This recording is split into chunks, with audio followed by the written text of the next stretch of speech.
please be in your seat.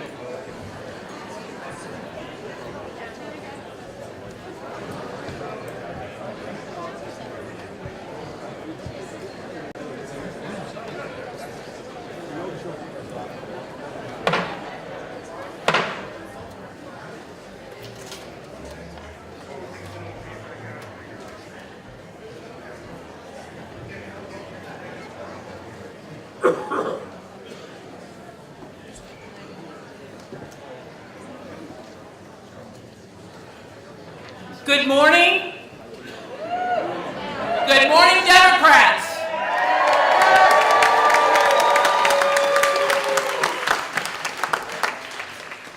Good morning and welcome all of you, every single one of you, delegate or not, welcome to the Vermont Democratic Party's State Convention of 2016.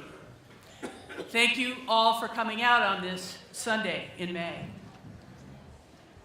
Our coming together today is an event charged with the energy and dedication that each of you have brought to the democratic process. Your desire to ensure your voice and the voices around you are all heard is an important part of what makes our state such a special place to live.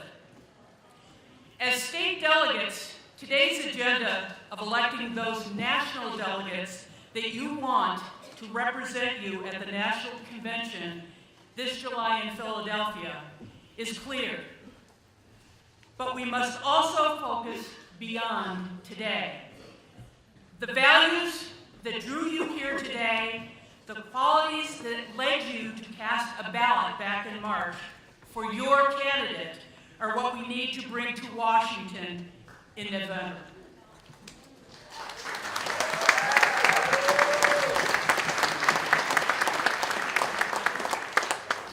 As Vermonters, we will all be the face of Bernie Sanders, of the Sanders campaign.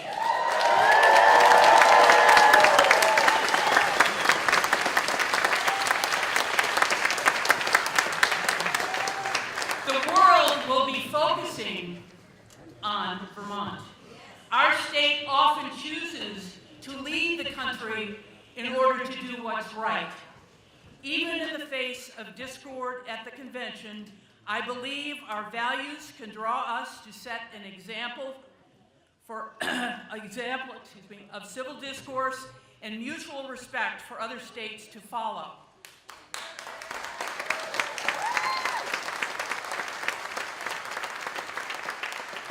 We know how to disagree without being disagreeable. We believe in and respect the Constitution and the right of free speech, even when we disagree. Nancy Pelosi said recently that Bernie Sanders has awakened in many people an interest in politics that has been lacking in recent years. He has encouraged young people to channel their interest in public service and community leadership into the political arena, because that's where crucial decisions that will affect their future are made. This has been Bernie's amazing gift to the nation as well as to our state. You can see the results here in the number of people that have stepped forward to run for national delegate from Vermont this year. Vermonters have always been enthusiastic about Bernie, and we're proud of the way his candidacy has galvanized so many voters across the nation. The energy, passion, and progressive engagement of these voters is a tremendous resource for all who want to make sure Vermont values make it to the White House.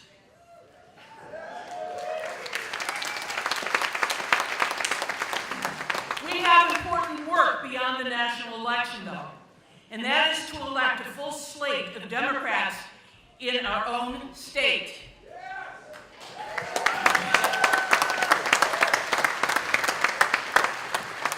We have had lots of successes, and we need to keep going forward to meet the challenges of the future and prevent the Republican Party from taking us backward. Neither the nation nor the state can afford a Republican administration which will drag our justice system, our environment, our economy, and our society into a dangerous, hostile, and unenlightened past.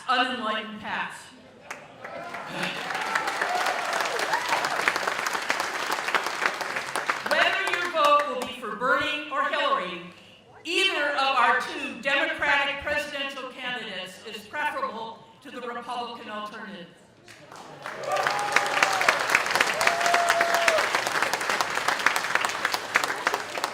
I want to thank you all again for joining us today and all the work that you do daily, and that you've done daily, and you will hopefully continue on to November. The next 6 months will be challenging, and our work will not be easy, but I have no doubt that with the help of everyone here today, and those that aren't, that are supporting, that with the help of everyone here today, November 8th will mark a great day for Vermont Democrats.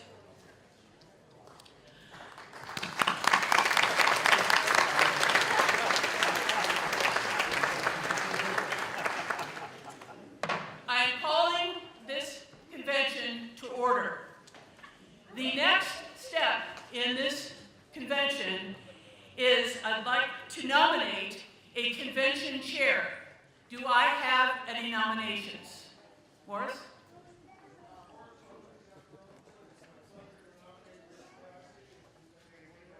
Thank you.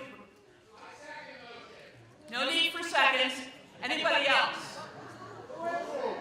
Rich Cassidy, would you stand, please?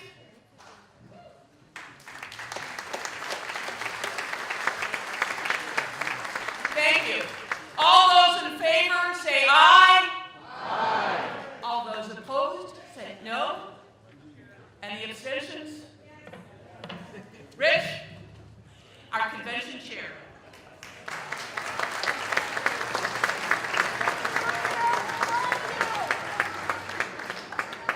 I beg your pardon? It's too loud. Thank you. Too loud. Thank you, Dottie, and thank you, members, delegates to the convention. It's really an honor for me to serve in this role. We have a lot to do today, and the first thing we're going to do is start with a mundane issue.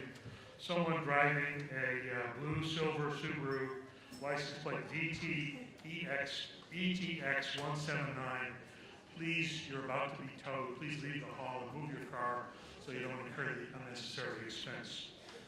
That said, we do have a lot to do today. I view my role here as trying to keep us moving in a direction so that we get all the things done we need to get done in a prompt and efficient manner, and that will be my effort.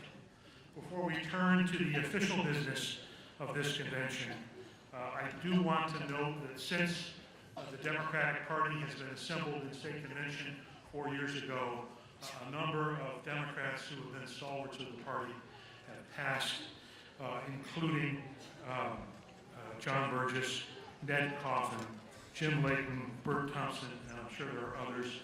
And I would ask you to give me a moment of silence in memory of those individuals.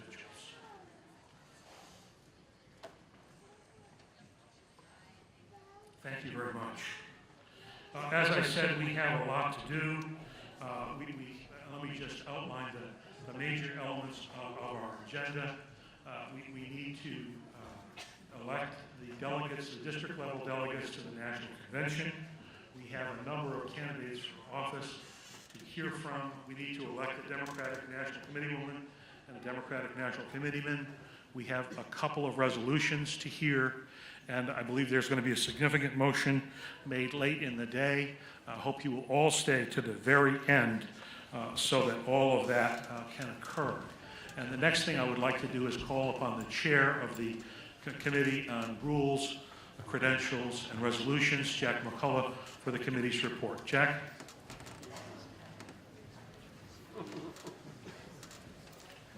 Good morning. Can everybody hear me okay? Great. My name is Jack McCullough. I am the chair of the Washington County Democratic Committee, and I was asked to serve as the chair of the Committee on Rules, Credentials, and Procedures. The other members of the committee were Rich Cassidy, Judy Bevins, and Brandon Bathen. And the proposed rules have been emailed to all of you. I hope you've had a chance to review them. I'm not going to go over every word of the rules. I will point out, though, that even though there were 2 lawyers on the committee, the rules are still only 5 pages long, so I think we did pretty well.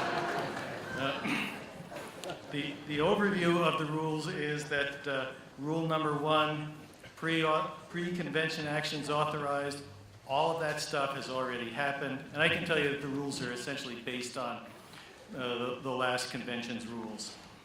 And in general, rules will be, the convention will be handled according to Robert's Rules of Order.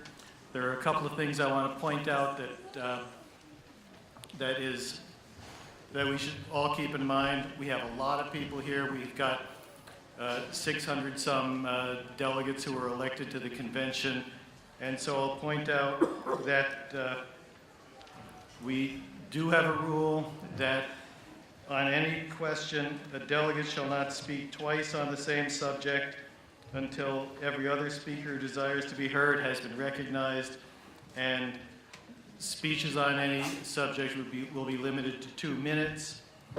A quorum for electing delegates and members of the National Committee, man and woman, will be 30% of registered delegates. There's a rule on resolutions which establishes a quorum of 50% of all registered delegates, and there's a counting rule for the election of the Democratic National Committee man and woman. And upon the completion of all business, the chair will entertain a motion to adjourn. At this point, a motion to, and I should say, the committee is not just rules, but also credentials and procedure, and I can inform you that there have been no credential challenges that the committee needed to deal with. There was a small number of people who submitted their petitions, who submitted their forms, who were elected as delegates, where the party was not able to verify that they voted in the presidential primary.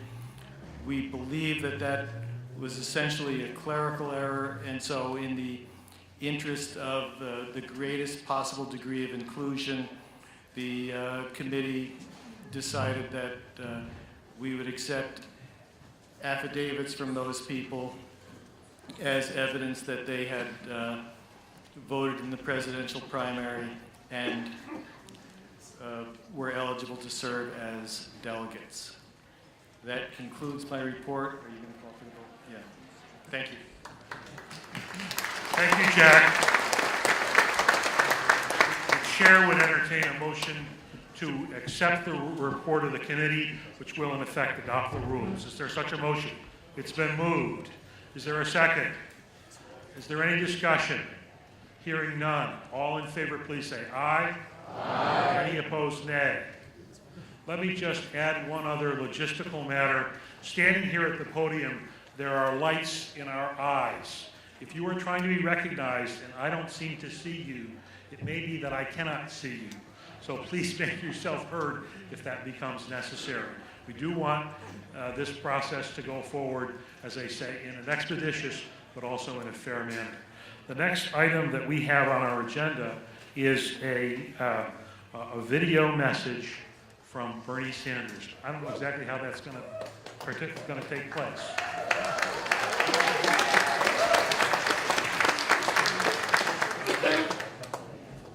I hope that's going to take place.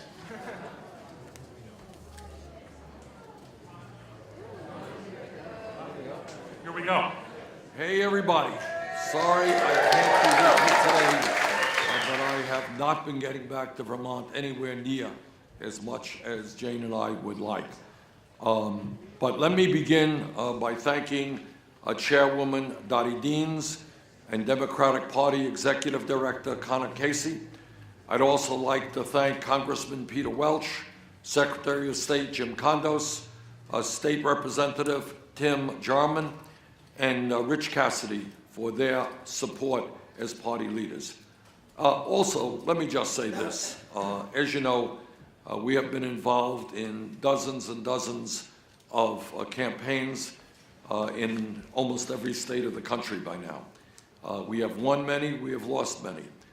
But obviously, coming from Vermont, it was very, very gratifying to me to receive the support of 86% of the people. Obviously, the reason that is moving to me is that the people back home are the people who know you best. So it was not just a real good jolt for our campaign, but emotionally for Jane, for myself, and for our family.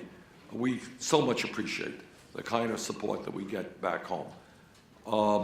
As all of you know, what this campaign has been about is to revitalize American democracy, to take on the economic establishment, to create an economy that works for all of us, not just the 1%, to end the corrupt campaign finance system, which allows billionaires to buy elections, to radically reform a broken criminal justice system, which has more people in jail than any other country on earth, to make sure that our country leads the world in addressing the very, very dangerous crisis of climate change, of making sure that all of our kids, regardless of their income, will be able to get the kind of higher education they need by making public colleges and universities tuition-free.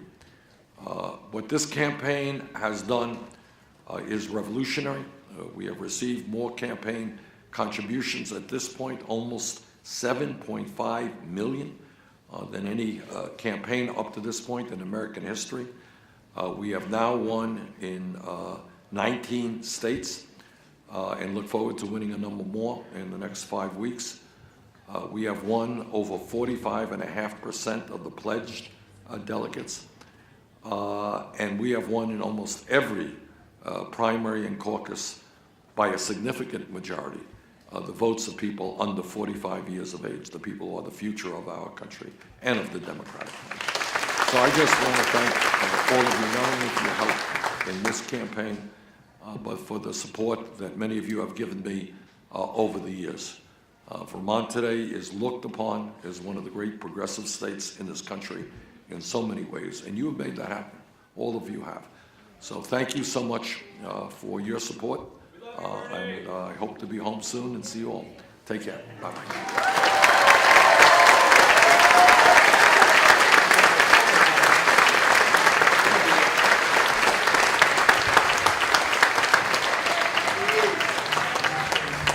I believe that we also have a video message from Jane Sanders.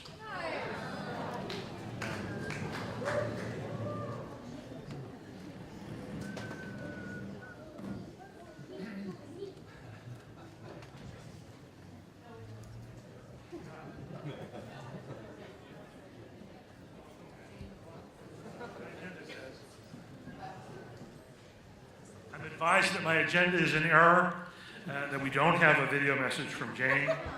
I spoke with her on the phone yesterday, and I can tell you that she sends her regards and her affection to this group. Let me say that the next item that we have on our agenda is this.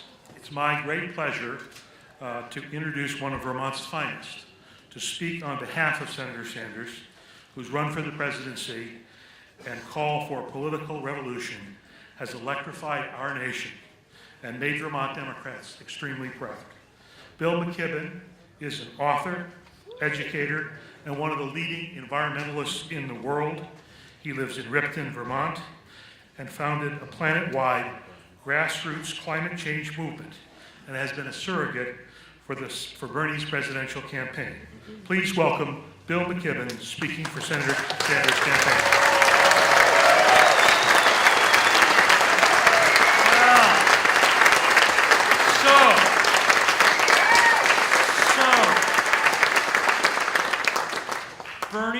Jane really did want to be here, but they're off winning some more states. When we gathered in June of last year to launch that campaign on a more beautiful day than this along the waterfront in Burlington, there were 5,000 people on hand, and I think some wondered whether that might be the biggest crowd that Bernie would draw in the whole election. We did not know. We did not know whether he was going to turn out to be, Ben and Jerry's cookie dough ice cream that everyone could understand and appreciate, or whether he was going to be maple creamy, beloved at home but unknown beyond the borders. We have the answer to that question now. There has been a love affair across this nation with our junior senator, and it has been an amazing thing to watch. Young people facing a daunting future. Disenfranchised people facing a daunting present.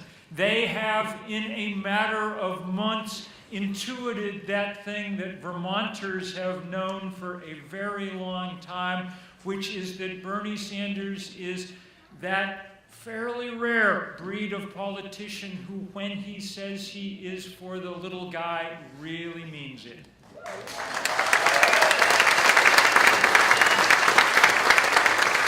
He has, in this last year, reshaped American politics, allowing a strong, progressive voice to emerge.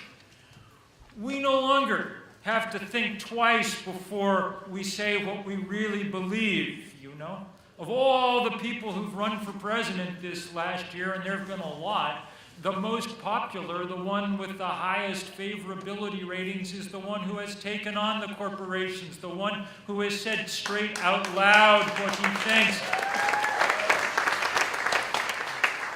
And he's done it, of course, against great obstacles.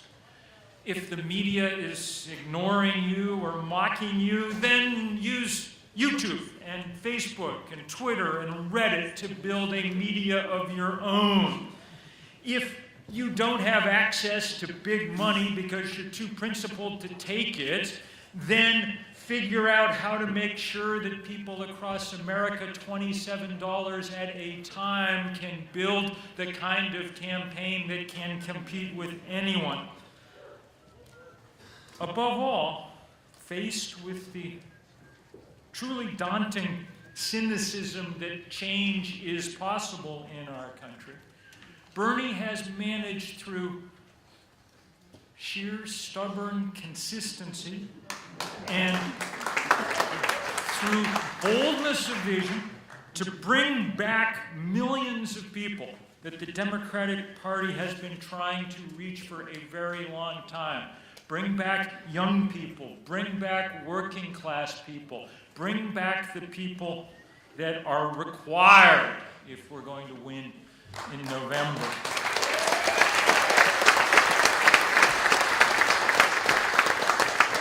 Now, Bernie is not the year's only political phenomenon, of course. Donald Trump has prospered by appealing to everything that is base and low in us, to the fear and the hatred and the division that is in some measure in everyone. Bernie has countered that with a timeless message of hope, of unashamed love, and above all, of solidarity. There was a moment in the campaign, one of the debates, when someone asked him about his faith, perhaps trying to make something of the fact that he was the first non-Christian candidate ever to win a primary in our country. Okay? And Bernie looked at him and said, "My faith boils down to the idea that we're all in this together."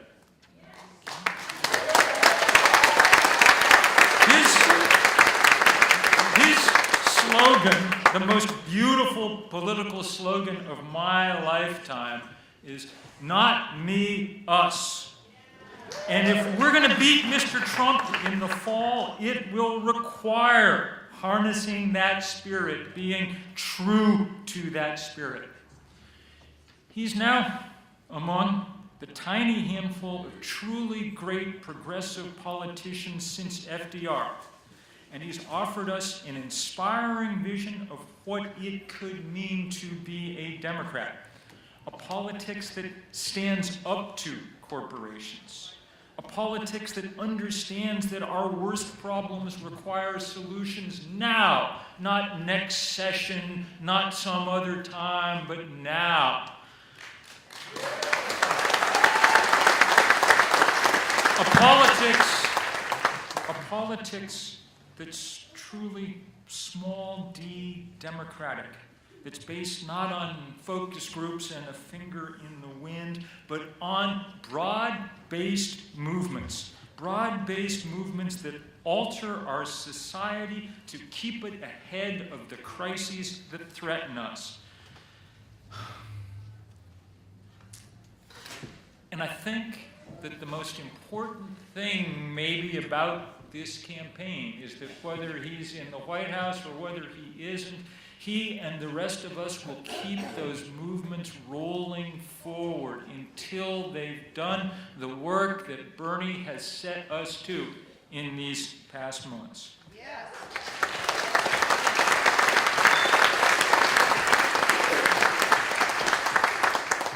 One thing that should be remarked on is his sheer indefatigability. I've spent some days with him out on the campaign trail, and I've been tired at the end of those days, and somehow he has kept going. Day after day, week after week, month after month, speech after speech. It's been remarkable to see. So maybe we should worry a tiny bit less about the graying of Vermont. But if we do, and we probably should, then let us pay attention to the gray-haired Vermonter that has captured the hearts of young Americans. Vermonters understand this, of course. It was beautiful to watch people line up by their thousands upon thousands to take a Democratic ballot in the primary just so they could vote for Bernie. 86%, that's not a landslide. I don't even know what that is. Today, we gather to send our delegates off to Philadelphia to support him, to put those huge numbers of Vermonters' voices to work.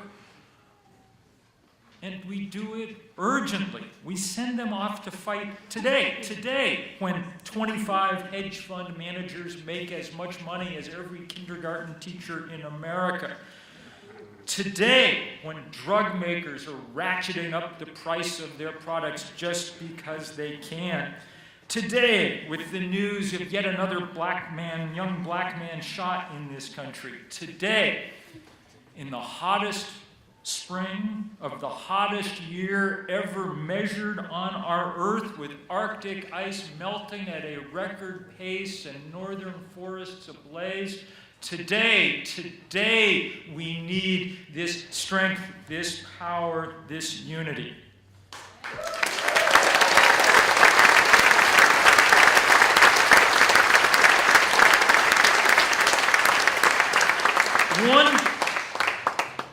One small sadness is that from now on, we have to share Bernie. We have to share him with the nation, and with the world, and probably most of all with history. But today, for one last time, he's still ours. And so we speak with one voice in that chant that people have heard throughout this country this last year. Bernie, Bernie, Bernie. From the top of Mount Mansfield to the shores of the Connecticut, from the hump on Camel's Hump to the top of the monument in Bennington, from the orchards of the Champlain Valley to the forests of the kingdom, from Brattleboro to the Old North End, from the dairy farms at Derby Line to Quarry Hill in Barrie, all Vermont says the same thing, Bernie!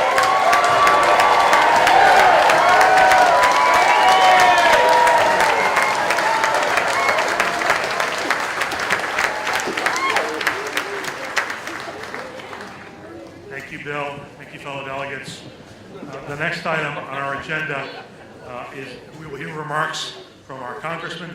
It's my great pleasure to introduce to you our Congressman, Peter Welch. Peter.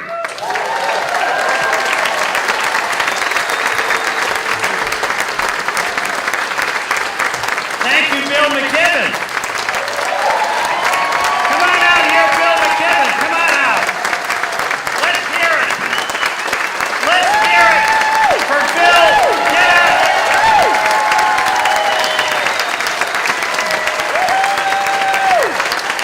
Bill McKibben. I am so excited to be here, and I got to tell you, first of all, I want to thank Valerie Lewis and the Barry Opera House for making this extraordinary venue available to us. And it's the revitalization of places like the Barry Opera House. Opera in a democratic event. Now, that doesn't, who understands that? But we're rebuilding our towns, we're rebuilding our cities, and the Barry Opera House is playing an extraordinarily important role in that. Thank you.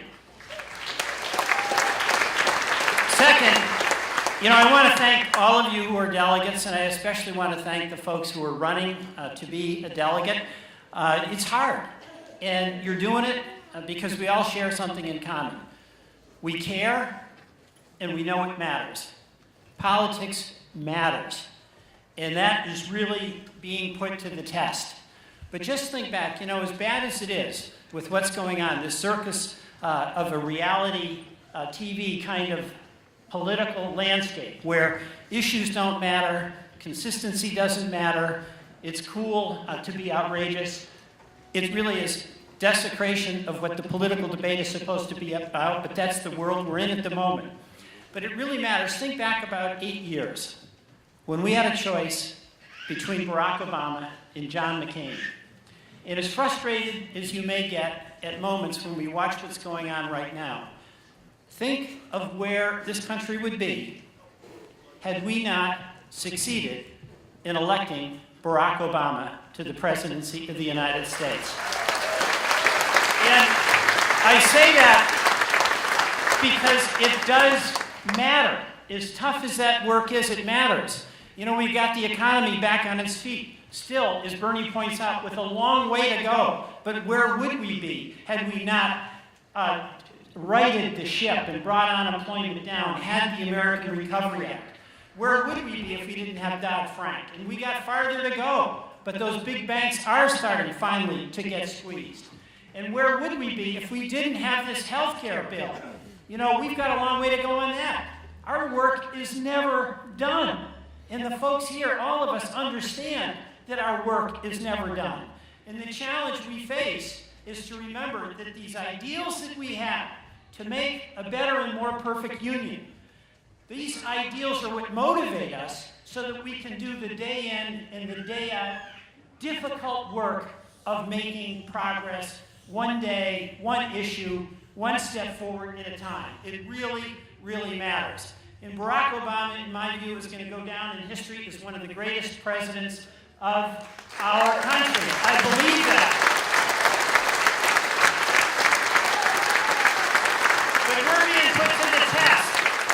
We're being put to the test again. Because for every great action, there's a reaction. And we now are in a world where we have to renew our commitment. We believe that we should be about tearing walls down, not building them up.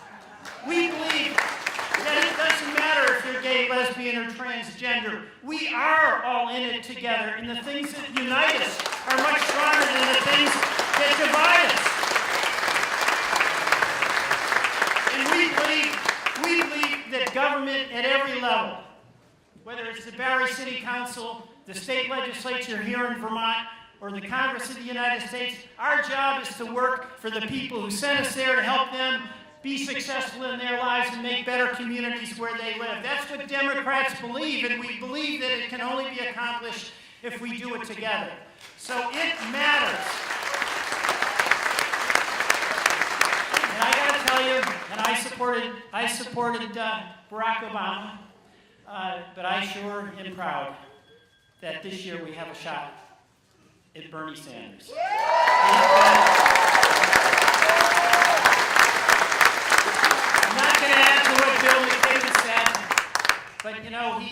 I have the job he had before he became U.S. Senator, and I am proud of the campaign that I've seen him run, and we have turned the debate around and stood up to Donald Trump and the Republican agenda, which is essentially to roll back everything that President Obama did.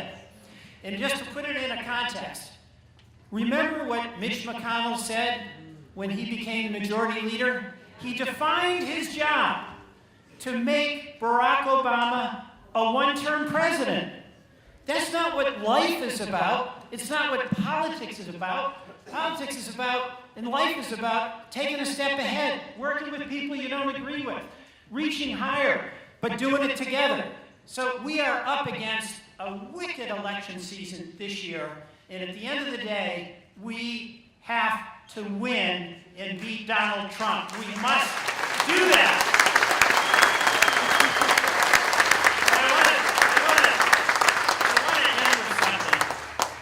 You know, on the way in here, you might have seen across the street a lot of motorcycles. Yeah.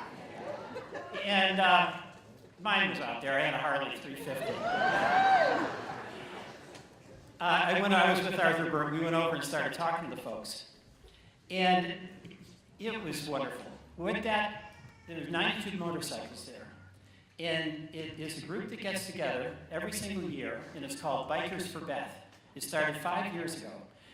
And one of the people, Beth Hemingway, had cancer.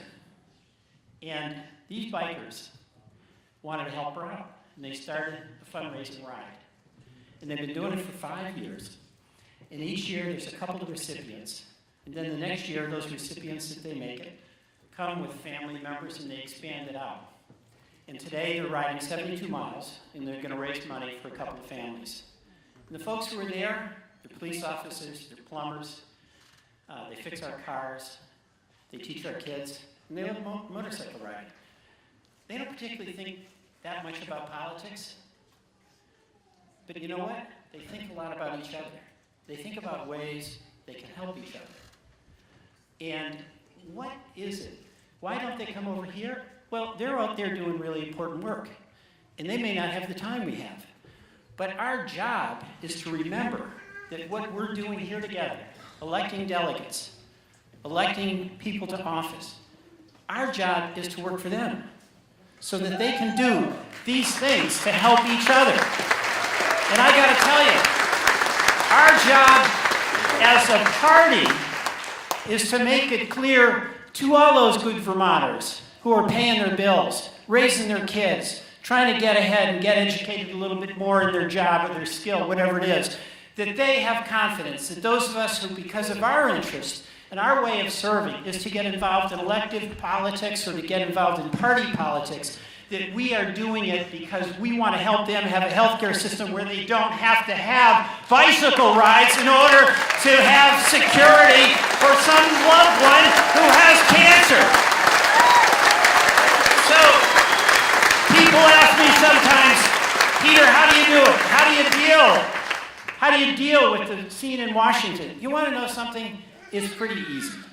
Because as bad as the scene is, there's only one choice each and every one of us makes. Whether you're in Congress, whether you're teaching school, whether you're a plumber, whether you're out there with bicycle rides, motorcycles for Beth. The decision is not what are the times you live in, it's do you engage in living yourself vitally, energetically, honestly, sincerely in the times that you live in. And we've got tough times, but we've got good, tough people, and we are going to win this election and keep Donald Trump in Trump Tower. Thank you all very much.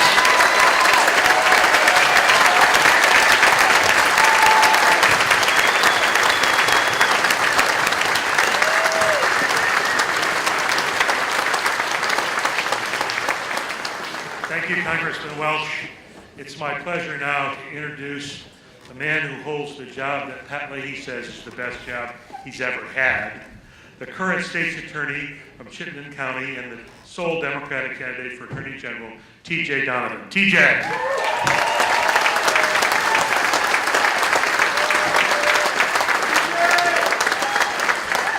Good morning.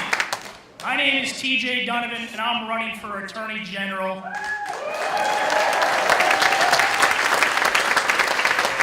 Because the best form of public safety is a good job. But we first must have social justice before we achieve economic justice for all Vermonters. Now, public safety in the 21st century starts with access to health care for all. Universal prenatal care for all families is in the interest of public safety. Quality early childhood education is in the interest of public safety. Great public schools with robust mental health services for the children and their families is in the interest of public safety.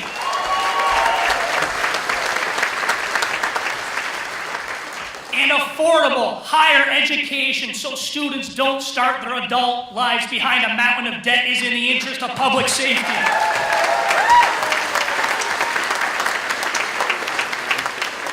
If we make these investments, we will have a Vermont that is safe environment for all her citizens. And I intend to advocate for each and every one of those agenda items.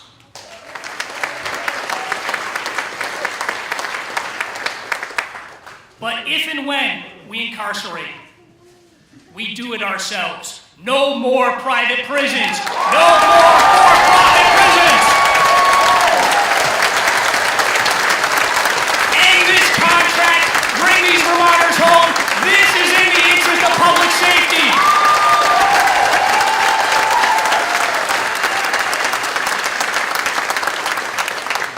And we will hold accountable those that threaten the land we cherish, the air we breathe, and the water we drink. I'll be an Attorney General that stands up for and in solidarity with all Vermonters, especially those in North Bennington that do not have access to clean drinking water. This is a right Vermonters all deserve.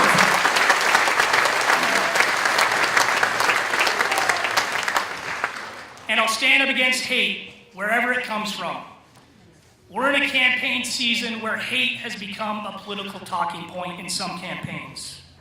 I'll be an Attorney General that protects everybody's civil rights, regardless of one's religion, one's race, one's gender, or one's sexual orientation. This is a fight worth having. I'll be an Attorney General in the vanguard of this fight. We won't back down, but we'll move forward to equality and justice for all Vermonters.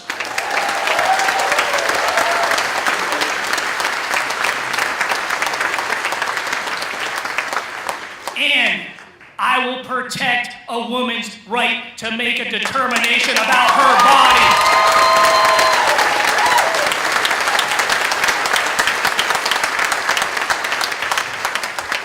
And I'll be an Attorney General that understands that reforming our criminal justice system is some of the best anti-poverty work we can do. By investing in restorative justice, not just punitive justice, we'll better serve victims, level the playing field, bring hope and opportunity to all of the Vermonters.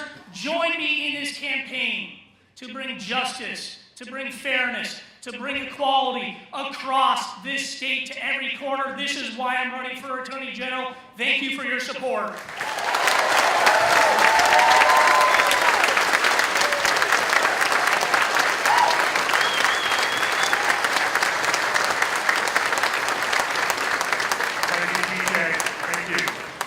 Speaker is here on behalf of Senator Patrick Leahy, who could not be with us today. It's John Tracy. John?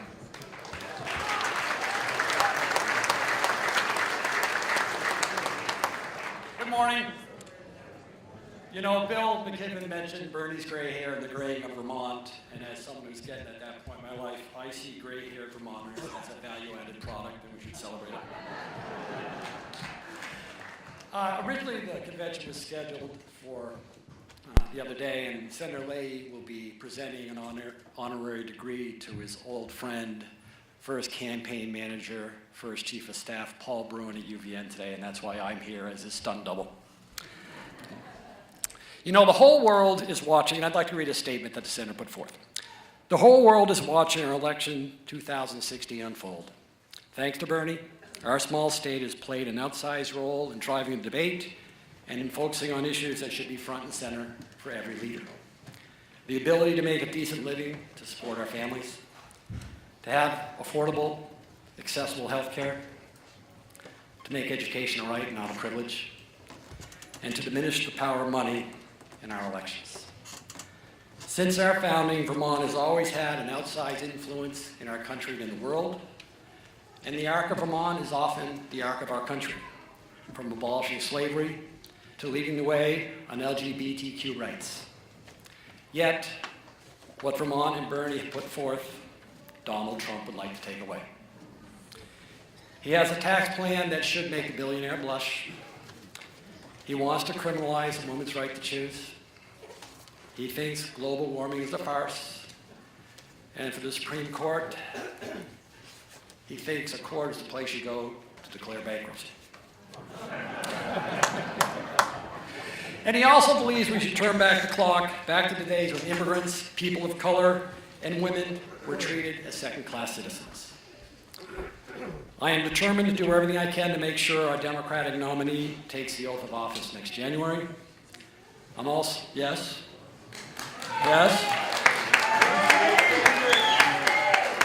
And I'm also determined to secure a Democratic majority, and that starts with my own campaign. I'm running to continue to fight to enact common sense legislation, like raising the minimum wage and ensuring that an equals day pay is for an equals day's work, regardless of your gender. I'm running because when we identify problems that we face, like domestic abuse, the opioid crisis, equipment for first responders, I respond. I'm running to continue to bring Vermont values to the United States Senate. When I stand up to the intolerance of Donald Trump, fight to follow the Constitution and actually have a vote on a Supreme Court nominee, protect our civil rights and our human rights, promote values of peace and understanding around the globe, I know I'm bringing the best of Vermont to the United States Senate. Together, we can keep Vermont and this country moving in the right direction. As Bill Clinton said at the Democratic Convention in Los Angeles, when you're driving your car, when you want to go forward, you put it in D. When you want to go backwards, you put it in R.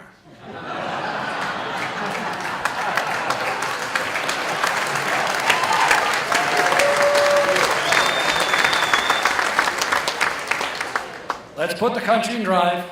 Let's go forward. Support our candidates from the top down. Thank you for what you do. Thanks.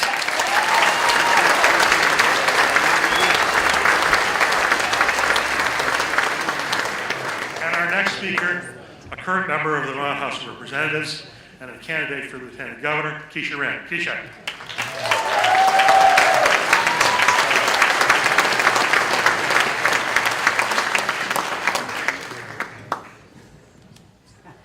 Good morning. It is wonderful to be with all of you. I want to start by thanking you. Our grassroots activists and our volunteers are the backbone of the Democratic Party. You are who makes this happen, and I want to just start by saying thank you so very much for all of the hard work you put in.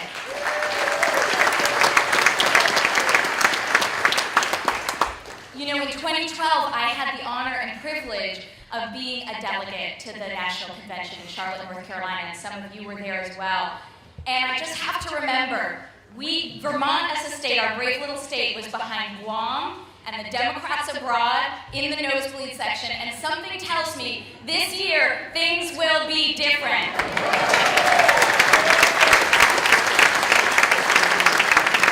Vermonters and Vermont values will be front and center at the convention, and we need that now more than ever. When I think of the issues that are at stake in this election, Vermont has led the way. Vermont will continue to lead the way. When we have Bernie out there talking about free college for every American, that is something we can make a reality here in Vermont as well. And thank you.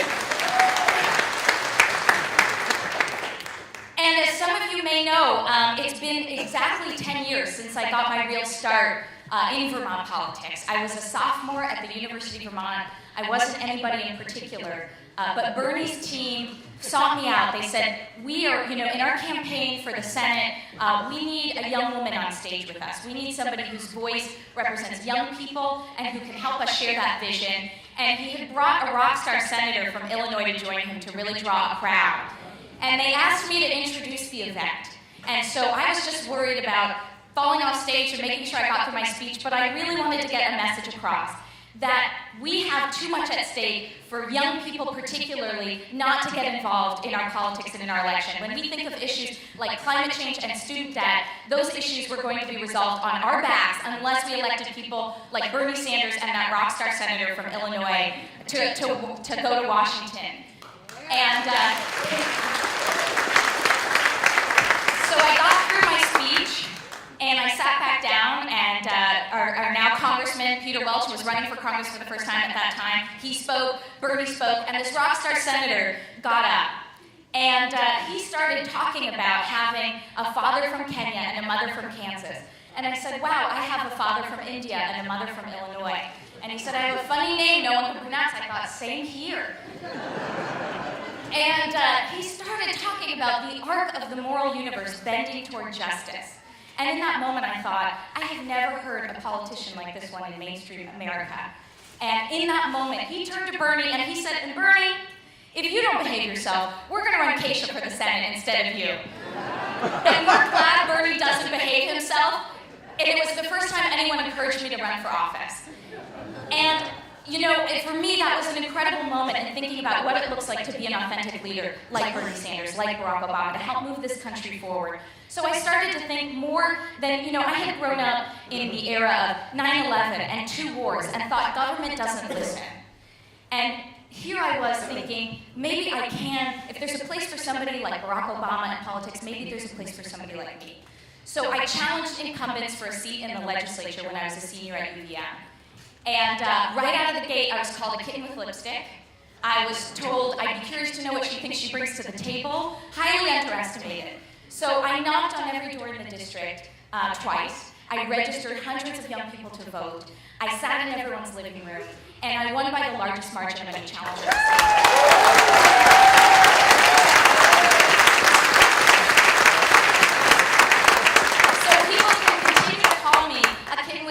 But I will not be underestimated anymore. And that is why I am running to be Vermont's next lieutenant governor and asking for your support.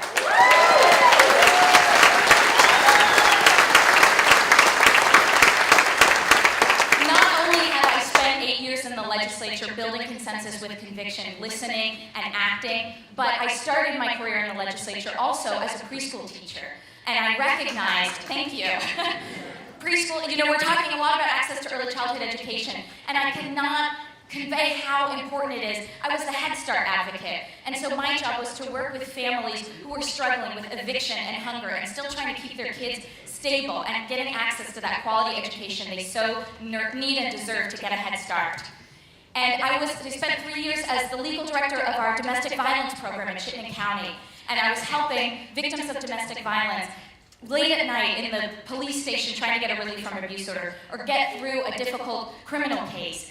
And I got to see how difficult it is to navigate our social service system and our judicial system. And we need to ensure we have access to justice for every Vermonter. Right now, it's 1% of our state budget. I call on our leadership to ask for at least 2% of our budget to go to access to our justice system. It's a whole branch of government that truly needs our support.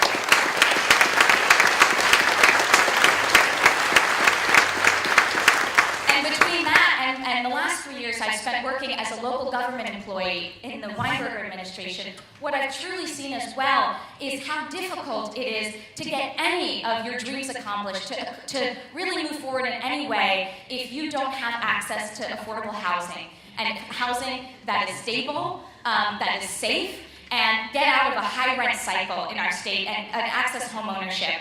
And when we were working on an economic development package and things were ending up on the cutting room floor, I said, if we do nothing else for economic development, please let us help Vermonters buy their first home. Let's leave first-time homebuyer tax credits on the table so that we can help Vermonters afford a home, get in a home, get the stability they need to start a job, raise a family, age with dignity, and that is the kind of work that I have done as a legislator and want to continue to do as Lieutenant Governor. We need to get beyond some of the splashy issues to what really Vermonters are asking from us to move our state forward.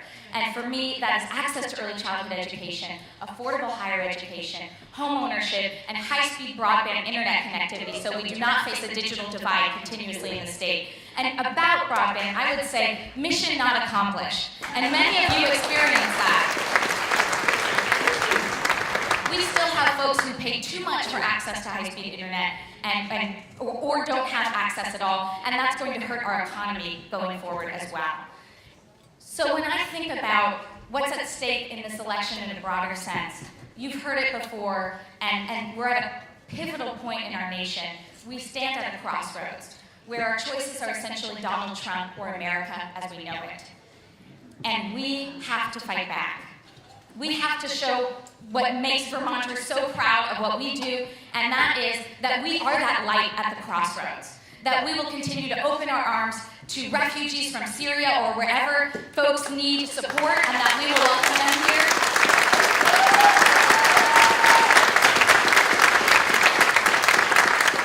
When you think about Bernie's evolution on the campaign trail, that he didn't just take our Vermont values that are cemented in what we do, inequality and making sure that everybody has access to education and a good paying job and a strong wage. But he evolved on the campaign trail because that's what Vermonters do best. He heard that in the country there are too many young black men dying, or for no good reason. Or he heard that there are youth who are transgender who are being asked which bathroom they're going to choose. And he said, I'm going to broaden my platform. I am going to bring more people in, and we will have a foundation of equality to build on that includes every American and every Vermonter. And that is so important to us right now. We need to have a state that shows what Vermonters do best, which is move forward together, which is think about what that brighter future looks like, and continue to reach out and reach to people who need our help, who want to be welcomed into the state, who want to be welcomed to this country. And we cannot give in to the rhetoric of division and hatred. We must espouse the love, the compassion, and the welcoming warmth that Vermonters always have and always will. And I'm so proud, I'm excited for those of you who are going to be our delegates and represent Vermont at the convention. It's a historic day. I'm excited to cast my vote, and it's going to be tough, but what I know is that all 117 or however many delegates are running, you all are part of something incredible. We are all here together part of something incredible, where we are going to work to bring Vermont values to the rest of the nation and work to make our nation a better place, starting with Bernie Sanders, working with all of us, and making sure that we continue that no matter what happens, that we all have a place to make a difference and move forward. And so I thank you all for getting out there, for remembering what's so important about our values, taking that to the convention, and I look forward to having your support. Together we can build a brighter future for Vermont. Thank you.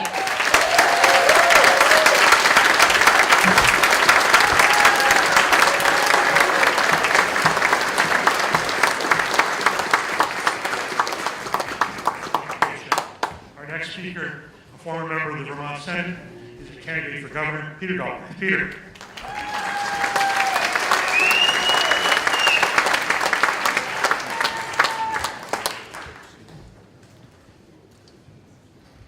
With Bernie Sanders at the helm, we, the Democrats of Vermont, have started a political revolution in America. And there are still primaries to go and superdelegates to be persuaded. But let us now bring that revolution to Vermont. Let's elect a governor committed to economic justice and to fighting inequality. Let's elect a governor who will overturn a Montpelier culture where special interests triumph all too often over the broader public interest. Here's what I would like to do if you choose me to be your governor. First, raise the minimum wage to $12.50 immediately, and then to $15. is a 50% pay increase for the lowest paid working Vermonters.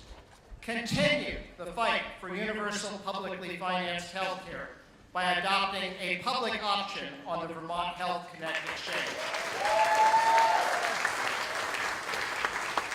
Reduce property taxes by transferring some of the costs of education to the income tax. And with that, make the income tax and the sales tax more fair by eliminating special interest tax breaks and subsidies. We need to end an economic development policy that's based on taxpayer subsidies to large corporations. And we need to protect our ridgelines from corporations that sell the renewable energy credits out of state. Because the only thing green about industrial scale wind energy in Vermont is the cash flow to the foreign companies that are putting it on. And finally, we need to clean up Vermont politics by banning direct corporate campaign contributions to Vermont political candidates. Now, I entered this race for governor in March because these issues simply were not being discussed in the campaign as it was at that time. But after I threw my hat in the ring, the other two Democratic candidates have come out for the $15 minimum wage. And I say, welcome to the fight for economic justice. Raising the minimum wage is the single most effective anti-poverty measure Vermont can undertake. Putting more money in the pockets of working people is a way to stimulate our economy. And guess what? It's also good for taxpayers because right now, taxpayers subsidize the wage costs of low-wage employers through a range of public assistance. Nobody who works 40 hours a week ought to make so little that they need public assistance.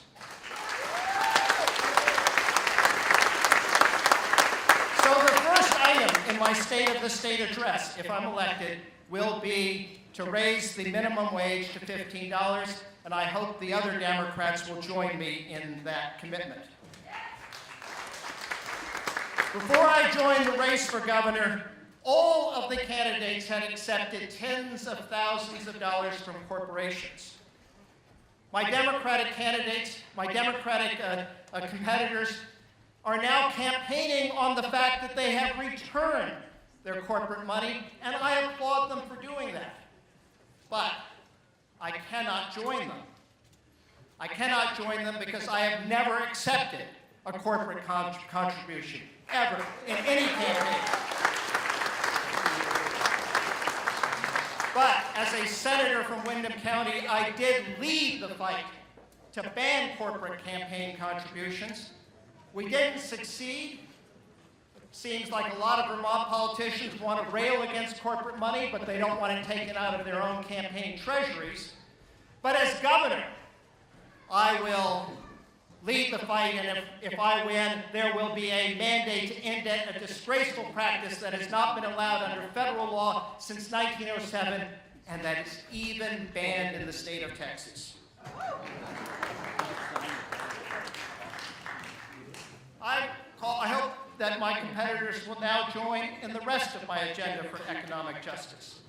Let's end an economic development policy that's based on taxpayer gifts to large corporations. For example, does anyone think that a $5 million taxpayer subsidy to support a $1.5 billion deal between IBM and GlobalFoundries had any business logic, or that it was a wise use of tax dollars because it was taken out of other programs to support working Vermonters? Does anyone think it makes sense to give Green Mountain Coffee Roasters Keurig $10 million in taxpayer money, for which they thank the state of Vermont by moving their coffee buying business to Switzerland to escape U.S. taxes at a cost of 200 Vermont jobs?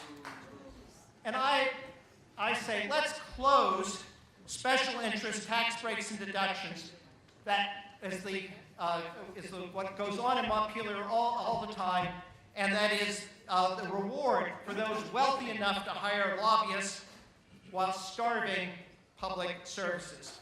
Every time the legislature hands out a special interest tax break, it raises the taxes on everyone else. I could give scores of examples, but I'll give one.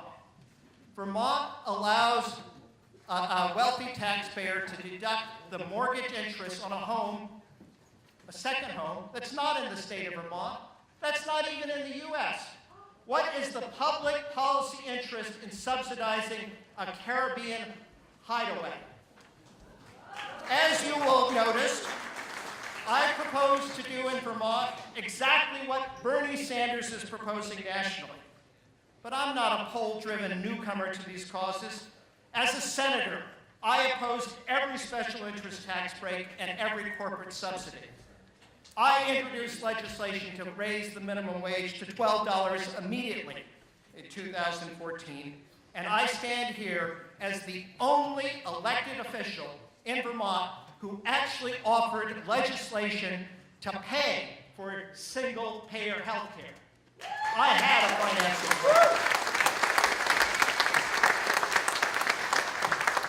I am running for governor not just to be governor, but to do something, to reduce inequality and to promote economic justice, and I ask you to join me. Thank you.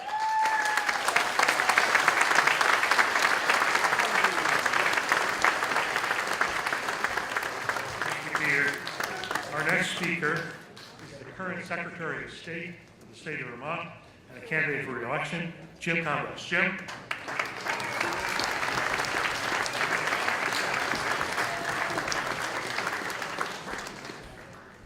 Thank you so much for being here today, and what a great day it is.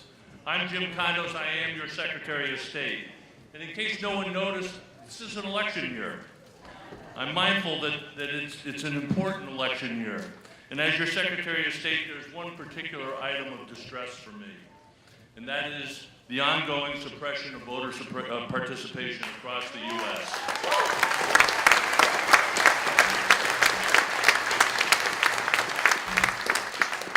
And under the bogus reason that it will stop voter fraud.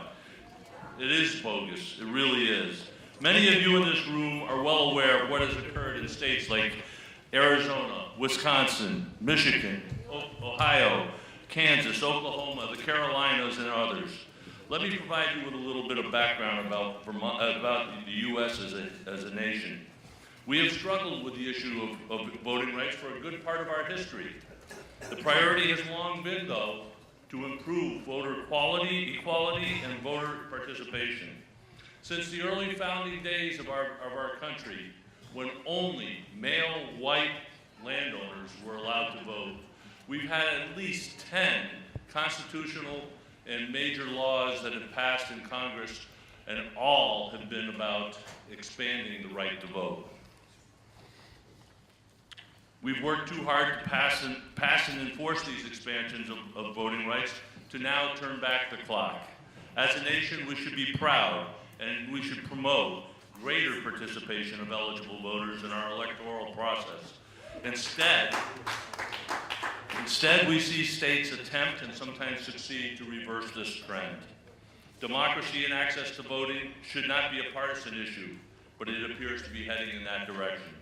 We must ensure the placing of undue burdens on our rights as a U.S. citizen is stopped and reversed before our democracy is further eroded.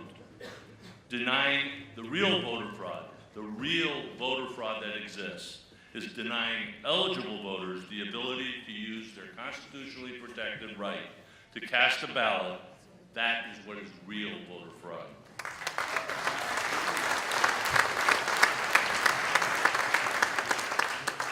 Since 2011, legislation is or has been introduced in almost 40 states to limit voter participation, or better known as voter suppression.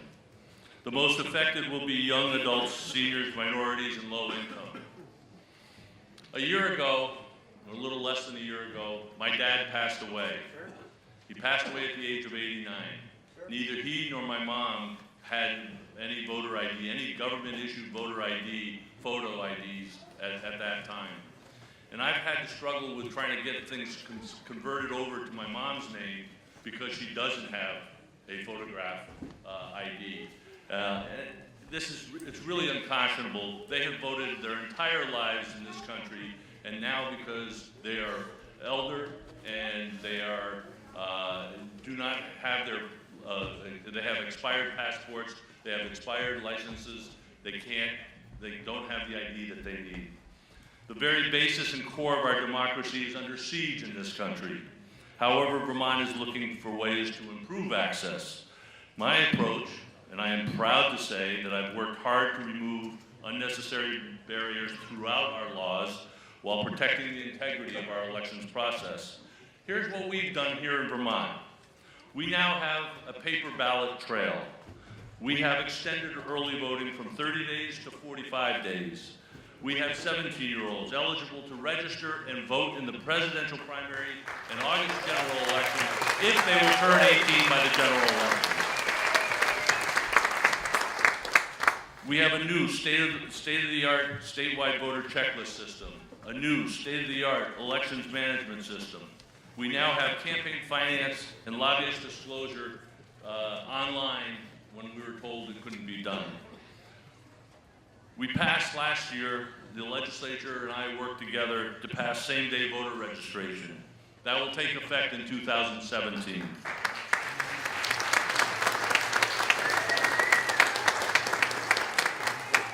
We moved last fall to add online voter registration. And let me give you an example of what's happened. I look back at the last two time periods that are identical, prior to the general election. We have, this year, from the end of December through the end of February, we had 14,000 online voter registrations. In the same time period 4 years ago, we had 300. That's what online voter registration can do for us. We also have what we call My Voter Page. If you are a registered voter in the state of Vermont, you have your own unique voter page where you put in your information, and you will get a whole list of things where you can actually ask for your absentee ballot online. You can track it from the time you order it to the time it leaves the clerk's office to the time you send it back to them, and they'll tell you what the process, what the status of that ballot is. It gives you directions to your polling place. You can change your address on there if necessary. It just gives you so much information for each of the 450,000 voters in the state of Vermont.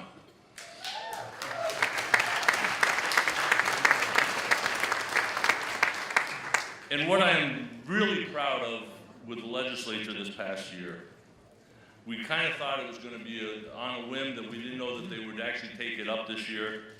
But we moved H458, automatic voter registration, forward.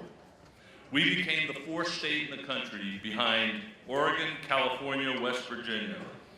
Oregon expects to add 250 to 300,000 new voters.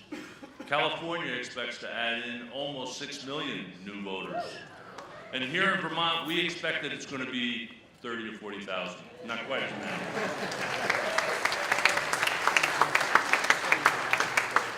So I am very, very proud of what we have done at the Secretary of State's office. I'm also very proud of the legislature for working with me to remove burdens, to make it easier for people to vote, to not have a fear of voting.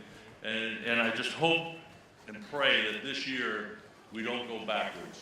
So please, get out and vote, get out and work. We need to have you energized. We need to move forward. I want to thank you for your past support, and I hope you have a great day today.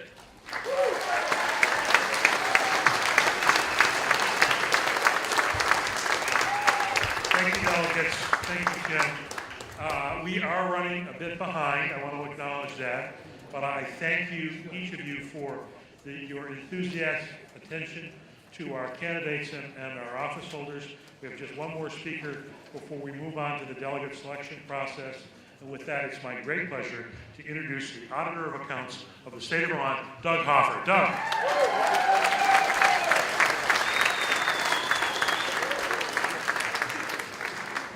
Thank you, and thanks, Celine and Connor, for making me last.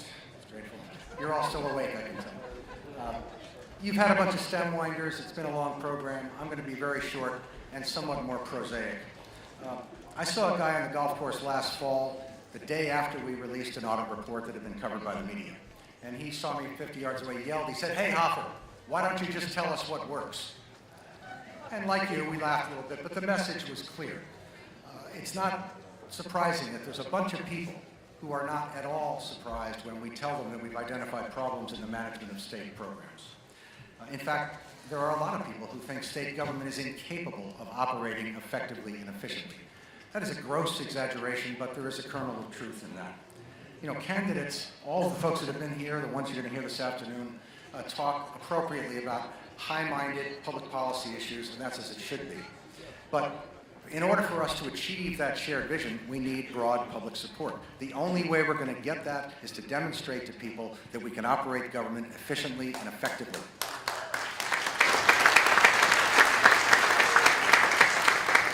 You know, I understand that the machinery of government, the nuts and bolts, is not very sexy. It's not like affordable housing, healthcare, and education finance. And that's all right. But I recall talking to friends who were around for the very early days of Bernie's tenure as the mayor of the city of Burlington. And they were all excited about expanding the discourse and new ideas, and appropriately so. And Bernie said, "Yeah, me too, but let's not forget, we still have to plow the streets." And that resonates very powerfully with me. He understood that citizens would not be open-minded about those new ideas if he and his administration didn't demonstrate that they were competent and fiscally responsible, and that's still true today. So therefore, I urge all candidates, not just the gubernatorial candidates, to talk openly with voters about the critical importance of managing state government effectively and efficiently. I think, I'm no expert on campaigns, but I'm pretty sure people really want to hear that. So I hope they do. Thanks.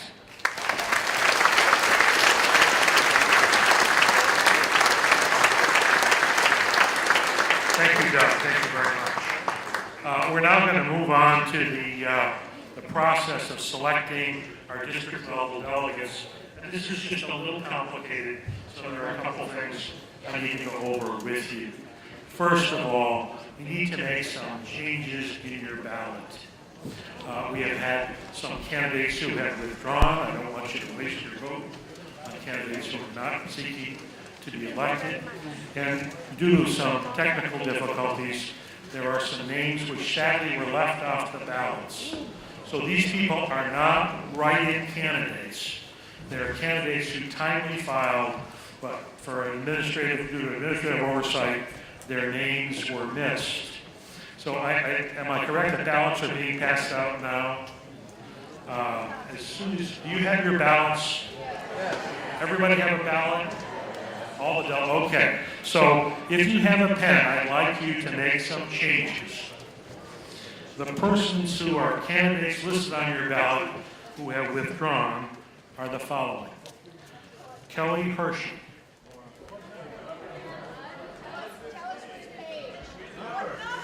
I don't have the ballot in front of me, so I can't tell you. Number 15, I'm told. Have you got that? Dorothy Kyle. What number? Say it again. Say it again. Spell it. Okay. She's not on your ballot? All right. I'm dropping people. Madeline Winterfalcon. 58. 58. Naomi Winterfalcon. 59. Thank you. Now, with reference to candidates who were properly nominated but who are not on your list, please add the following names to your lists, whether or not you decide to vote for them, so you have the option when you come to vote for them. I got 4. Okay.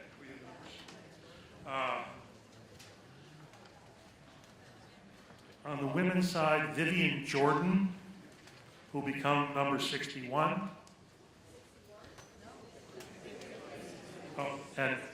Vicki Lampon, who will become number 60, and Vivian Jordan, who will become number 61.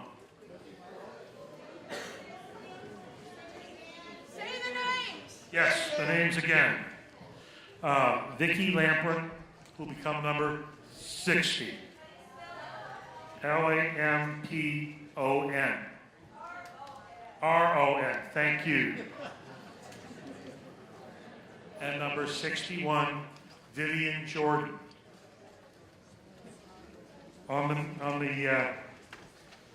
With reference to male candidates, Steve Amos, Amos. Again. Add or delete. Add, Steve Amos, add to the male candidates.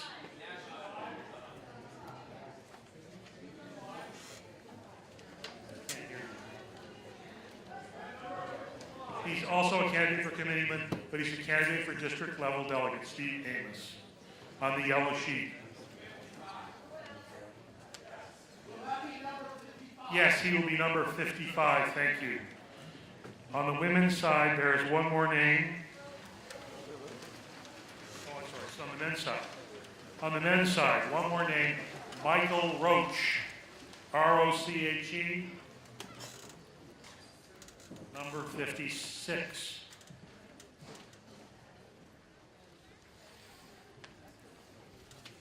So let me go through this very quickly one more time with reference to the ads. Okay? My list indicates that on the women's side, Vicki Lampron and Vivian Jordan have been added. On the male side, Steve Amos and Michael Roche have been added. We have that information? All right, thank you. Now here's what we're going to do. We are running late. It is essential that the candidates for district-level delegate keep their speeches very short. They are allowed 30 seconds each because there are so many of them. And we have here the hook, which I do not intend to use, but it's here. So when your time is up and when the bell sounds, you must stop. All right? We are asking the candidates to line up, and I'm not sure who's on which side. The women candidates have lined up on the left, is that right? And Celine, is that right? Where are people going? Yes? And the male candidates are on this side, on the right, my right. So please line up to come up on stage. Staff will organize people, and we will get them up here for their speeches. After the speeches are completed,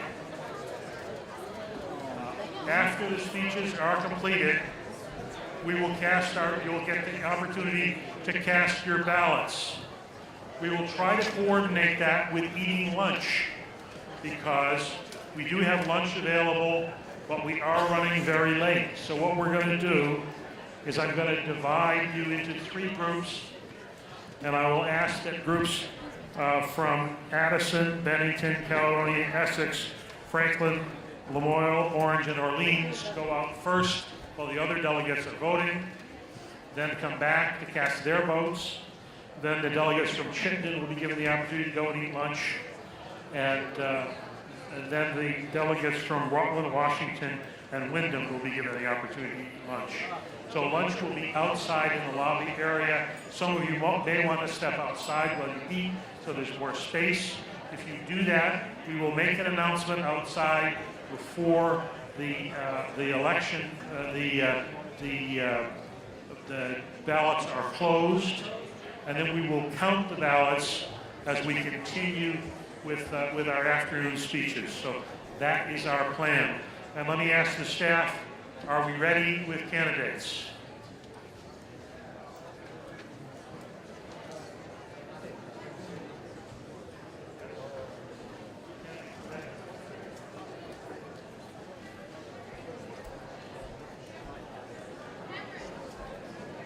We need a timer, please. And I remind the candidates, we are serious about timing. Don't make anybody use the hook. and I hope the delegates will penalize you if you talk too long. So with that, I'll invite the first candidate, woman candidate for District-Level Delegate to come and speak.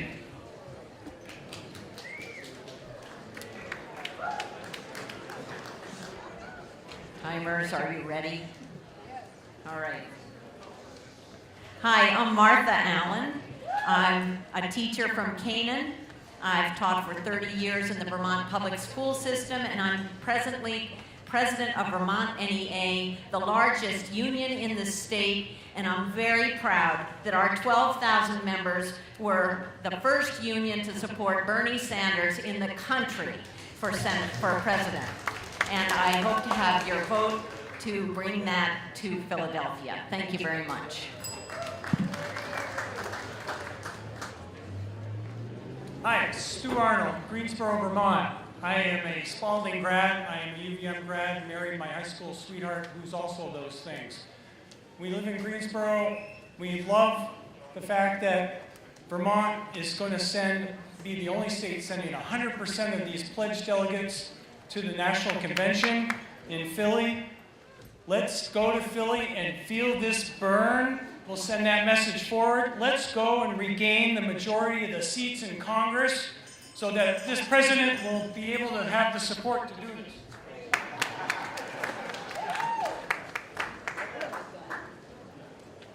Hi everyone, my name is Astor O'Leary. I'm 18 years old and I'm a senior at South Burlington High School. I'm running to be a delegate because I want Vermont youth to have a voice in Philadelphia.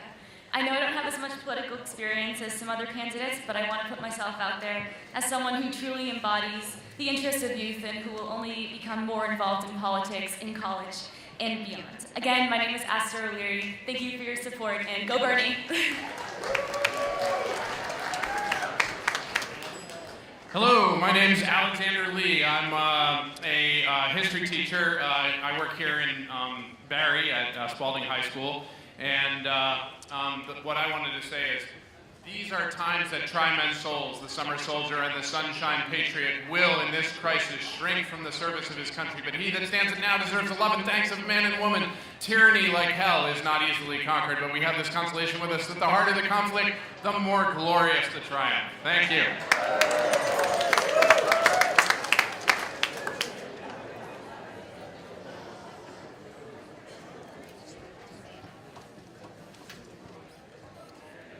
It's wrong. It's wrong to ask me to choose between health care or marrying the person I love. But that's the choice many disabled Americans face. I need you to send me to Philadelphia. I will give voice to disability rights on our platform. I've worked hundreds of hours for Bernie because he inspires me. Please help me inspire the platform. I ask for your vote. I'm Maria Rinaldi.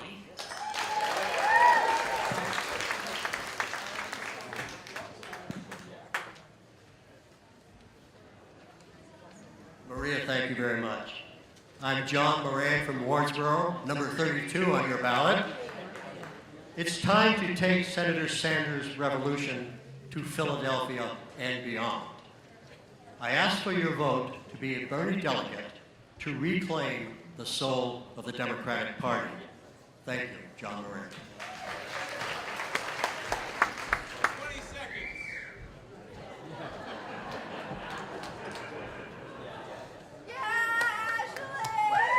Hi, my name is Ashley Andrews, and this is my daughter, Dalia.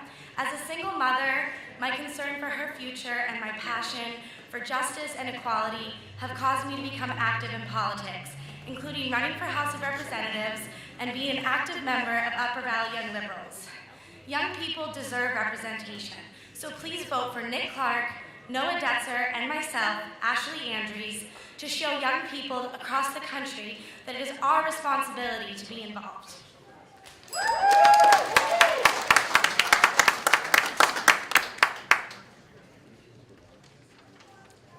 My name is Matthew Kiley. I don't know what number that is. I have canvassed for Bernie Sanders door to door in 7 different states. I've been a nonstop community organizer since high school, and I learned one thing very important, that one person can affect change. If someone like Lech Walesa in Poland can bring down the Soviet Union, why can't Bernie Sanders make some big changes here? I'm going to Philadelphia, I hope, with your confidence of your vote, to fight for Bernie and all those changes. Thank you.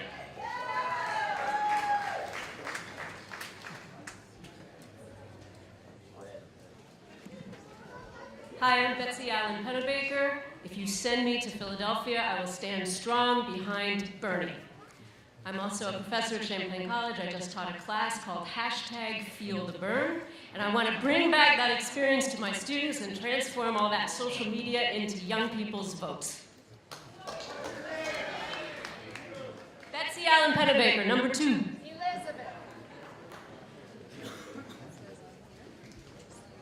Hi, my name is Barry Bolio, and I'm running for the candidacy. The election process is one of historic nature coming up here. How do we combat the GOP? Do we build a metaphorical wall around to weather the storm? No, we present a message that speaks to all members of our country. Success in November will come when we break down walls, obstacles, and everything that gets in the way. We have to be a voice for the left, for the right, conservatives, and for liberals, for all Americans. I appreciate your support. I'm Barry Bolio.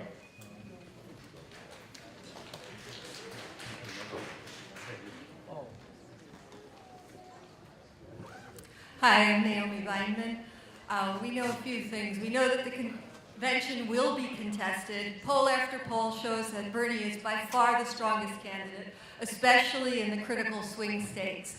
Therefore, Bernie can be the nominee. We must continue to phone bank, to canvass, to donate, to post on social media, to counter the corporate narrative, and politely pressure our 4 remaining superdelegates to support Bernie. I am a calm, effective consensus builder. Please vote for me, Naomi Weinman. Thank you.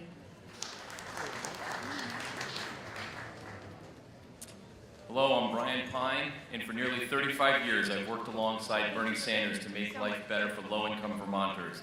Bernie inspired me personally and supported me to run and serve on the Burlington City Council for 2 terms. I served as the housing director for the city of Burlington under 3 different mayors, and my entire professional and political life has revolved around social and economic justice. Remember, Bernie was a champion long-distance runner in his earlier years. He has gone the distance for us all these years. It's time for us to go the distance for him. I'm Brian Pine, and I request your vote for National Delegate. Thank you very much.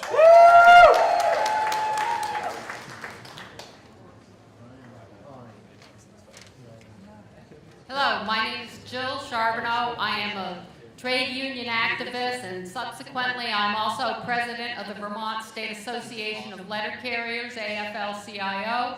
I learned political activism at my mother's knee, and she had 11 children in addition to being a political activist, so we handed out many pieces of election information, panhandling in effect. However, Bernie's revolution takes place at the ballot box, as everybody in this room and in this state can contest. Thank you. Woo! Good afternoon. Tom Ayers, Burlington City Councilor and candidate for National Delegate. Vermonters are leading the Democratic Party back to progressive values that are the core of who we are as Vermonters. I'd be humbled and honored if you were to select me to go to Philadelphia to support Bernie and help him bring the Vermont values of social, economic, and racial justice, healthcare for all, environmental sustainability, and support for working people to the Democratic platform and on to the White House in November. Thank you.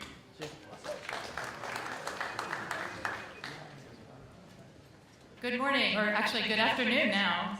I'm Sharon Combs-Farr. I'm from Ludlow, Vermont. I'm candidate number 9 on the female ballot. Please vote for me. I grew up on a small country back road in Vermont, and when I was 18, I left and spent far too long in a red state and was so very happy to come home 8 years ago.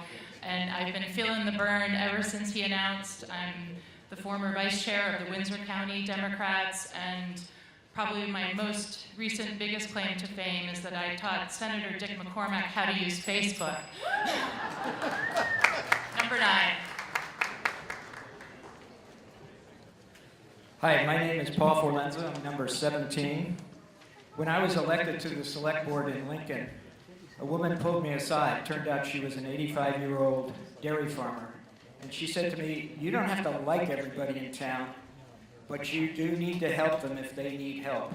That's a message I want to take to Philadelphia, so that we elect people who believe that. And I will be voting for Bernie on the first, second, and last ballot. Number 17, Paul Forlenza.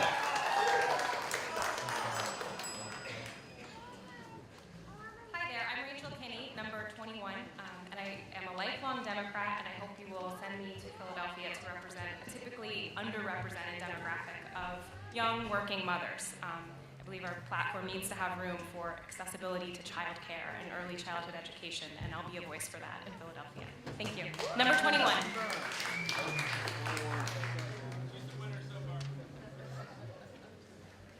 I'm Michael Roche, a business owner and employer that believes that good pay and treating people right are the foundation for success in business. Make your life a quest. Don't give up till you find what you're looking for. You'll discover what the world is all about. Recognize the God inside you, and you'll bring love and joy to those you come into contact. When you follow your heart, you bring positive change to your own small world, and you can slowly change the larger world around you. Michael Roche, number 56. Thanks.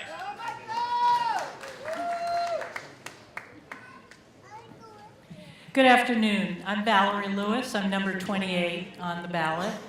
I'm a lifelong Democrat. I've been a Democrat since I was in high school, and I think I won't tell you how long ago that was. I've served several terms on the Washington County Democratic Committee and several terms as a Justice of the Peace. I'm old enough to have remembered what happened in Chicago in 1968. And I think it's really critical that at this convention we come out totally unified and we come out with a platform that reflects the broad perspective, issues, and concerns of the entire Democratic Party. I would go to the convention as a very proud Bernie supporter, and I ask for your support. Thank you very much.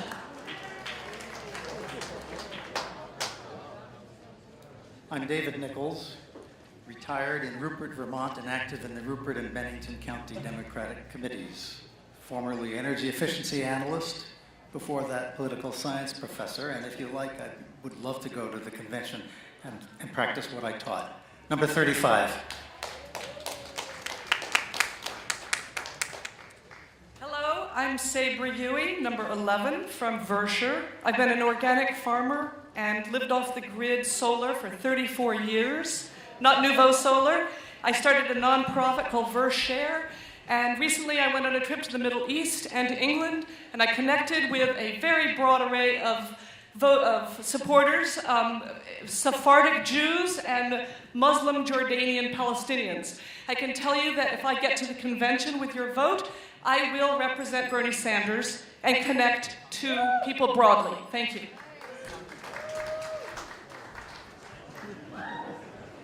Hi, I'm Nick Park. I volunteered in the New Hampshire primary for Bernie Sanders, and I'm the chair and founder of Upper Valley Young Liberals. We got over a dozen town delegates here today from 4 different towns, most of them young adults. I'm also a delegate for Windsor County, so I'm on the state committee. Please vote for me, Ashley Andrews, and Noah Detzer. Thank you.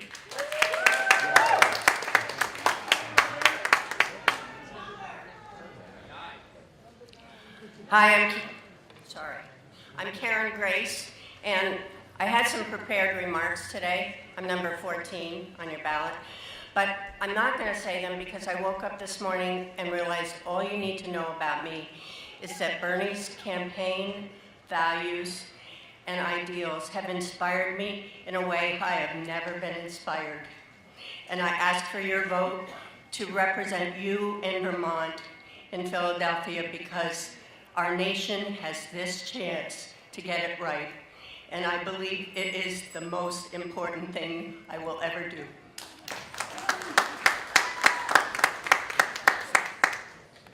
Hi, I'm Noah Detzer. I'm alongside Nick Clark and Ashley Andrews running for this position. I'm a teacher from the Upper Valley, and I really want to engage students. Of course, I'm a strong Bernie supporter, and I'm doing my best to do that in the classroom. And if elected to the convention, I'm going to film the convention. You can find me with my camera more often than not. And I'm going to bring that back to get passionate, exuberant engagement from the young people, my students in my district and districts all around Vermont. Thank you. Number 14.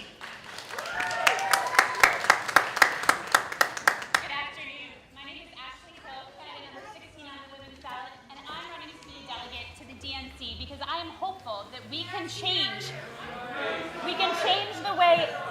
This one. All right. Yeah, number 16. My name is Ashley Hill, and I'm running to be a delegate to the DNC because I am hopeful that this election will change the way that Americans perceive the political process in this country. And I want all of us to be a part of that change.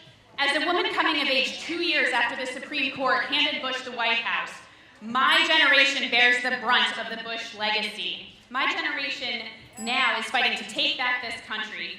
Please vote Ashley Hill. Send me to Philly. I will take your vote. All right, first let's get the energy level up in this room. Vermont Democrats, let me hear you. Oh, no, let's play it again. Stop your feet, clap your hands. Vermont Democrats, let me hear you. My name is Arshad Hassan. I'm number 20 on the ballot. I came to Vermont 12 years ago for another candidate who was running for president from our state, Howard Dean. He did not do quite so well as Bernie Sanders is doing now. But I was inspired to stay in Vermont because I was inspired to build off of the network and the power of the organization that he built. And so that's why I feel so inspired by Bernie Sanders. Vote for me, Arshad Hassan, number 20, because I want to build this going forward. Thank you so much. Thank you. Hi, I'm Representative Diane Lanfer from Virgins, and I'm number 25 on your ballot. I've been a lifelong Democrat and Vermont political activist. I have served as the chair of the Virgins political party, our county committee, state convention committee, and a variety of roles.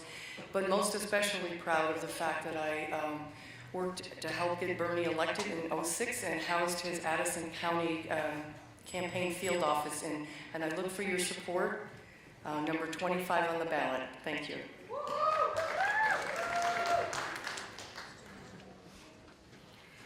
My name is Bruce Sargent. My grandfather was an iron miner who walked to work in the dark, worked in the dark, and walked home in the dark 6 days a week.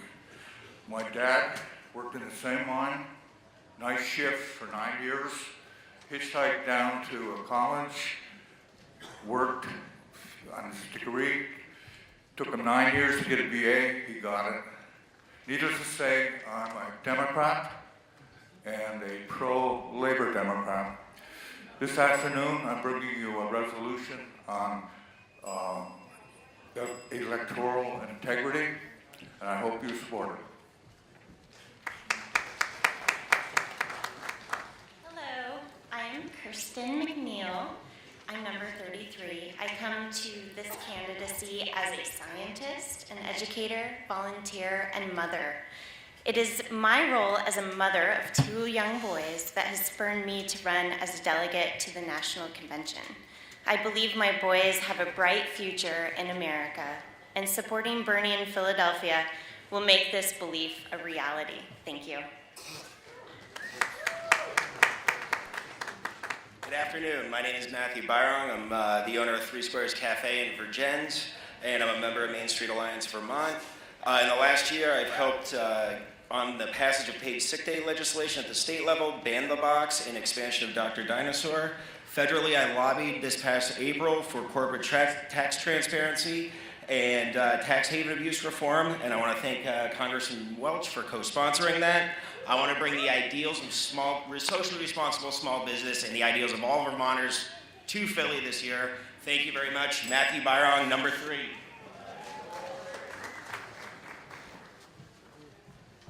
Brothers and sisters, today is the day that we elect 11 delegates to go to the Philadelphia Convention to elect Bernie Sanders as the Democratic candidate for the presidency of the United States 2016. I am speaking for Linda Maloney from Franklin County, and she comes from Enosburg, Vermont, and this is her statement. I'm from Enosburg, have been active in that community and Franklin County Dems for over a decade, worked with the farm ministry to dairy workers, and was a member of the Enosburg Peace Vigil. I'm 77 years old, and I'm working in California right now for Bernie. Vote for Linda Maloney, number 29.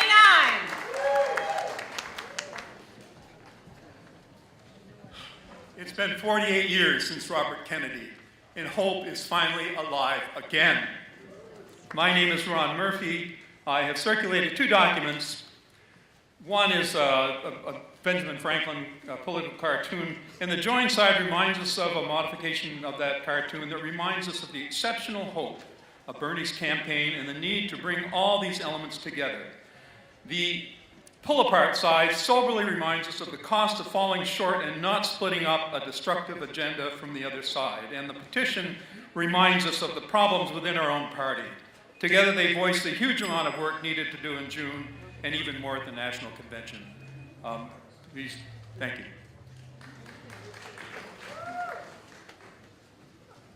Hi, I'm Amelia Silver from Pownell. I work in a parent-child center in Bennington.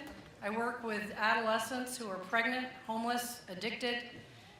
Respect for the individual is part of what I've learned in my job. Bernie Sanders shows that same respect for individuals. That's why I support him for president. I'd love it if you sent me to Philly. I'll stand for all of you Vermonters, and I'm honored to have your vote. Be very happy to go. I'm number 45 on the ballot. Thank you. Hi, Scott Garin, number 19. Last June, I attended Bernie Sanders' very first campaign rally to make sure he wasn't alone. Since then, I also made the First Amendment campaign contributions, bought a yard sign that's been up ever since. Since then, I've worked endlessly for Bernie's campaign. I've worked within the VDP for Bernie, authoring an open letter to the DNC requesting more debates that was signed on by more than 20 state-level VDP members. I'm also the sponsor of the superdelegate resolution running later. Please make sure you stay to vote for that important thing. Thank you. Scott Garin.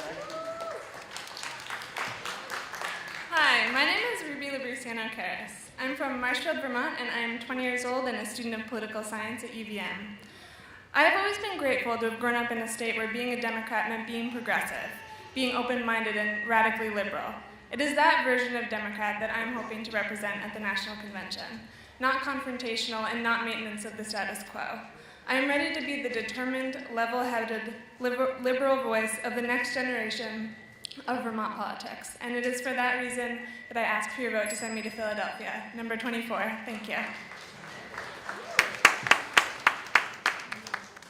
Hello everyone, my name's Ian Heffley, number 21 on the ballot. I come from the deep south of Vermont in Vernon.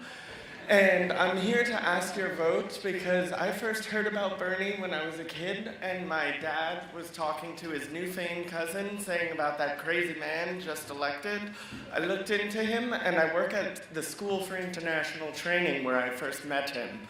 As an educator, I see the importance of free or low-cost public education. So please send me to Philadelphia in July.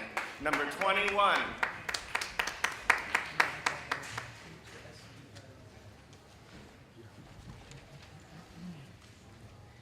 Bernie has been fighting for us for over 40 years, and now it is our time to rally together and crusade for Bernie, because a fight for Bernie is a fight for us.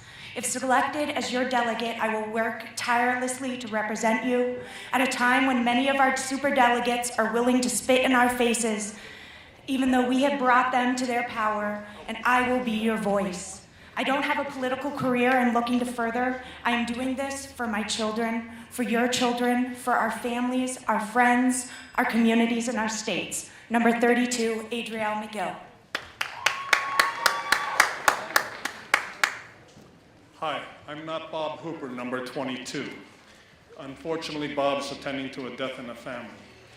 Bob has been a committed supporter of Bernie Sanders and campaigned for him in Florida and Pennsylvania. He's a strong union guy and past president of the Vermont State Employees Association, who represents all of us working Vermonters. He wants to help reorient the Democratic Party away from the big money lobbyists and back to those who ring the doorbells, dial the phones, march in the parades, and vote in elections. Like Bernie, he represents us and would appreciate your vote, number 22. Thank you.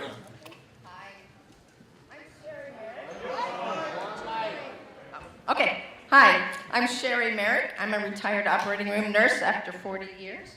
Bernie's issues are our issues. Climate change is now, Medicare is for all, Citizens United, a living wage, student debt relief and free college tuition, and corporate welfare, jobs, infrastructure. Veterans, we need to support them with the care they've earned. With Bernie, it's we the people. What's your name? Sherry Merrick, number 34. Thank you.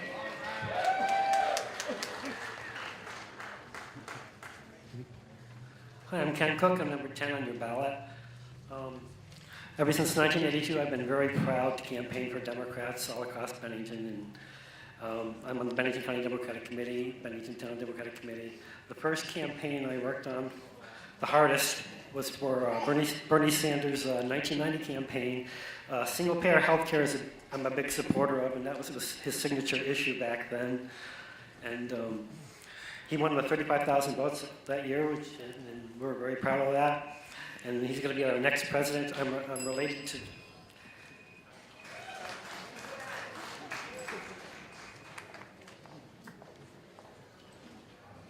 I'm Shyla Nelson, number 36, founder of the One Earth, One Voice campaign and opera singer. Here today because the cause is right, the time is now for this fragile planet, for our planet's people, and for all future generations.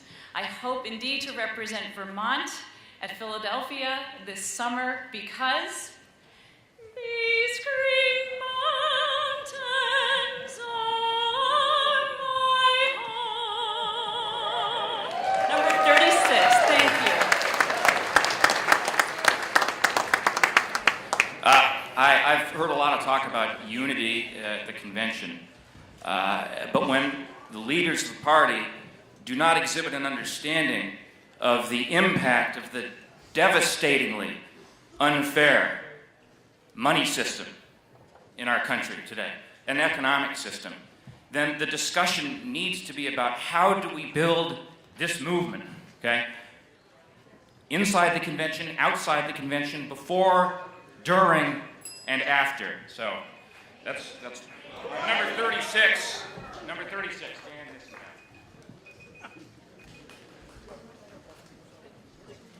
Hi, my name is Michelle Peckrell. I'm a native New Yorker, but a Vermonter by choice. I have traveled all over the world, and I have seen the things that Bernie wants to happen in other countries. It can happen here. We all need to stand with Bernie and fight for Bernie, and I will do that in Philadelphia if you vote for me. So, go Bernie! Michelle Peckrell, number 38.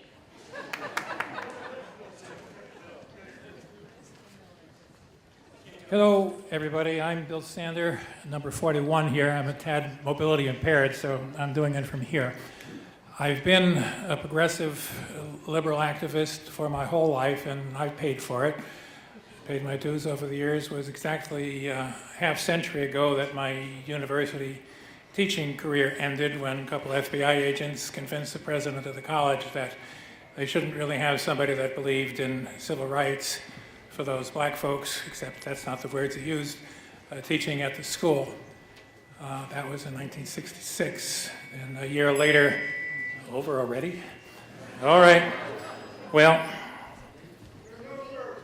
number 41. I thought I could speak more quickly than that. Sorry about that.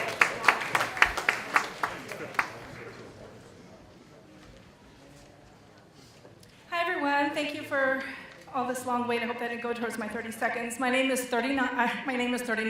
I'm 39. Claudia Pringles from Montpelier. I am an immigrant, a Latina, a first-generation college graduate, a lawyer, and a parent of a child with special needs. I'm also an unapologetic Bernie-crat. I fight hard for Bernie because he fights for things that matter. We have a job to do in Philadelphia, and that is to go and convince those Hillary delegates that Bernie needs to be the nominee. He's the one that can beat Trump. Thank you very much. I'm loaded up with Robert's rules. Thank you.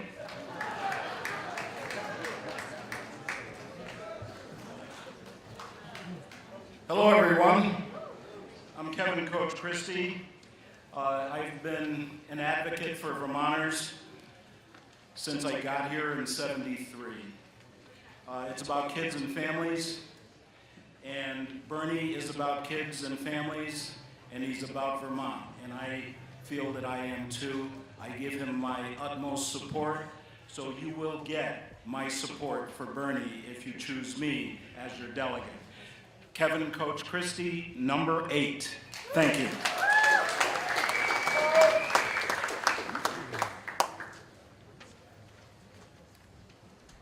Hi, I'm number 55, Mary Joanne B. Watson, better known as Goldie Watson. I'm a nurse and a retired state employee. I grew up in Chicago and became an active member of the Richard J. Daley machine in Chicago. When I came to Vermont, I kind of withdrew from politics until I retired. I've developed a new interest in the Democratic movement. In particular, I feel the burn, and I have a burning desire to represent you at the National Convention in Philadelphia. Thank you. Number 55, double nickel.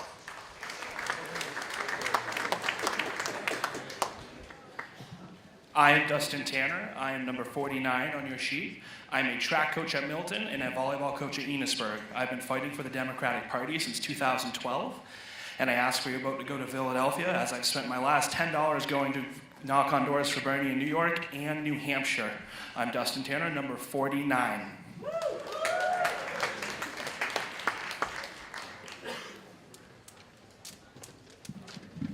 Hi, I'm Marianne Robotham, number 42. I don't have the money to take time off work and go to Philadelphia, but I would like to remind people that Vermont is mostly a rural state, and please send rural representatives to Philly. Thanks.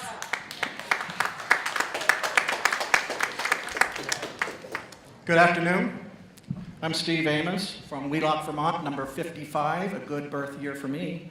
My biggest concern in 2016 is coming together to defeat the joke of a Donald Trump candidacy in November. We also must support Bernie Sanders in every way possible by incorporating his values into the platform, by removing superdelegate status, and by replacing the DNC chair. As an alumnus of the 2012 Democratic National Convention, I can hit the ground running in Philly. Please review my Democratic credentials listed in the program. I truly want to make a difference. Steve Amos, 55. Greetings. I'm Ann Siebert. I'm number 44. And I think it's absolutely critical to preserve choice for our future generations. Issues like the military, health, and taxes wax and wane. And are in a constant state of flux. But if Roe v. Wade is overturned, it could set a pattern for the next 100 years, and for our children and our grandchildren and their children. We cannot let that happen. With your vote for this seasoned geezer, you'll get a unity candidate with buttons, a hat, and a whistle.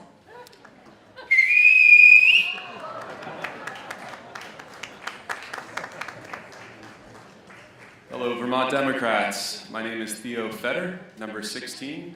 I am from Montpelier, also live in Tunbridge, and when I'm not in my tractor excavator, I'm hanging out in Montpelier helping push good progressive legislation on energy. Please send me to Philadelphia to demand political revolution. No more establishment politics, no more establishment DNC. It's time to shake things up. Thank you. Number 16, Theo Fetter. Hello, I'm Laura Simon, number 46. I've been campaigning for Bernie since he first ran for mayor. I helped open the first battered women's shelter, and I helped close Vermont Yankee. I rallied people in the Northeast Kingdom against a proposed pipeline there, and I've empowered thousands of disadvantaged Vermonters and children at risk. I was appointed by Bernie to his team to study the Canadian healthcare system. I've been a union rep. In this campaign, I went to South Carolina and other states. In South Carolina, I worked for a month full-time for Bernie, and I will help move us forward. Number 46, Laura Simon.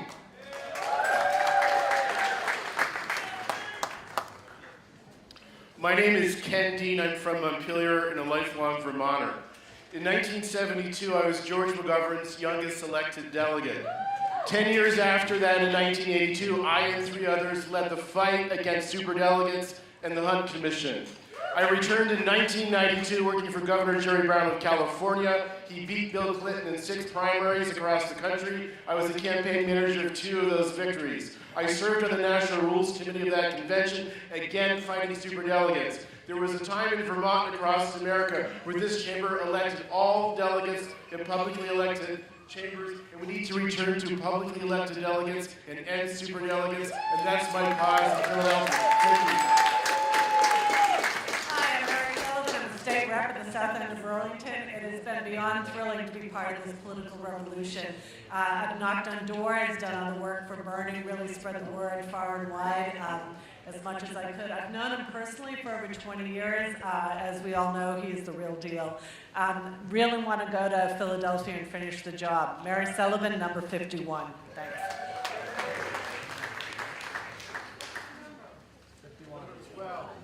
I'm Don Foster. I served the last 30 years overseas and with the State Department, and I had the privilege of working with Mandela in South Africa, and let me tell you, what they did in South Africa, we can do here. But when I came back, thinking that this country was going to be put together well under our first president of color, I realized that South Africa had it right, and we still have it wrong. There's too much racism in this country still. And so I would urge you to vote for the young people who are going to make those changes. In my district, that's Noah, Nick, and Ashley. Get Noah to film this convention for her students. Hi, everybody. I'm Vicki. I'm from the Deep South, otherwise known as Bennington, Vermont. I am here for 5 reasons. Those 5 reasons are 8 years old, 9 years old, 9 years old, 10 years old, and 105 years old. My 105-year-old client said to me on Friday, Vicki, I love you. When you go to Philadelphia, you say, go Bernie.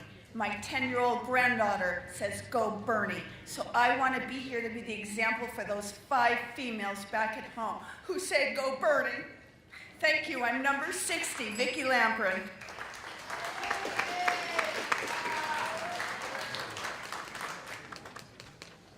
Hi there, I'm Mike Kelly, number 11. As Maria Rinaldi said, you can't keep brushing disability rights aside. You should be able to make a choice between marriage and health care. You shouldn't have to make choices like that. I want to help her to do that. My name is Mike Kelly, number 11.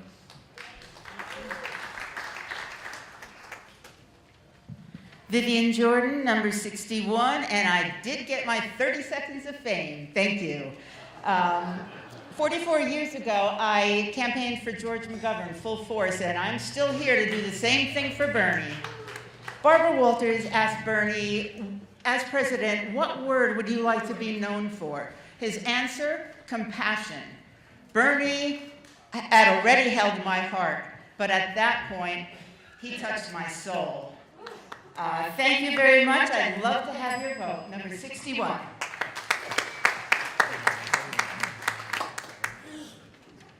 Hi, I'm Don Schran. One straightforward thing we can all do to help Bernie in Philadelphia would be to include one of his long-term friends as a member of our delegation. That would provide him with an extra level of comfort during what we expect to be a very difficult convention. So, I would urge those of you who would vote for me to vote for Brian Pine instead.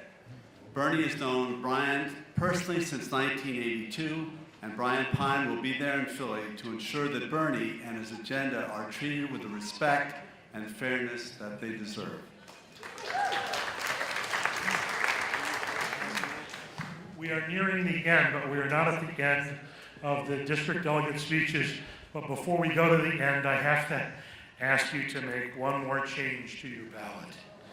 I'm advised that the name Misty McCartney was omitted from the list of women candidates. She would be number 62. Do you have that? Misty McCartney. Yes, it is. All right, have you got that now? Just so we're clear. Additional names on the ballot.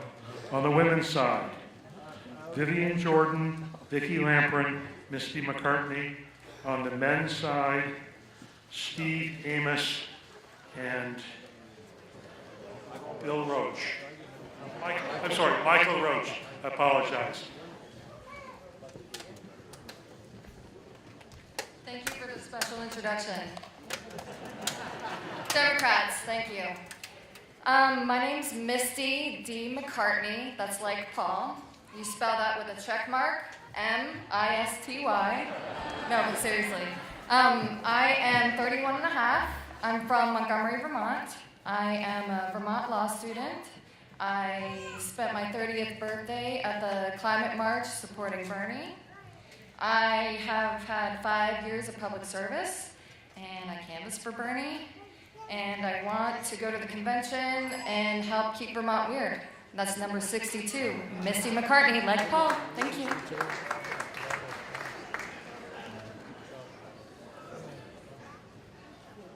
Good afternoon. My name is Mark Hughes. I'm number 24 on the ballot, and I am a proud retired officer from the United States Army and the town chair of Canada. This is it. This is our time. This is our place. And as we step up into our place, we have a responsibility to ensure that the needs and the concerns of all of the people are represented in all places, all of the time. Let the votes and the delegates represent the voices of the people in this time and in this place across America. Thanks. Mark, 24.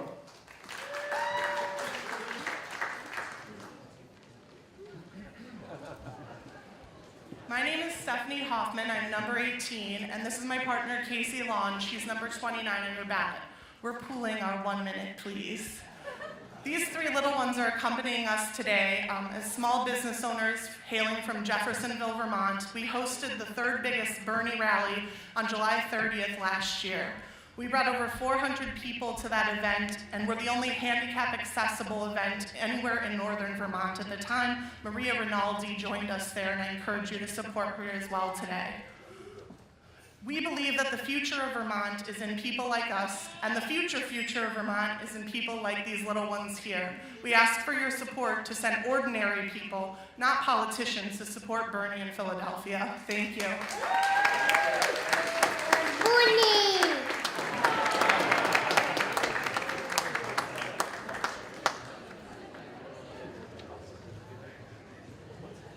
Hi there, tough act to follow.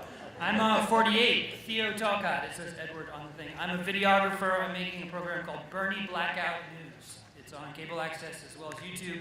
If you elect me, I will film relentlessly inside the convention and make sure the truth gets out. Because as you know, the corporate media has not been doing its job. If you watched MSNBC on Tuesday night, you wouldn't even have known what happened in Nevada, where we got robbed of delegates. We have to stand together. The second-tier delegates in Nevada are going to come back to us.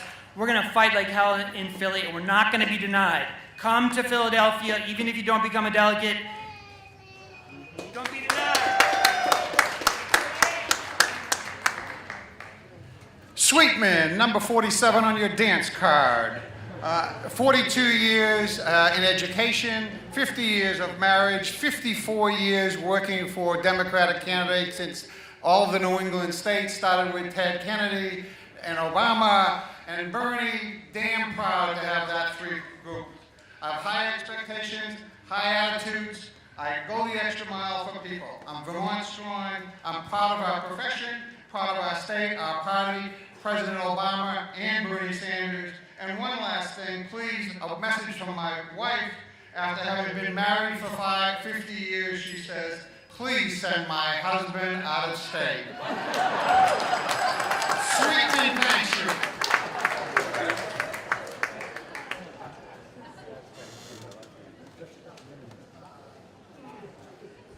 I'm Rich Warren from Starksboro, number 53. I'm not a celebrity, but it's not about me. It's about Bernie and party unity. It's about a unified party that is inviting and welcoming to young people and new voters who have become fired up over a particular issue or candidate. It's about uniting the party behind allowing independents to participate in all state primaries and caucuses. It's about a unified party whose priority is to improve access to the polls, eliminate checklist manipulation, voting machine errors.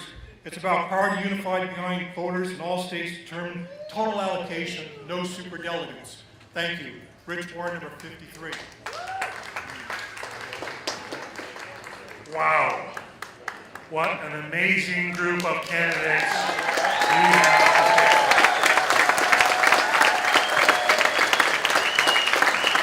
Imagine in your mind's eye the poverty of candidates at yesterday's Republican convention compared to this. Let me ask you one question. Do you need the names of the candidates who've been added again or the candidates who withdrawn? Okay, very well. I have a couple of announcements to make for you. We're about to begin the process of the collection, the casting and collection of your ballots. But there is one very important fact that you need to understand. The ballot requires that you sign it in order to count. That is not a matter of choice for the Vermont Democratic Party. That's what the delegate selection rules provided for by the DNC require. So please sign your ballot. Do not be concerned. We will destroy these ballots after the election is over. No one will know who you voted for after this day. But please sign your ballots. Now with that, let me say that if the staff will get the ballot boxes, we'll begin the ballot collection procedure when you're ready. And if you haven't already done so, I invite the delegates from Addison County, Bennington County, Clinton County, Essex County, Franklin County, Orleans, and Orange to go out and have your lunch, and then you can return and cast your ballots. So with that, we'll begin to accept ballots when you're ready. Thank you, and we'll take a few minutes to get this done. We'll be in recess.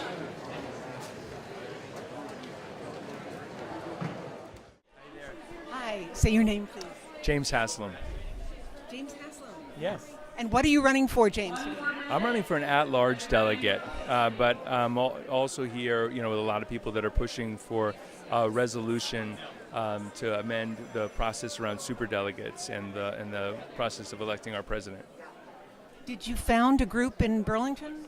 That's right. I was part of a bunch of folks that are part of Rights and Democracy, which is a grassroots group. I have a poster here for on June 23rd. We're going to have a Vermont Political Revolution Party at Higher Ground to be able to support people that are going to be trying to bring the spirit of Bernie Sanders' campaign to a local level, including folks running for local office.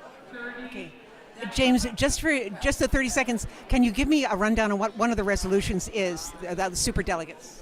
So basically the resolution would make it so that, in the future, the calls on the elimination of the superdelegate process, and at the very least calls on people to have to vote in alignment with the voters' wishes in the first vote, so that the superdelegates couldn't have the kind of effect that they're having on this current election with being able to be the deciding and let the voters decide. Would any of these resolutions impact this national convention? There are some resolutions that my understanding is going to be considered that could very much impact this year's election. and certainly will be calling for changes for 2016 in terms of what the superdelegates are allowed to do this year. Thank you very much, James Haslam. Thank you very much. Okay, here I am with Scott Garin, who is running to be the DNC chair. Scott?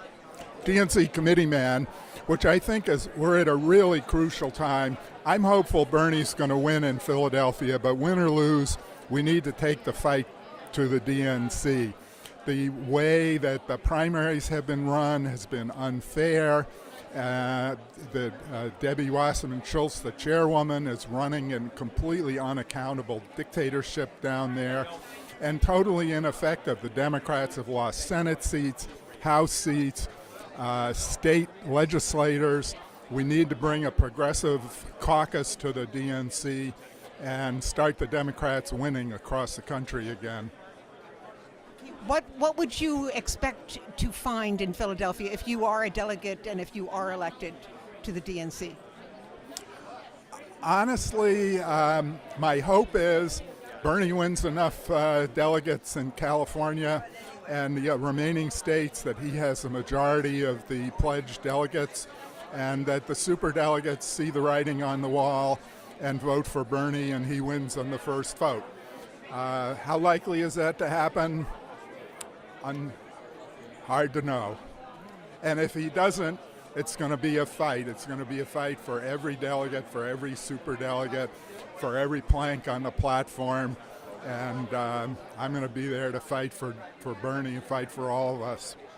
What do you think of the enthusiasm today in the Upper House at this convention? Oh, the enthusiasm is wonderful.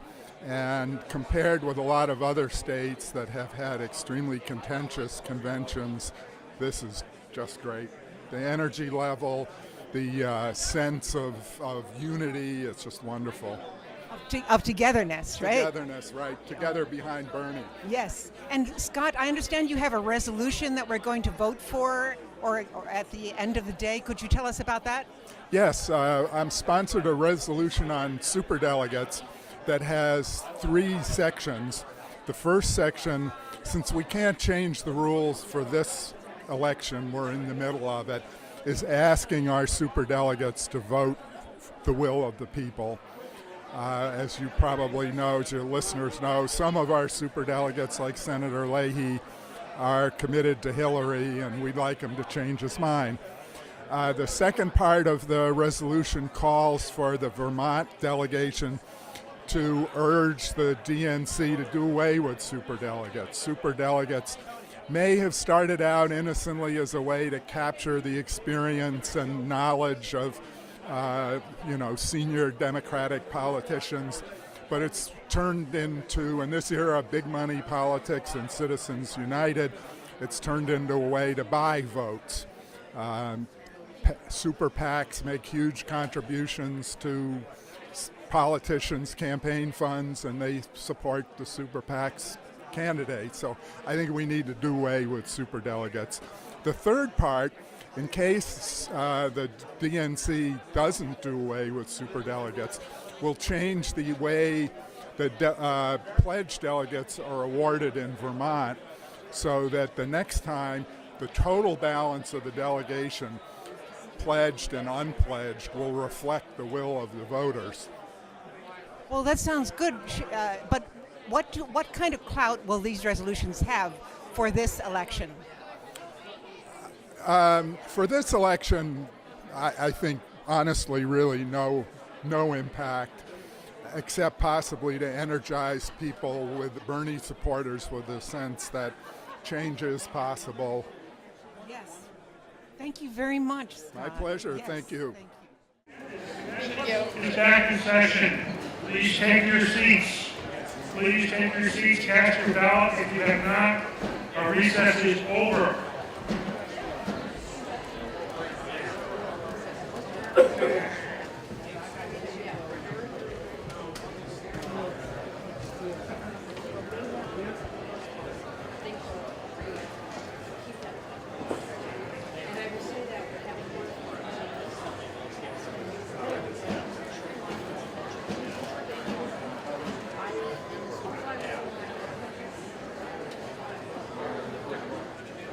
Delegates, please return to your seats. We're about to resume our activity.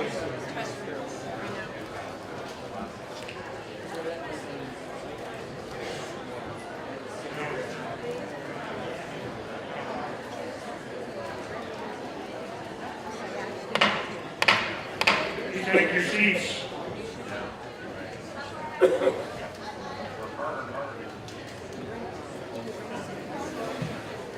You done? Yeah. Wait a minute.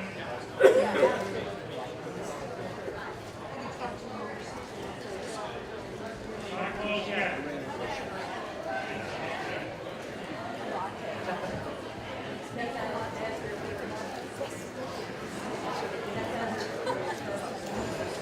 Voting is officially closed for district-level delegates. Please resume your seats so we can get back to work. We're already well behind schedule.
Delegates, will be quiet, please. We're back in session. Thank you. Can I have your attention, please? All right, we will resume our action. Our next speaker is the Vice Chair of the Democratic Party for the state of Vermont, Tim Jerman. Tim?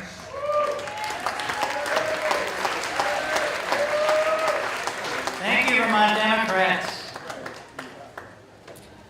First, I want to give a shout out to the members of the press who are here. We've got some very special organic free-range journalists here.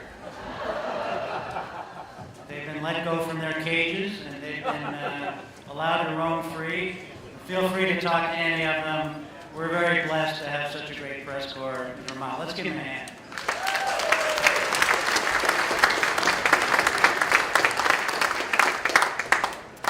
Before I want to go any further, please mark June 17th on your calendars for our annual Curtis Awards dinner. This is just a couple of days after the California primary, and we hope to have some really good news about who might just be able to come to Vermont and speak. So that'll be at the Sheraton in Burlington. You'll get a lot more information on it. June 17th, it'll be a very exciting evening. Yesterday, I was in Philadelphia at a critical meeting of Democratic chairs and vice chairs from across the country. And I learned some amazing things about the campaigns, particularly Bernie's campaign.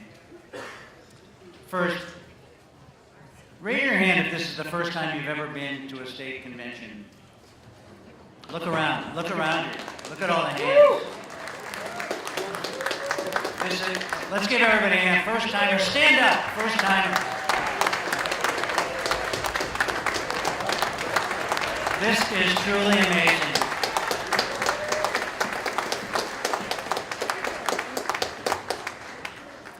So some of these statistics that I learned just yesterday are going to be about a lot of you.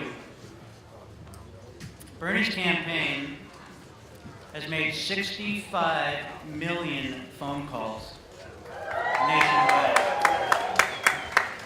They have knocked on 5 million doors. They have had 13,000 voter registration events. They've had over 1.2 million people at their rallies. They've registered 1.4 million new voters in California alone since January.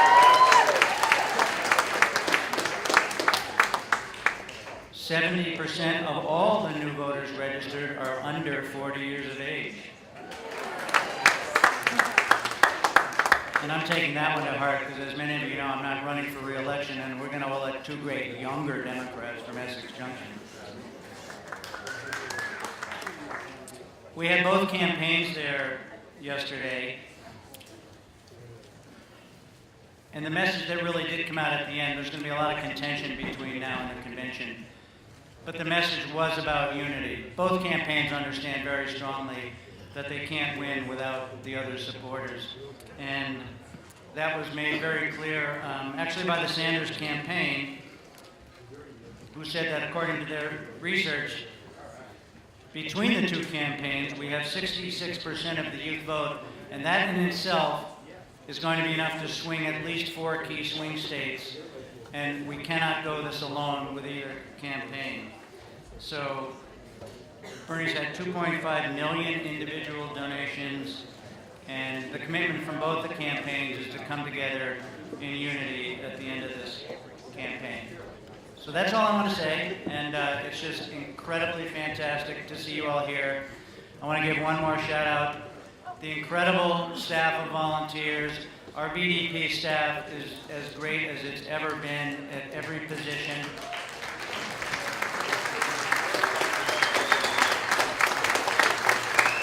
We know that your wallets are going to be well extended. We have so many great candidates who started very early. So we're going to have great primaries and a great general election. But don't forget, we have to keep the lights on, and we have to provide great opportunities like this, like the Curtis Dinner, like the great voter turnout that we do in the fall. And it's going to be an important election, and we hope to have everybody stay on board, and let's go forward as one. Thank you.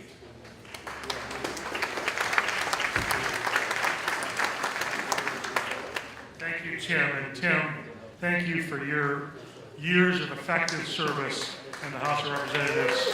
We will miss you. Thank you. But you're staying on as Vice Chair. Good man. And thank you, Tim, for mentioning the staff and the volunteers here. As I think you can all see, it takes some work and some effort to put a meeting like this together. It's not glamorous work, but it's work that has to occur, and I just appreciate the staff and the volunteers for this convention very much. Thank you. With that, it's my great privilege to introduce to you another of our candidates for governor, former Secretary of Transportation, the Agency of Transportation, Sue Minter. Sue?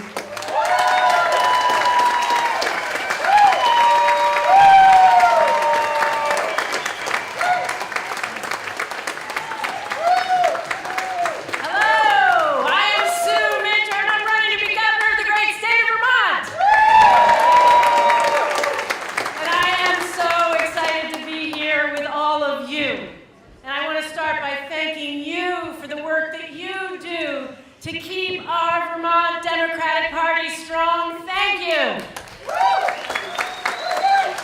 You know, we have so much to be proud of as Vermonters, but especially this year, when we have a champion for economic and social justice lighting fire across this country. Thank you, Bernie Sanders! Thank you, Bernie, for speaking truth to power and for spreading Vermont values across the whole United States. Let's hear it for Bernie Sanders.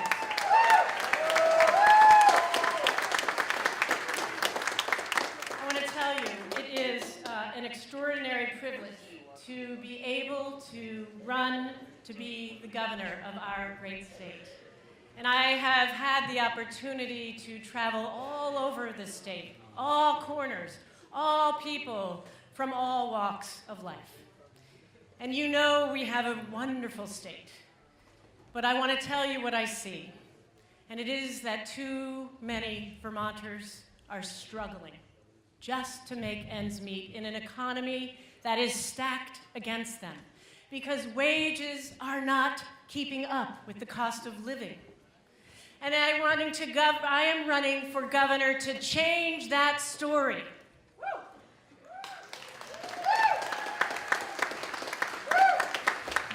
You know that I have the vision, the passion, and yes, the experience to get this done. I know that we have to grow our economy to make more livable wage jobs, to create an economy where young people want to stay and come to Vermont and grow their families and businesses.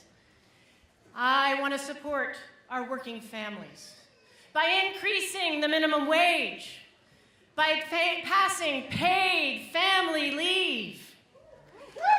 Thank you. And by making sure the next generation of Vermonters or dislocated Vermonters have the education, the training they need to get livable wage jobs, because this will both grow our economy and break the cycle of poverty, which is growing throughout this state. I want you to know that I will be a strong steward for our environment, because we know that climate change is not just real, it is here. And we need to get off the carbon economy and be more resilient for the disruptions of the future. But we also have to address our clean water agenda, because the people of North Bennington do not deserve to have polluted wells. And we have to be building clean water for the future. I want to tell you that I'm really here today to asking for to put your faith and support me to be the next governor of this great state. I want you to know that I don't just talk about change. I've been getting it done. I have been here in Vermont, working side by side with Vermonters through our toughest times. Whether it was during the Great Recession, and I was on the Appropriations Committee in the legislature fighting against Republican budget cuts, making sure Vermont, or when I was serving in the Transportation Agency, and in the eye of Tropical Storm Irene, which took 500 miles of road from us, and we rebuilt this broken state in less than 4 months. Thank you to the road workers, the contractor, and all of the thousands of Vermonters who came together, thousands and thousands for days, weeks, and months, and in some cases years, to rescue our state and have a strong recovery. But I want you to know that you can count on me. You can count on me to be fighting for Vermonters, to be a leader who fights, yes, as one of only 2 women Democrats in this country today running to be governor of the state.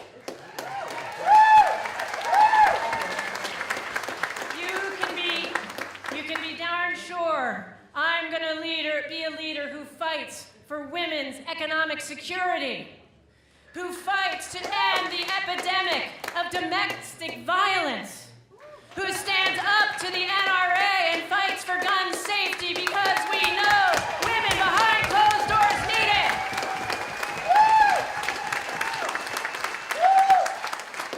it. You can count on me to be a voice for the voiceless. Whether it is a mom with 3 kids and 2 jobs who still cannot pay her rent, or whether it is an opiate addict in need of treatment and not jail time, you can count on me.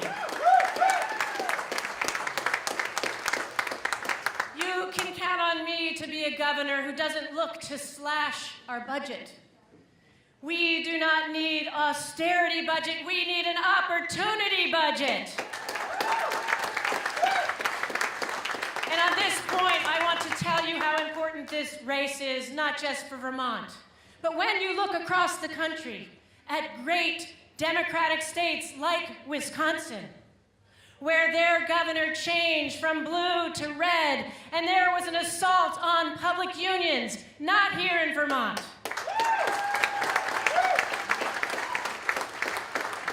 You can count on me to create more great downtowns like the city of Barrie with affordable housing, entrepreneurs, and a great future growth. Thank you.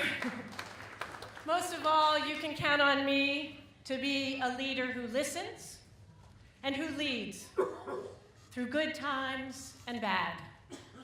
A voice for the voiceless and a champion for social and economic justice.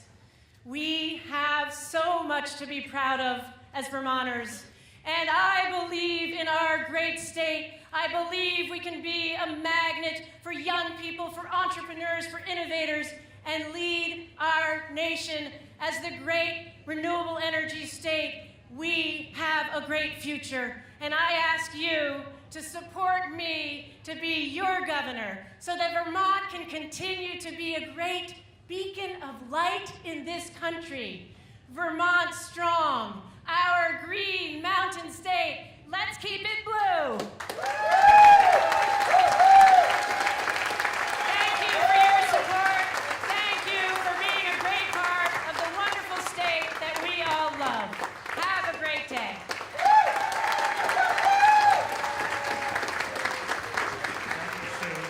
Thank you. It's my pleasure to introduce to you our next speaker, the present Speaker of the House of the state of Vermont, and a candidate for Lieutenant Governor, Shap Smith. Shap?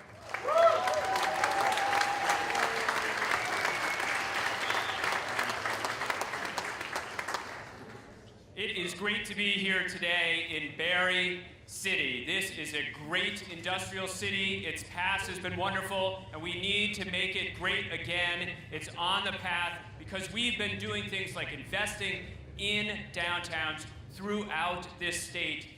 We know that's going to be our economic revitalizations. Places like Barrie, Rutland, Winooski, St. Albans City. We need to make those investments so that we can make this state stronger.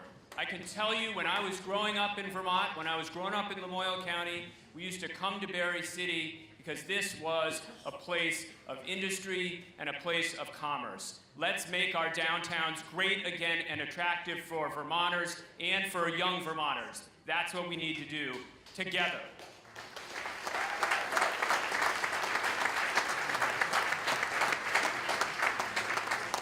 You know, people ask why we are in this business, all of us.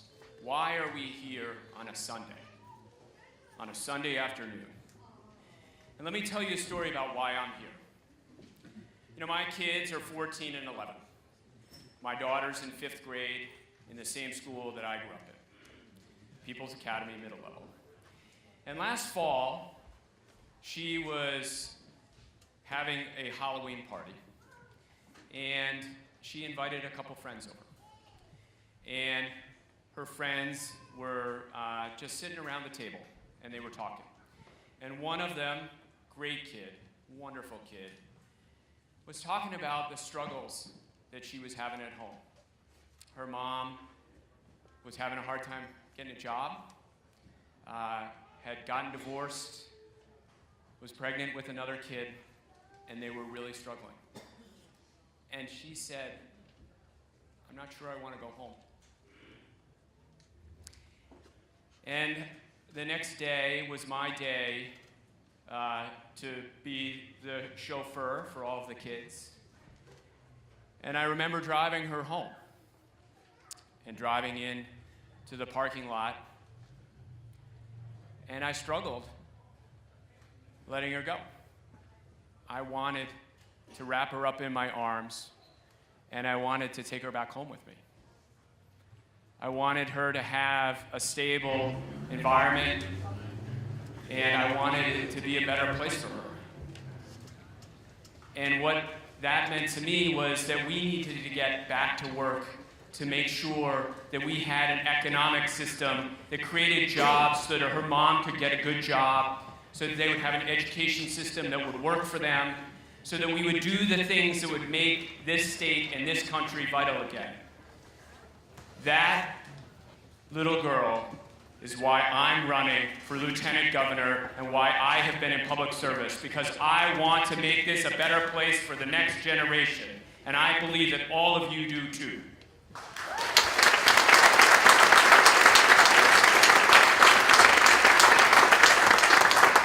That's why we fought and got across the line paid sick days this year.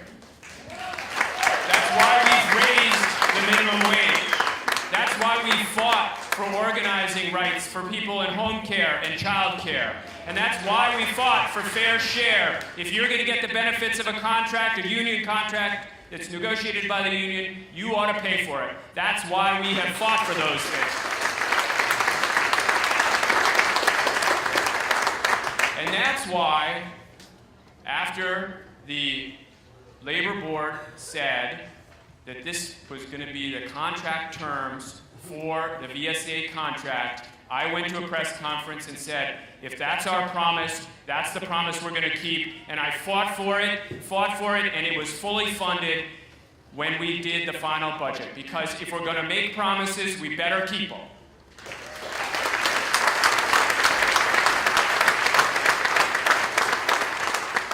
You know, Speaker of the House has been a great job. And there are many people out here who probably have had disappointments while I've been Speaker of the House. Because you can't always get everything you want. But what we have tried to do is create continual progress in our energy policy, in our policy in downtown development, to make sure that our education system gets better, because we want to move in the right direction. We don't want to be paralyzed by purity. We want to make sure that we're moving in the right direction and that we're making progress for all Vermonters. And that's what I'll do as Lieutenant Governor. I will work to make sure that this place is a better place, because this is where I was raised, this is where I'm raising my kids, and this is where I want all of us to have opportunities in the next generation. Thank you very much. Thank you. Thank you.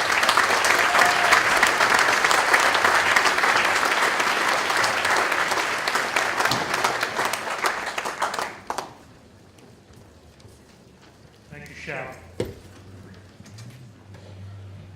The next item on our agenda is the election of a Democratic National Committeewoman and a Democratic National Committeeman. Let me just go through with you for a moment the way in which this election will be conducted. Each of the candidates has pre-filed an indication that they wish to be nominated. Each is entitled to have a nominating speech of up to 3 minutes. We'll invite the candidates nominators to do that, and each candidate will be entitled to address you for 5 minutes. There's one other, after that's completed, we'll give you an opportunity to cast your ballots. There's one other factor you should bear in mind, and that is, particularly with reference to the election of Democratic National Committeemen, for whom there's more than 2 candidates, a 40% plurality is required for a candidate to be named, to be elected. So it is possible that there might be a second ballot. So please, I ask you to stay for that reason. I also ask you to stay on after these ballots are cast, because there will be an important motion that I understand will be brought up after all of the other speeches have been completed under other business, and that is a motion to endorse the candidate for president. So that's an important motion. I ask you to stay on for that. With that, I will ask the nominators and the candidates for committeeman and committeewoman to come to the stage if they're not already here, and I'll invite the candidates to speak in the reverse order that they're listed on the ballot. We'll start with the committeewomen candidates. So I'd ask the nominator for Mary Sullivan to come to the podium and speak.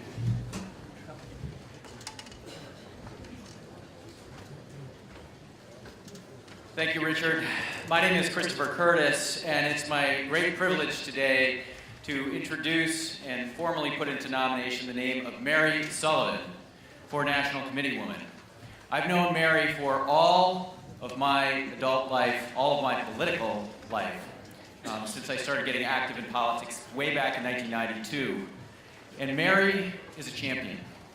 She's somebody that has represented her district ably, capably, and not only that, but with the vision and values that are the heart of the Vermont Democratic Party.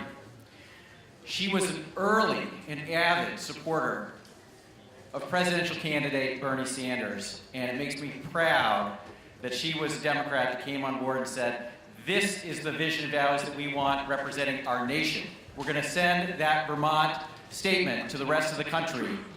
And Mary was one of those who said that this is critical and this is the leader we need for our party at this crucial time. Mary's also somebody that doesn't back away from a challenge. And she has been a climate warrior.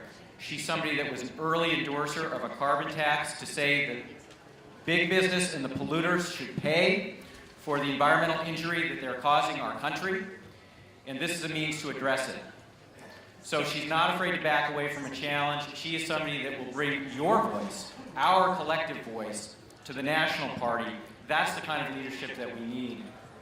And I always think of, at the close of the presidential convention when Senator Ted Kennedy, I always feel like Mary sort of embodies the spirit and the values of that old liberal Democratic Party.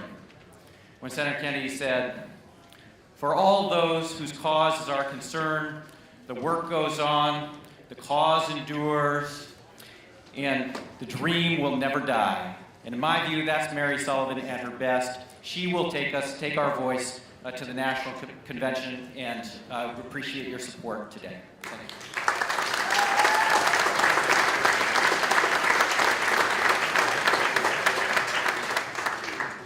Thank you, Chris, very much for those kind remarks. So I am running for Democratic National Committeewoman. I currently serve as a state rep from Burlington. I previously served as a state rep through the 90s. I'm also assistant treasurer to the party. My involvement in Democratic campaigns goes back to the time I was a kid. I always considered politics as a way to make positive change in people's lives, hence my long involvement. On top of this, I've been a Bernie Sanders supporter from the beginning because I felt that Bernie best represents the values I try to bring to the political process, and what a campaign it's been. People who know me know that I do like to work for change, and I believe that at this time the DNC could use some. In order to be a stronger party, adhering to the value and the visions that inspire us to participate in this process, I, like many others, thought that the process could have been run differently during the current campaign, a bit more fairly. Debates shouldn't be scheduled at times when very few people could watch them. I've heard the frustrations of our retiring Democratic National Committeeman about not being provided with opportunities to speak out and not feeling like his input was heard. This needs to change, and I will work hard for that change. So how do we go about doing this? I'll start the way I generally do, by talking to lots of people to get input, by trying to build a coalition of like-minded people, and I think there are many of them out there. In order for us to compete actively in the general election and go forward as a strong party, we need to keep everyone who has participated during the primary process involved, excited, and active. We absolutely must win in November. Otherwise, we can say goodbye to our democracy. Donald Trump is a dangerous demagogue, not a leader. We in Vermont are lucky. We have a fantastic congressional delegation. If all elected officials around the country were as good, what a fabulous country we would have. But unfortunately, that is not the case.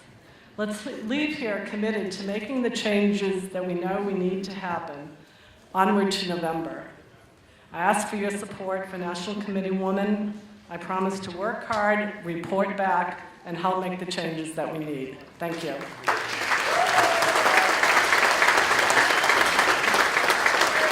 Thank you, Mary. I'd ask that the nominator for Claudia Pringles and Claudia Pringles come to the stage. Hi, I'm here to nominate Claudia Ines Pringles. She's not a chip off the old block. And in fact, she offers us really fresh change that is completely needed at the level of the DNC. Here she is.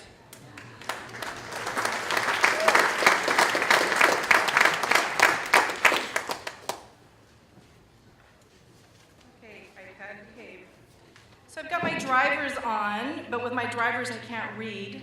So I have my iPad with huge font that'll help me read what I wanted to say to you.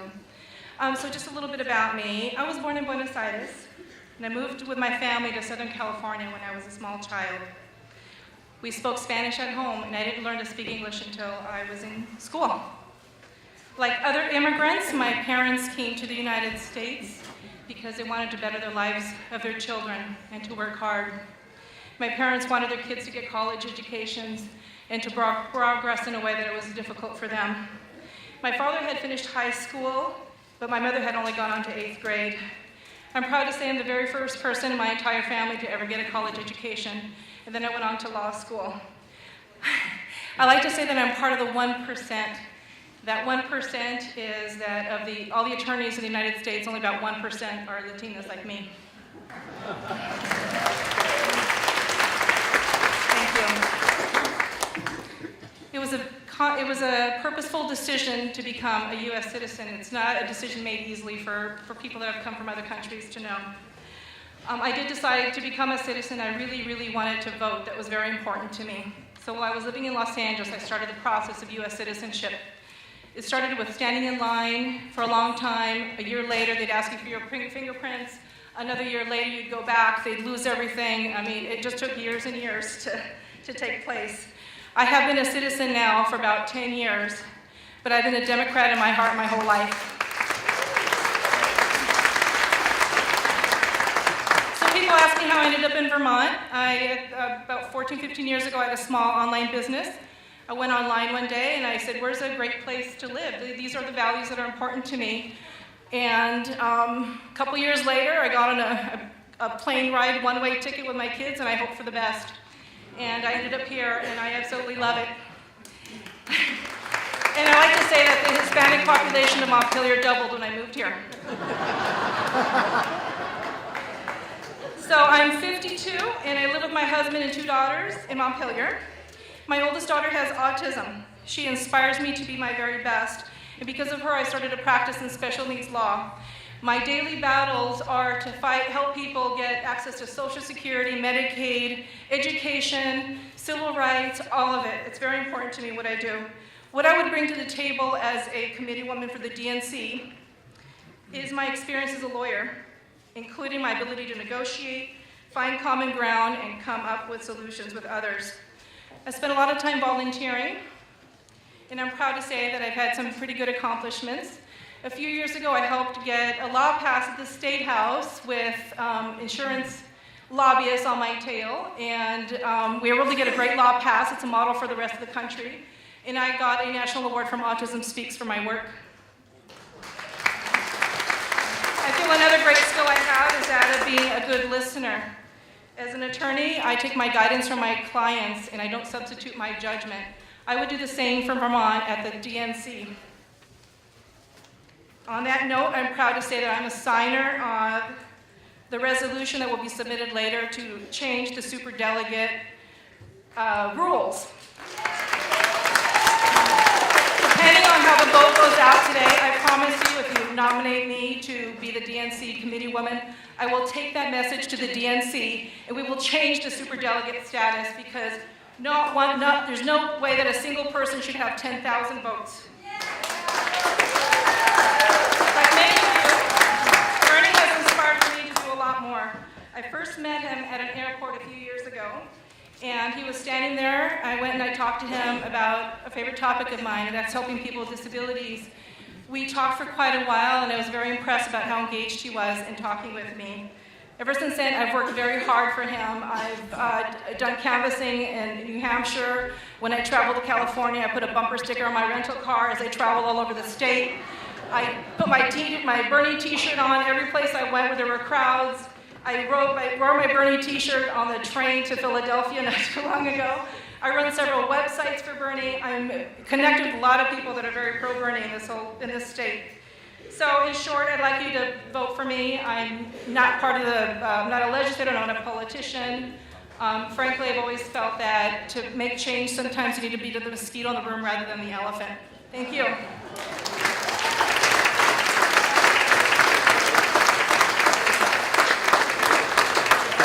Thank you, Claudia. We'll turn now to the candidates for Democratic National Committeeman, and we'll start with the nominator and then the candidate, John Tracy.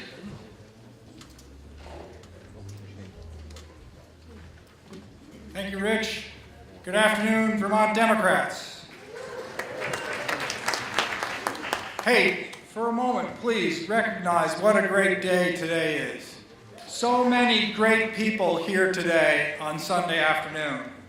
So much great energy, so many ideas, and frankly, so many candidates. It is seriously an embarrassment of riches. But despite all that, I have the great honor of placing in nomination for National Committeeman my friend John Patrick Tracy.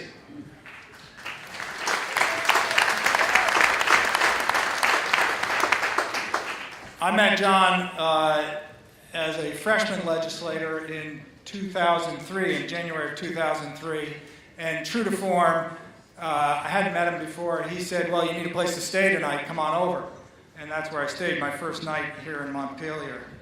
There is no better person to represent all of us in Philadelphia this summer than John Patrick Tracy. He has the experience to navigate tough issues and a record of fighting based on values, not just whatever is popular at the time. Whether he lived through the fight before marriage, the civil union fight where we lost the House, and then led the House to rebuild it and create the majority that I had the pleasure to serve in for 12 of my 14 years. He has led us on health care as well. You all know John Patrick Tracy. We can trust John Patrick Tracy. Please mark John Patrick Tracy in the orange box. John.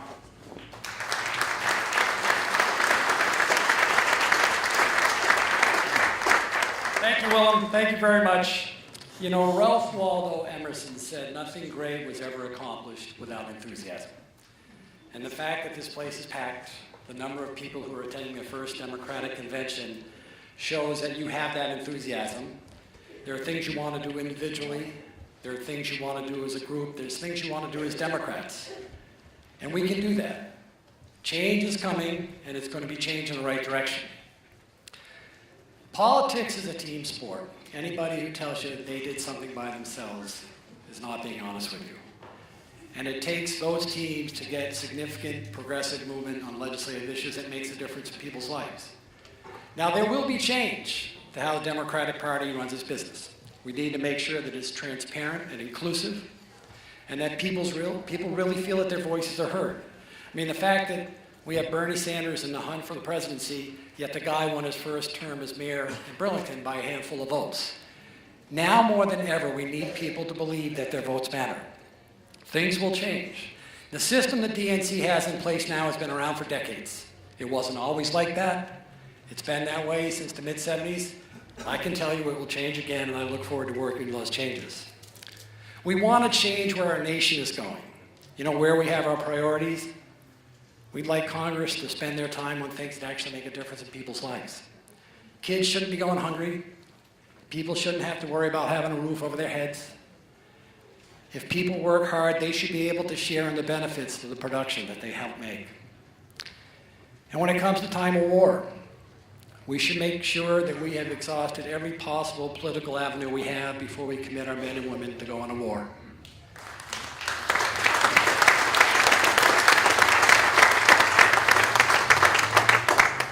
And when we do, if and when we do make that determination, we need to make sure that we understand the emotional, the personal, and the financial cost that comes with that. And when they return, the war fighters and their families, we need to make sure they have what they need, because their lives are going to be different. No matter what your participation was in a conflict, your life is different.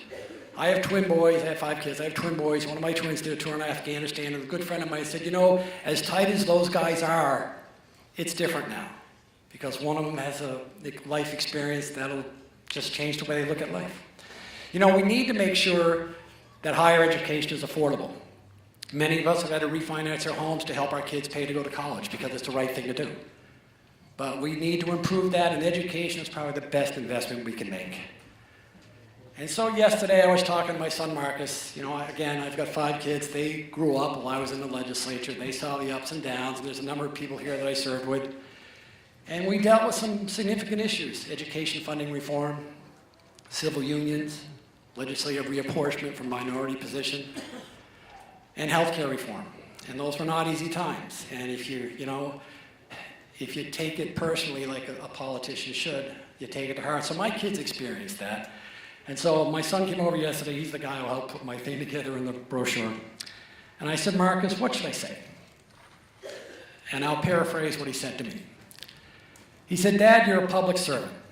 You volunteered to serve your country in a time of war where you didn't have to, but you thought it was the right thing to do. And he said, in the legislature, you went there to do what was best for Vermonters, not something that would benefit you, but you felt it was the right thing to do.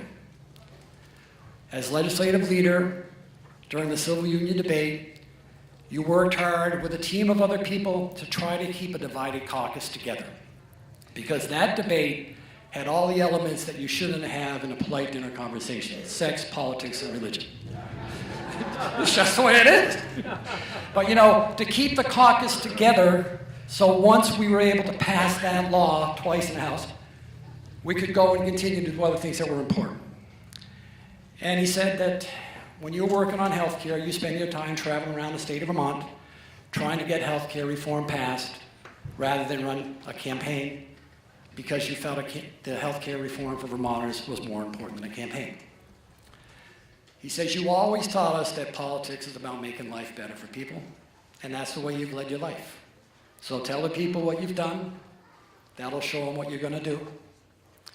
And hearing that from my son, which reflects my kids, is all I need. It makes me feel pretty good, but I will tell you, that's who I am as a person, that's who I am as a politician, and that's who I will be as a committee man if the opportunity presents itself. Thanks.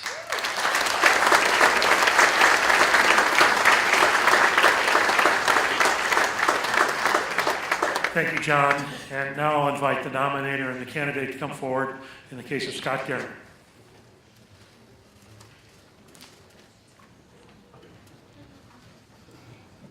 Hi, I'm back. I'm here to nominate Scott Guerin for DNC Committeeman. Bernie has a way, I think it's fair to say, of bringing good people together. I'm wondering how many of you here in the audience are here because of Bernie Sanders.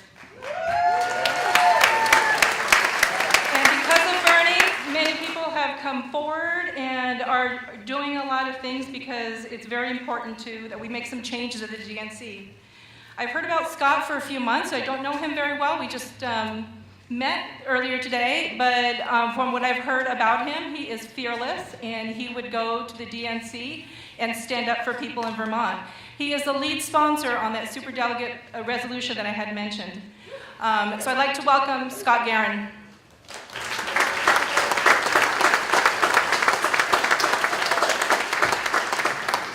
Thank you, Claudia. Thank you, Vermont Democrats. It's great to see all the energy here. You can really feel it. It's wonderful.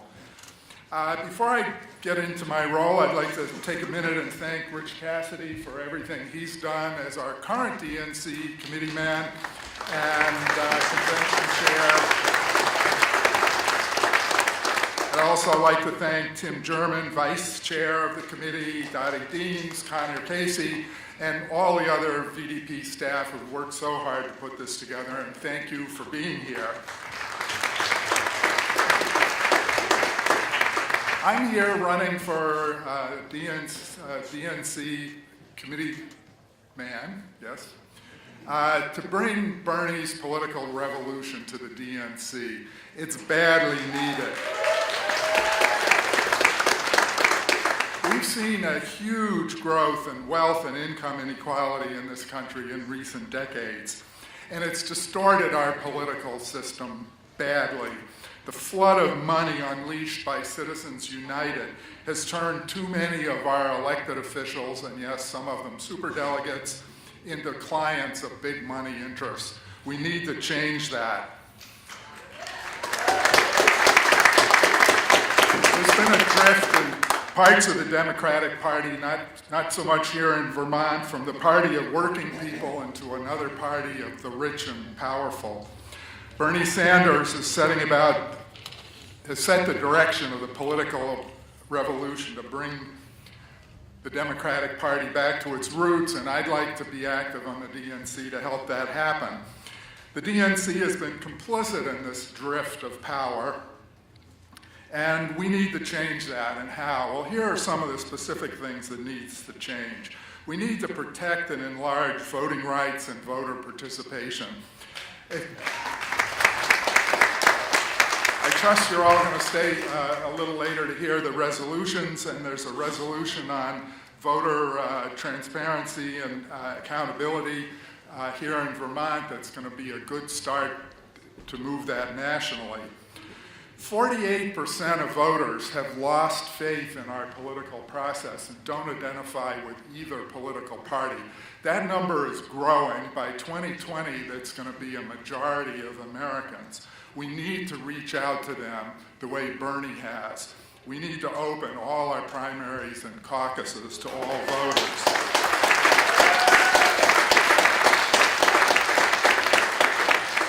The DNC should reinstate its ban on lobbyist contributions that was instituted by Barack Obama and unilaterally dismantled by Wasserman Schultz.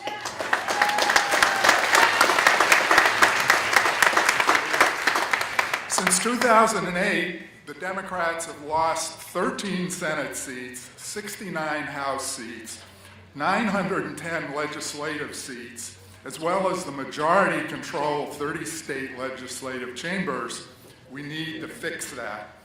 How do we do that? We need to develop progressive leadership. We need to develop activists and candidates at all levels in all 50 states and all congressional districts, as Bernie is doing.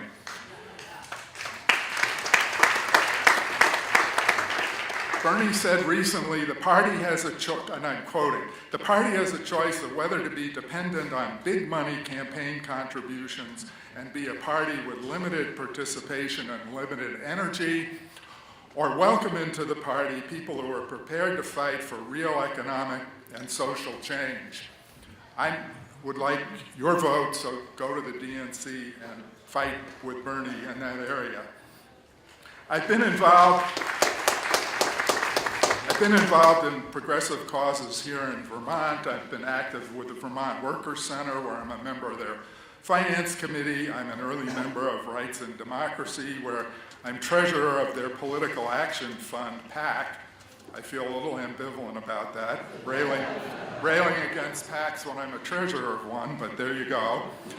I've also been very active in the Vermont Democratic Party. I'm treasurer and state committeeman from Rutland County. I'm Shrewsbury Town Chair. The last election cycle, I was a VDP Regional Data Coordinator for Southern Vermont. I'm also an active volunteer and board member in several local community organizations, and I sing bass with the Rutland Chorus, but only with lots of other basses, so you're not going to have to listen to me sing here, I'm afraid. We need grassroots leaders, not superdelegates. True leaders like Bernie don't create followers, they create more leaders.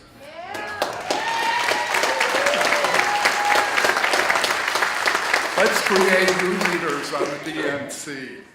I'd like you to ask, the DNC chair isn't a reward for work done for the party in the past. I think it really shouldn't be a second superdelegate vote for our senior senator's office. So please, give me your vote for DNC chair. Thank you.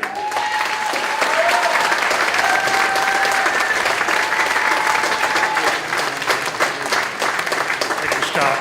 I will turn to the nominator and the candidate for Terry Anderson.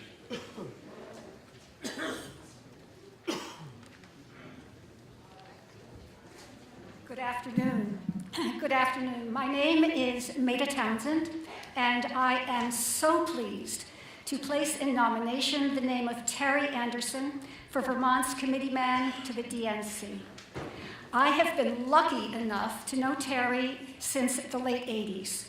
We worked particularly closely when I was Committeewoman to the DNC from Vermont, and then when I was chair of the Vermont Democratic Party.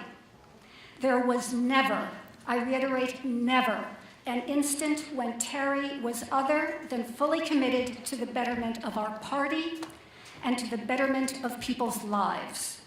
There was no task too tough. There was no task too thankless. For 9 years, from 1988 to 1997, Terry was Vermont's DNC committeeman. He successfully built broad coalitions to make significant changes in the party rules. For instance, strengthening proportional representation requirements, allowing open primaries in states such as ours to count, and improving non-discrimination and affirmative action requirements, including for LGBT and for people with disabilities and for youth. During that same time, Terry also successfully pushed for significant investments in grassroots voter registration and get-out-the-vote programs. For years on end, he was chair of our state platform committee. He twice represented us on the national platform committee. And he also did duty as the chair of our national delegation. In 2008, Terry was one of the original members of the National LGBT Steering Committee for the Obama campaign. And this year, Terry is the designated National HIV/AIDS Policy Advisor for the Sanders campaign, while also serving on the National LGBT Leadership Council for the Sanders campaign. Terry has much experience and success at the so-called art of politics at high levels within our party. Yet, it has never gone to his head.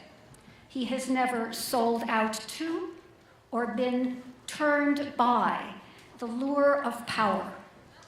I am thrilled, just thrilled for all of us, that he is willing to put his heart, his energy, and his know-how back into the fray, back into the pressure cooker that the DNC often is. As Democrats and as citizens, we can only benefit tremendously. It is my pleasure to give you Terry.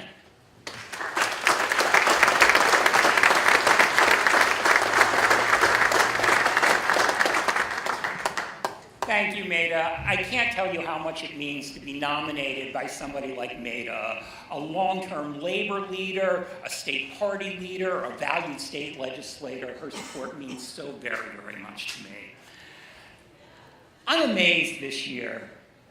86% of Vermont Democrats went out and voted for Bernie Sanders. I want to tell you a story about something that happened many years ago. 1985, I had just moved to Burlington. And there was a mayoral election coming up. There was a Democratic Party caucus to choose our candidate. And a couple of you here may remember this. It was pretty obscure. Some people decided that they wanted to put a candidate up in that caucus to say Democrats should be supporting Bernie, because those are the values of the Democratic Party. And so Kit Andrews talked me into it, and I ran for mayor of Burlington. I got 20% of the vote in that caucus, but we made a statement there that I'm so proud now to see continuing to grow. The Democrats and Bernie Sanders belong together, that we share the values, that we share the issues that matter to working people and to all people in our state and our country. I was proud of that. I was proud during the Jesse Jackson campaign. I can remember heated negotiations over when Bernie was going to come, the Democratic City Caucus, and we had people threatening to walk out if Bernie came. Can you imagine that now? I was Democratic National Committeeman when Bernie ran for Congress, and I endorsed him. And I went to a state committee meeting where people were calling for my head. How could you endorse that independent? You're a Democratic committeeman. I'm so glad that we're over that now. Woo! I want to say, we hear a lot of talk about political revolution, and what's happened this year is amazing, but the political revolution did not start in 2016. Political revolution's been going on for ages, for people working in social movements, for political and economic justice, for racial, social, environmental, and global justice, for earlier campaigns. For many of us, one of those first campaigns, my first campaign ever, and I'm proud to say, was Shirley Chisholm in 1972. I went knocking on door to door in my neighborhood, my heavily Jewish neighborhood in Baltimore growing up, campaigning. They thought I was really cute. I was 13. Didn't get many votes, but learned a lot. But for a lot of us here in Vermont, it was the Jesse Jackson campaigns in 1984 and 1988. I worked really hard on those campaigns. I managed to get named to the National Platform Committee representing Vermont. And I went there as a minority on the committee.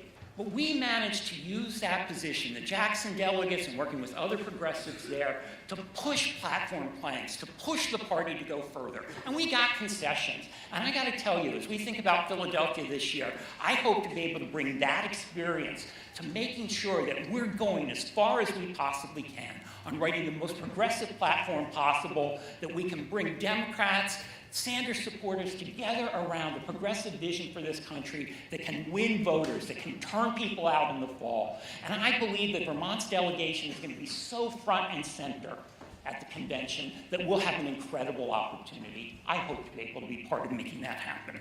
Yes! The Jackson campaign also got me onto the Democratic National Committee, where I served for 9 years. I was elected in 1988, re-elected in 92, and then again in 1996. And I did a lot of things in the DNC. I want to be really clear, I didn't do any of them by myself. It was about building coalitions, about persistence. It was about making allies where you didn't know they were. I managed to get, working with a lot of people, the chairman of the South Carolina Democratic Party to be the person taking the lead on getting lesbian and gay non-discrimination as a mandate for state parties around the country.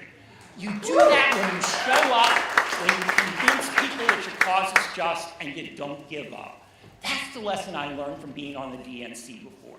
I had to leave the DNC when I left the state. I took a job out of state. I ended up working for about 10 years in Washington, D.C. as an advocate for for HIV/AIDS issues. I ran an organization called the National Association of People with AIDS, and I worked all around the world and all around the United States. I'm happy to say I can point to federal laws that I got language in. I'm happy to say that we made some real changes there. I left that and moved back to Vermont a few years ago, and I kind of took some time off. I was burnt out. I had several decades of activism, and I moved to my little mountain up in Montgomery, and I was really happy not to be doing politics anymore. But I got pulled in. Got tired of sitting on the sidelines. And when the Sanders campaign started happening, I realized I needed to be part of that again. So I got energized. I've been working on a national level with the campaign. I've gone to several states and worked in the campaigns, and I hope to continue that. But I really want to go to the Democratic National Committee again, because I believe that my experience in pushing for change there before is a way to bring change to the Democratic National Committee again, and we need that desperately. It's been very frustrating for me as a former DNC member to watch what's happened over the last several years with Chairman Wasserman Schultz, who quite frankly is out of touch with our party's grassroots, is inappropriate as a leader. Now, she won't be coming back, but we need to make changes to this party that are profound. And I've listed many of them in the email I sent out and the handout like some of you have seen. I've got a platform for what I want to do, but I want to talk about just the one most important aspect of that for me, and that is dramatically revisiting how our party delegate selection rules and nominating process work. 35 years ago, there was a national commission called the Hunt Commission, and it reevaluated everything. It came out of the messy 1980 election. We need another Hunt Commission.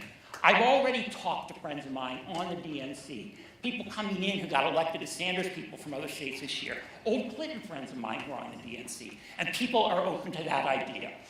I want to make that happen, not just to get rid of superdelegates that we need, which we need to do, but to comprehensively change that, to change the culture of the party so that we have a progressive party that appeals to the grassroots, that turns out voters, that wins elections, that is united around the core values that make us Democrats. I hope you give me the chance to go back to the DNC and continue that work on behalf of Vermont to carry our values there. Thank you very, very much.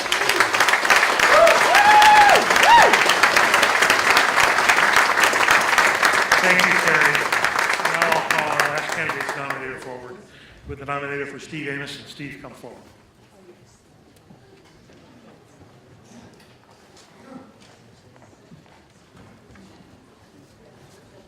Hi.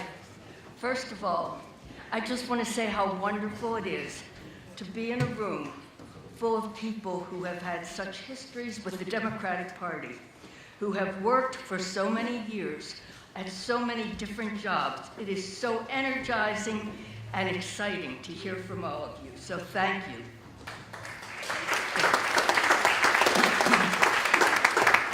I'm here to place the name of Steve Amos in nomination for state DNC committeeman. And I met Steve, many years ago when we were working for Howard Dean. There were 2 of us or 3 of us or maybe even 4 of us at the time coming from the Northeast Kingdom to get on buses in the cold of winter. And this guy came on with a suitcase full of buttons. And all I could think of was, really? Buttons? I'm freezing. But it didn't take very long for me to find out that Steve Amos was a lot more. He was about a lot more than buttons. Thank goodness. Though his buttons were really and are really, really nice. But what Steve Amos does have are the characteristics and the qualities that we are looking for in a state committee man. He is quiet, aside from his buttons. He is quiet, thoughtful, engaged, and he's reliable. We can always count on him. He's the chair of Caledonia County. He's there. He's there all the time. He's busy. He's working. He is the chair. He's engaged in the Vermont Democratic Party. He's our secretary. He's the chair of the platform committee. He works. We count on Steve to do the work, the party work. After all of the glitz and all of the confetti goes away from the convention, it gets down to showing up, going to the meetings, and forming those really important coalitions that say Vermont is part of the DNC. The DNC had better look at Vermont because we have wonderful values and we have wonderful ideas. So oddly enough, what I'm asking you to do is vote for Steve and send him to these exotic, wonderful places where the DNC meets. And really, but he will never get out of the hotel because there are caucus meetings, there are meetings, and that's the kind of work of the DNC that is so important, that ties us to the national committee to us, and lets us forward all of our ideals. So I'm asking that we count on Steve again to attend those DNC meetings and make those coalitions that bring our values to the DNC. That's the kind of stuff that is critical for us in the future. Thank you.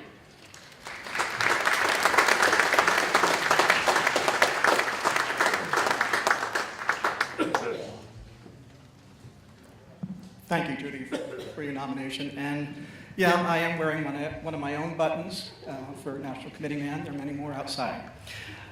Good afternoon. My name is Steve Amos, for those of you who aren't familiar with me. I live in Wheelock, Vermont, in Caledonia County, in the Northeast Kingdom, what I like to call the real Vermont. I do thank the VDP staff and all the candidates, and especially you, the delegates, for having such a great day today. This is such a wonderful time.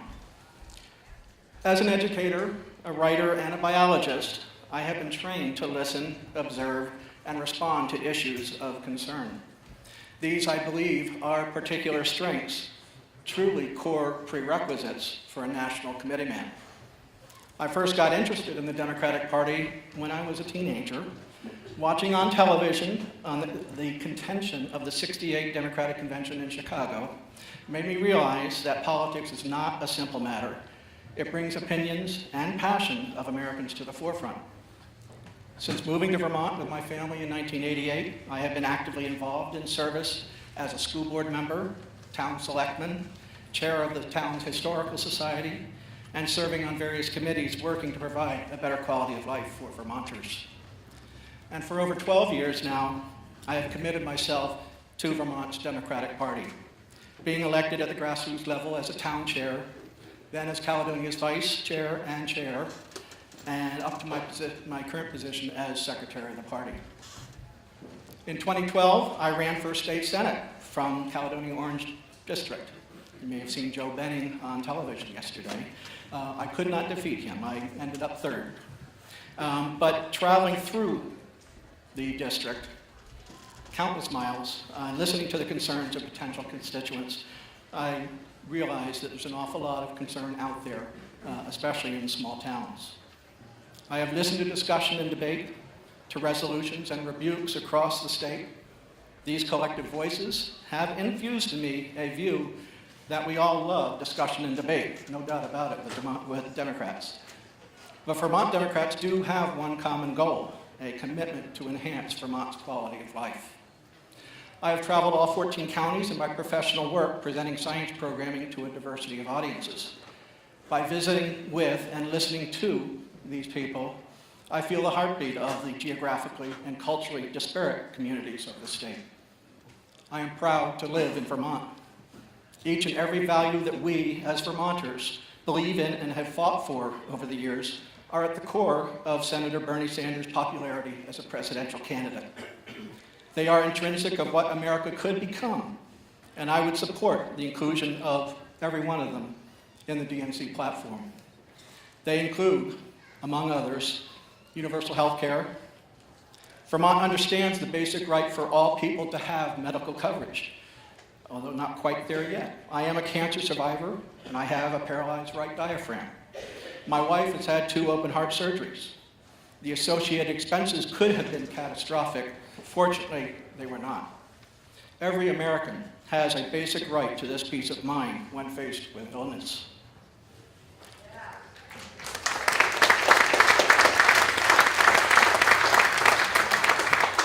Education. Days before marrying my daughter, my son-in-law took out a life insurance policy so my daughter would never be saddled with his medical college loan debt.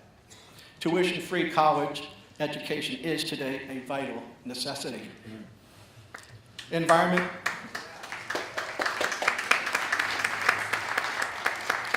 Environment, renewable energy. Vermonters are addressing what renewables are appropriate in their communities. It's a pretty contentious debate going on. Knowing that we cannot, though, continue with our dependence on fossil fuels. In all of America, green, renewable energy will be critical to our stewardship of the earth.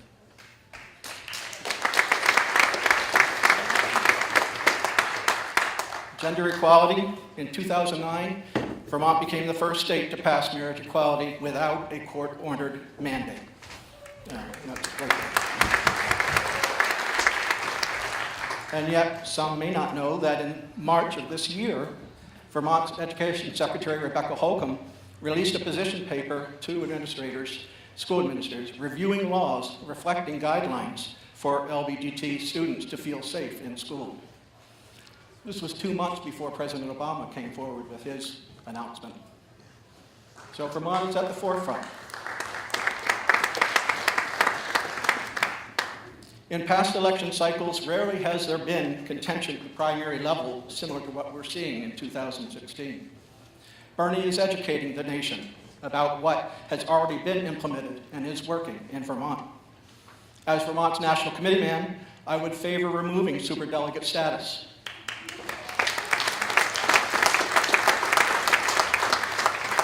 Or because I know that sometimes compromise has to happen, I don't like it, at the very least, that superdelegates should be assigned in proportion to each state's percentage of the primary vote.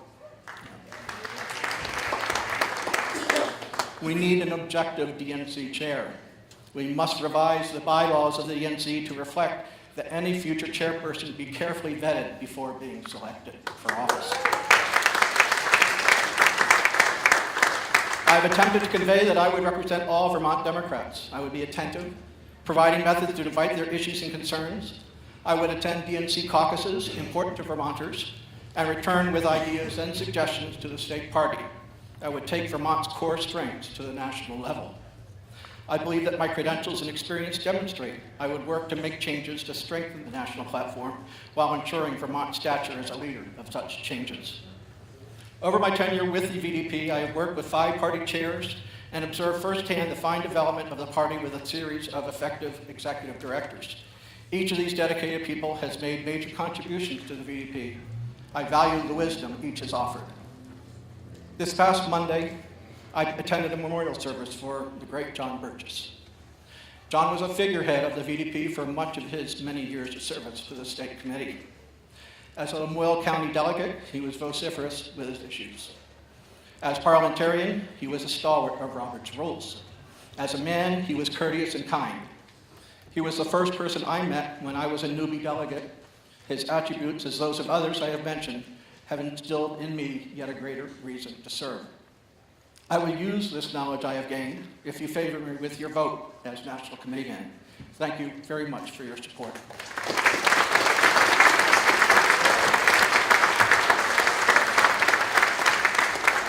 Thank you, Steve, and thank you to all of our candidates for the Democratic National Committee. Once again, we have terrific candidates. We're now going to open the voting for the Democratic National Committee positions. Staffers will carry the ballot boxes up and down the aisles for you to pass your ballots to them. Once again, you need to sign your ballot, and the balloting will close not later than the end of Matt Dunn's remarks, which are coming up in a couple of speakers. With that, it'd be my great pleasure to introduce to you our next speaker, the Treasurer of the State of Vermont, Beth Pierce. Beth?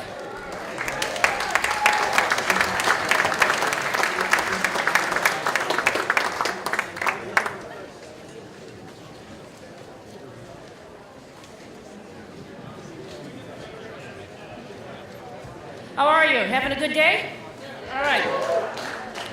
You know, as I look out here, I realize, and I've thought about it a lot, there are people, we have different views on different issues, and we have a great dialogue, but the one fundamental thing that brings us together is our belief in equality, in economic prosperity, and equal rights for every single Vermonter. And I want to congratulate you. I want to congratulate all of you for staying and advocating for that and continuing that process. As state treasurer, we manage the financial retirement for about 50,000 active, vested, and retired members. And they worry about their retirement. And they have an opportunity for retirement. But there are 104,000 Vermonters.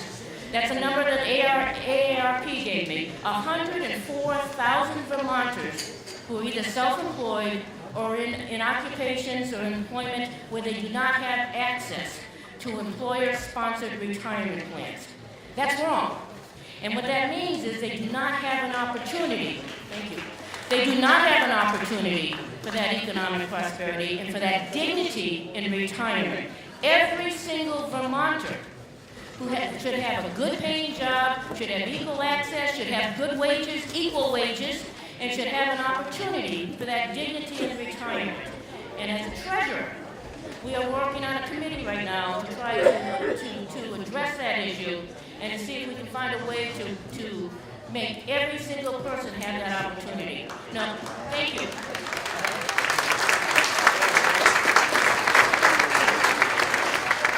We do a lot of financial literacy programs in our office, and I actually prefer the word financial empowerment.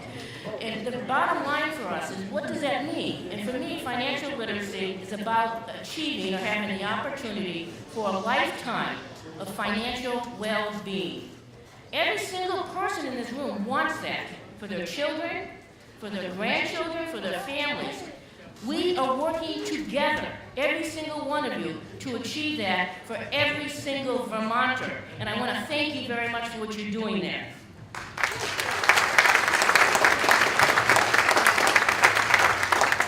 Working for local investment, and our office is obligated. We got a program called 10% in Vermont, We're putting 10% of our operating cash into housing, affordable housing investments, renewable energy investments, energy efficiency investments, and we're working on one right now to work with VSAC, the Vermont Student Assistance Corporation, to lower the cost of financing for students in this state.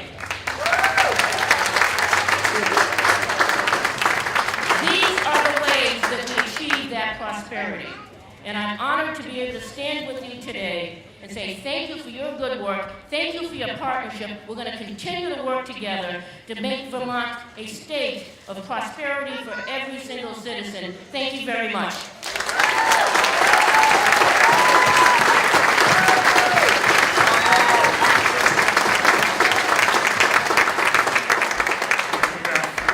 Thank you for the work you do for the state of Vermont. Our next speaker is the President Pro Tem of the Vermont Senate, John Kim. John?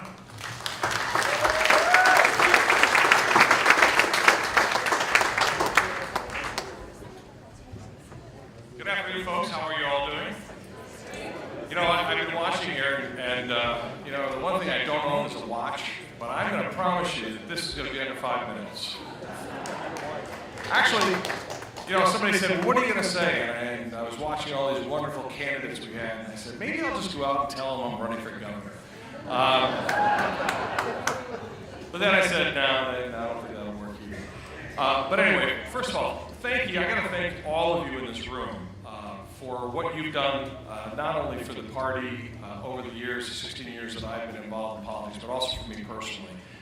There are many of you out there that helped guide many of my decisions in trying to deal with the issues that confront Vermonters and Vermont throughout these days. And we've been through some really tough fights, but there's always been you all as a backup to make sure that you kept our conscience. And as a result of that, we have done some wonderful things, at least in the last 16 years, that I think all of us can be proud of. The other thing, too, is I look at the candidates that we have for the offices that have all come up today. And I just really, knowing almost every one of them personally, I think how fortunate we are to have a group of people who are willing to be public servants rather than politicians.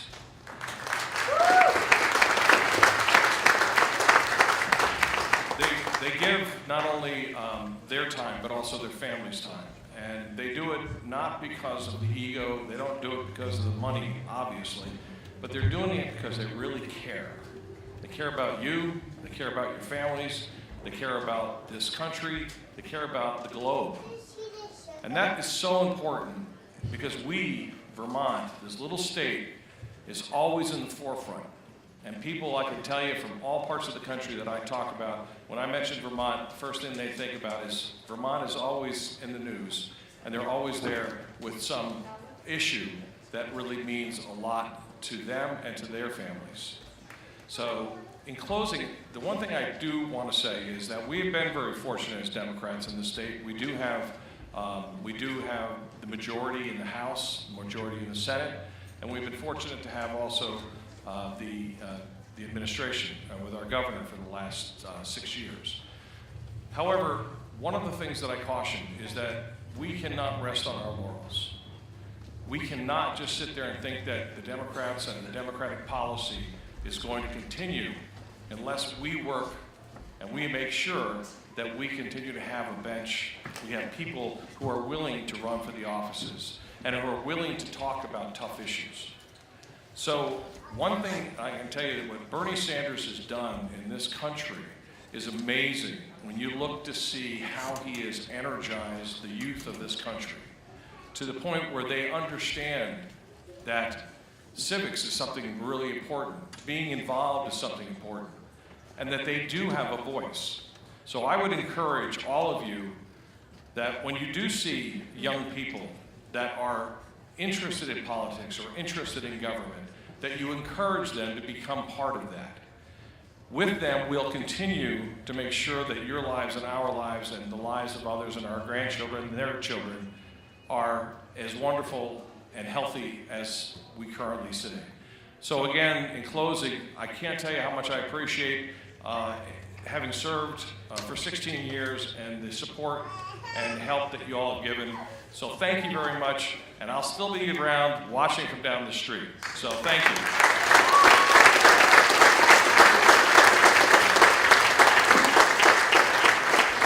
Thank you, John. I know that the Senate will miss you and the state will miss you. It's my pleasure next to introduce a candidate for Lieutenant Governor, David Zuckerman. David?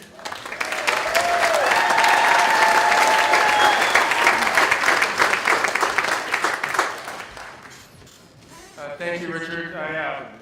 I'm going to do something quick for a second here. As a farmer, when we're out in the fields, sometimes we have to stand up and stretch a little. And you're not necessarily standing up for me, but if you could stand up for 1 second while I say my next sentence, it's for other people. Go ahead and stretch for a second. What I want to say while you're standing and twisting your back a little bit is that Dottie Deans, Tim Jerman, and the staff of the Vermont Democratic Party have put together one hell of an event today. So while you're standing, let's give them a round of applause.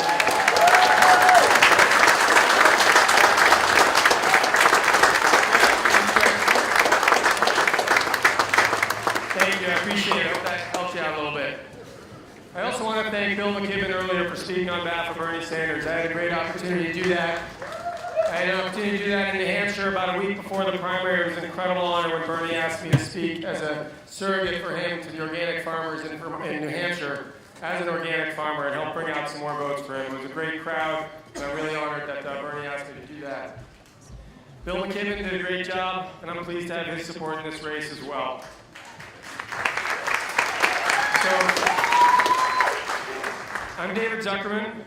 I'm running for Lieutenant Governor. I'd love to earn your support and your vote in the August 9th Democratic primary. For the last 20 years, I've worked with many of you on issues of economic and social justice. Serving you, I've been in the legislature where the support and advocacy of those inside and outside the State House have moved forward on many very critical issues, including income inequality, health care for all, strengthening our rural economy, marriage equality, GMO labeling, raising the minimum wage, affordable housing, end-of-life choices, ending the Iraq War. Remember, we've been fighting for that for a while. Cannabis reform and many other issues. These are things that have been progress in Vermont, and Democrats can be very proud of that because we've led the nation on those issues, and I've been a real leader on those, and I've enjoyed working with you to do that. Give yourselves a round of applause for the work on those issues. Now, many of you know that I'm a farmer. That means I'm a small business owner. I'm a parent. I'm an activist. If you know the issues I've worked on, you know that's true. I care deeply about Vermont and Vermonters, about preserving our planet, our air, our water, our soil, and our quality of life and our rural character. When I speak up for affordable child care, I understand it.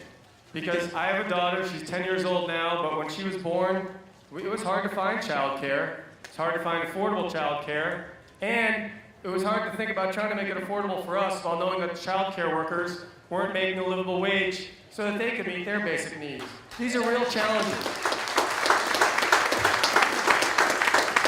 When I speak up for paid family leave, and we're going to get that in this next biennium, I know what it's like to juggle having the baby in the house and having only one income earner, and the struggles that means financially when your business partner and your spouse are also the people that run your farm, and you've got to figure out how to pay for labor that you don't have anymore. It's a real struggle for a lot of folks out there. When I speak up about affordable health care, I understand the problem. In my house, we've been fighting Lyme disease with my spouse for a long time. In the last couple of years, it's been over $40,000 of out-of-pocket expense, and we're not there yet. She's not healthy yet. So when we talk about affordable health care and struggling Vermonters trying to make ends meet, I know that deeply and personally, and we have to resolve this problem and have universal health care for all.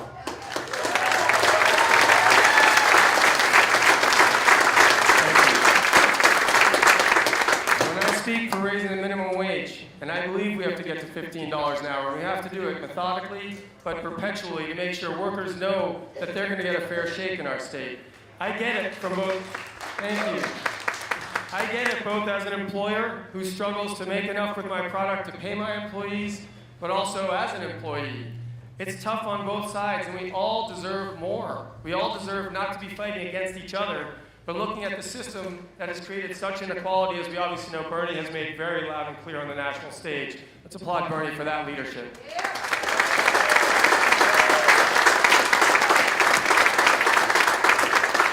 When I think of our future, I think of my daughter and her classmates at school.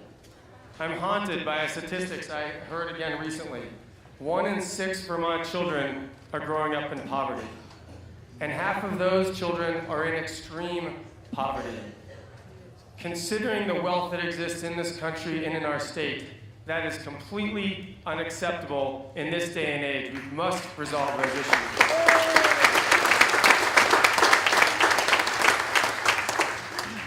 As Lieutenant Governor, when I fight for these issues, it's from personal experience.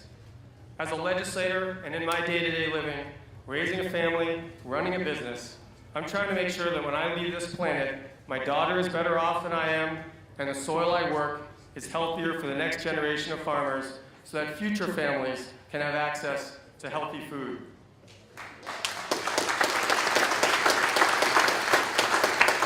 Bernie has awakened the country to these issues on a whole new scale. He's brought Vermont values to the rest of the nation. We should be so proud of what we've created, or what he created himself and we've supported for so many years. He's shown that across this country, there are huge numbers of people hungry for change. The kind of change we have worked hard to achieve here in Vermont, and the kind of change we are still striving for.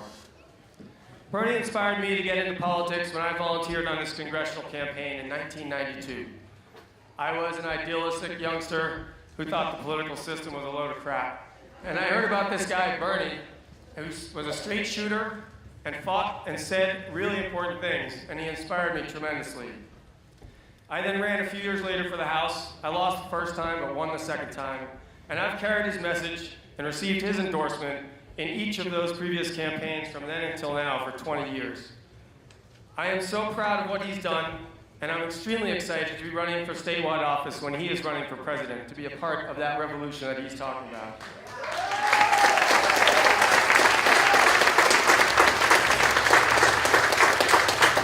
Governor, I will keep Bernie's message alive here in Vermont so we can once again be a role model for the nation. With your help and support, with your continued engagement in the political process, with your insistence on a fair and open process in government and in public life, we can continue to move forward to be a system that protects the rights of women, of people of color, of our gay and lesbian and transgender brothers and sisters.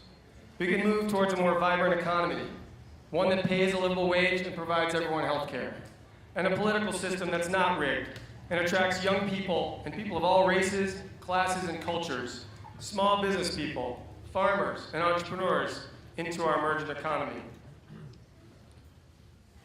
Somewhere there's another page. But it's not long, it's only another paragraph. I would like to return Vermont to one of its rural traditions in particular. If elected, I would be honored to be the first active farmer elected governor or lieutenant governor of Vermont in over 50 years.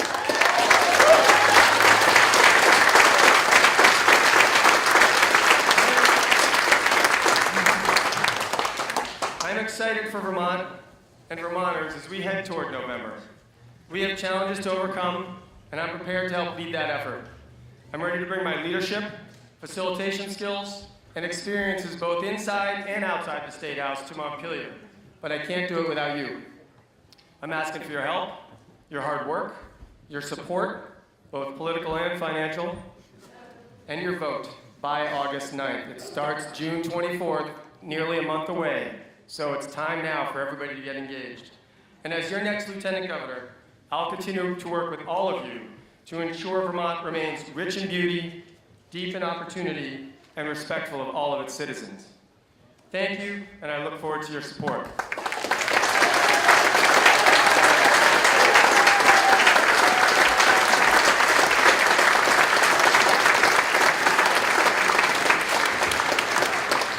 Thank you, David.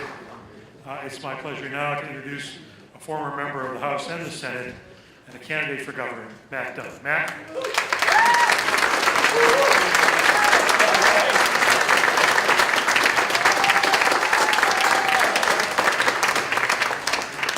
What a great day it is to be a Vermont Democrat. Look at this. Look at this crowd. Fantastic. And you know what? You're all still here because this is a very important moment in both our state and in the country. And it's because of the role Vermont plays in our nation. It is the conscience of our country. Whether it was the first to ban slavery or the first to stand up to Joe McCarthy, whether it was first to ensure civil rights for our gay and lesbian and transgenders, neighbors and friends, or it was the first to do labeling to protect food safety, it was Vermont that set the law.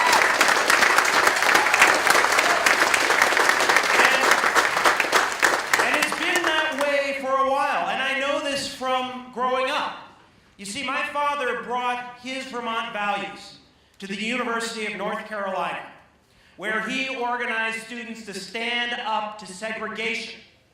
And he was put in prison, in fact, in solitary confinement, for his actions. My mother was the first woman to go through tenure track and get tenure at Dartmouth College. And she led the way for equal rights for women at that institution. And so we had a very noisy kitchen. We were involved in the community, and I was brought up knowing that you could make a difference. And so it wasn't any surprise when I was elected in 1992, the same year I graduated from college, to the state legislature from my hometown. It was no surprise when I joined a group of Democrats in the House in 1994 and co-sponsored single-payer health care reform. It was no surprise in 1996 when I was one of the first legislators to come out in favor of gay marriage. And it was no surprise when I answered the call to join as the head of AmeriCorps Vista, overseeing 6,000 people committed to empowering people out of poverty and dedicating my career to economic justice.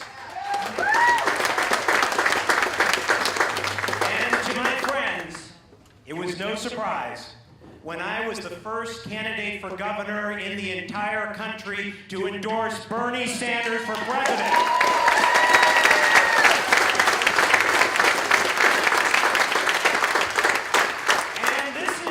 An important moment for all of us here.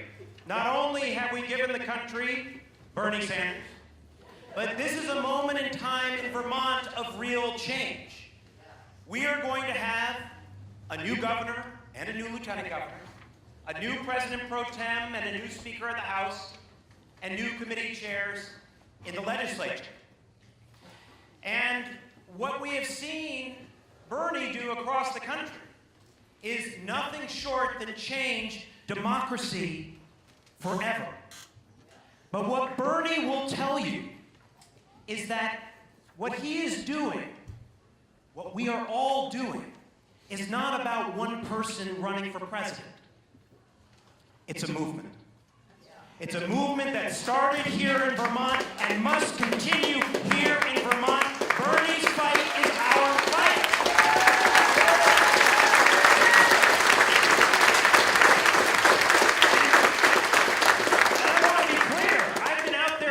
The state, and Vermont is ready. Vermont is ready to bring real campaign finance reform and ban corporate contributions in the state of Vermont.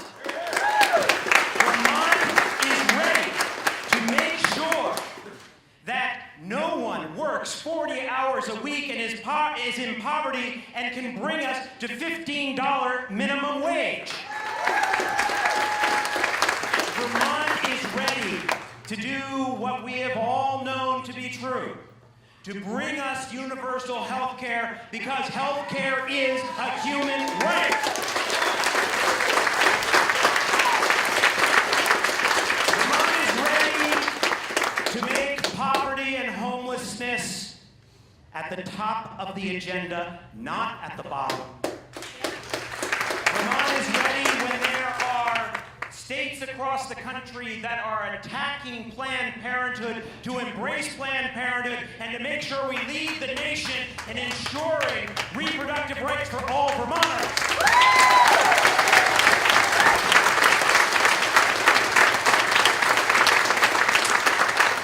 And Vermont is ready to change the story and to make sure that there is quality, affordable child care, that we are able to allow for people to leave their job and not lose their house if they have a child, and we can be the first state to guarantee equal pay for equal work.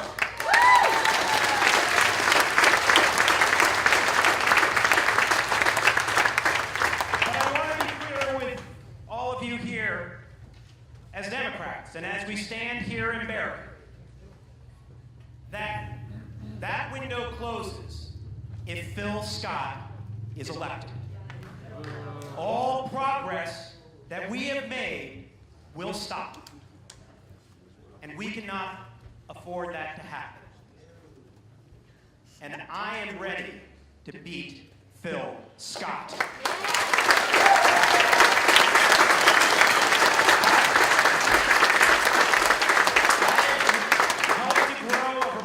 Company to over 100 employees.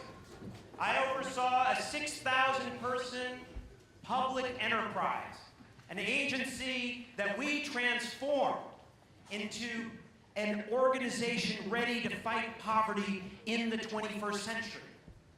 And over the last 8.5 years, I've headed up community affairs for Google, all from White River Junction, Vermont, delivering on the promise of investment in affordable housing, supporting small businesses to succeed, and actually bringing high-speed internet to communities across the country. We are ready to usher in a new era of progress and progressive change in our state. My team is ready with all of you to beat Phil Scott. We have the opportunity to seize on this moment, on Bernie's mandate, on this movement, to be able to move our state forward. We can come together, defy the pundits, and make sure that there is a Democrat governor of the state of Vermont in 2016. And we can do this. But we can only do this together. We can only do this if we come together. But if we do, we can build on the state that we love to create the Vermont for the future. Let's get it done. Thank you.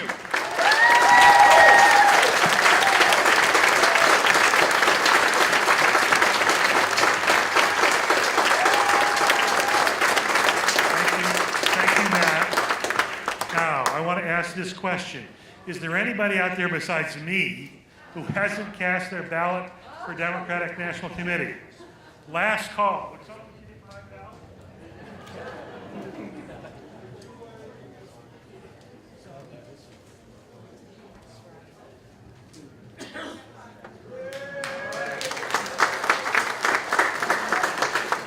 With that, I declare the election for Democratic National Committee closed, and the ballot counting will begin.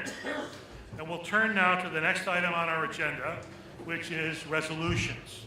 2 resolutions have been pre-filed in accordance with the rules, and I will call upon the movement of the first resolution, Scott Guerin, to move his resolution before the committee. Scott? You move it. All right. Is there a second? The resolution is, I think, before you in writing. Is that right? You all have a copy of the resolution for the promotion of fair representation by unpledged party leaders and elected official delegates? Yes? Are you ready for the question on this resolution? If you're ready for the question, all in favor, please say aye. Aye. Are there any opposed? The resolution is unanimous. Thank you. Thank you. And there's also been a resolution pre-filed, I understand, by Bruce Sargent. Bruce, are you here? Do you have a resolution to make, Bruce?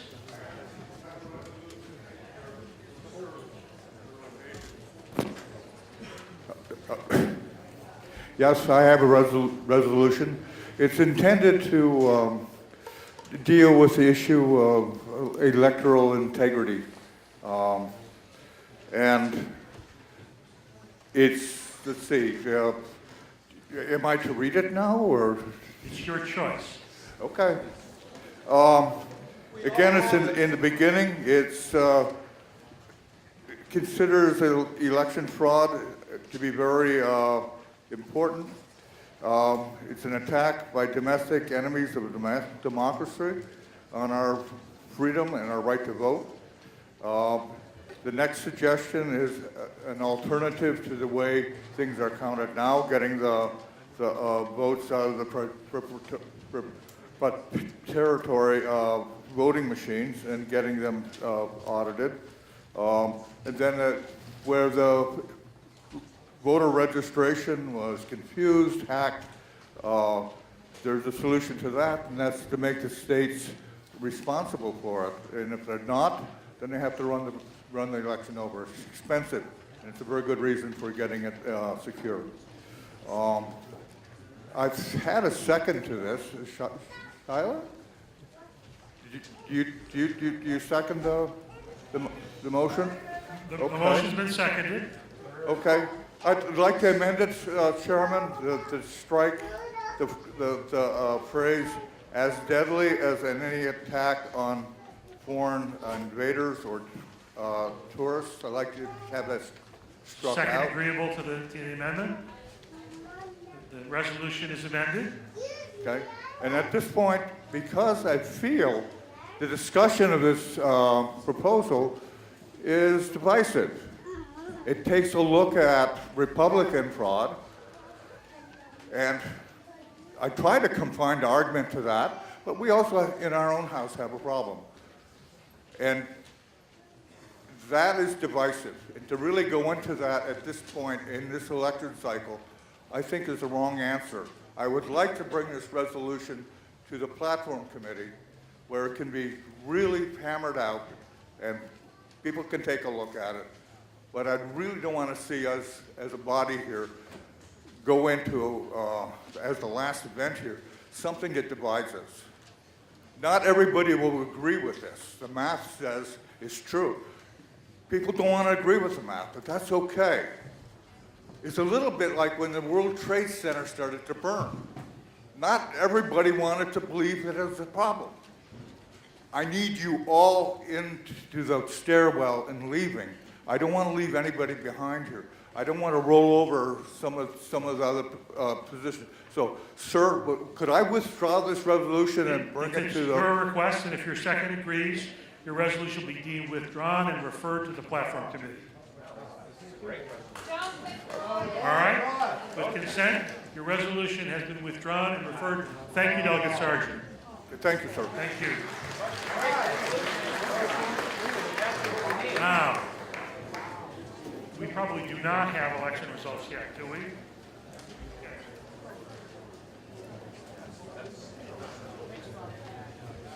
Stand in recess just for a moment. Please don't leave the hall.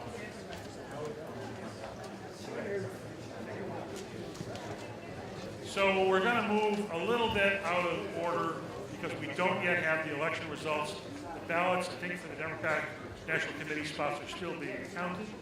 But I understand that there is a motion for consideration at this time, and I'll call on Delegate Moran to make that motion. Delegate Moran from Lordsboro.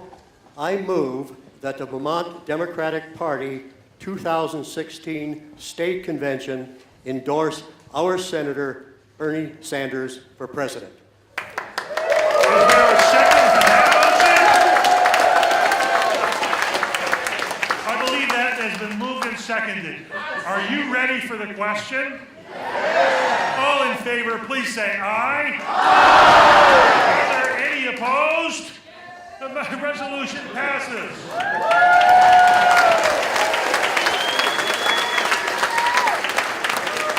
Now, we have completed all of the business of this convention except for the announcement of the results of the elections, and it is possible, as I mentioned earlier, that we might need to have a runoff election in at least one instance. So what I would like to do is to ask that the delegates, that we move into recess, and the delegates stay while we complete the count. Yes?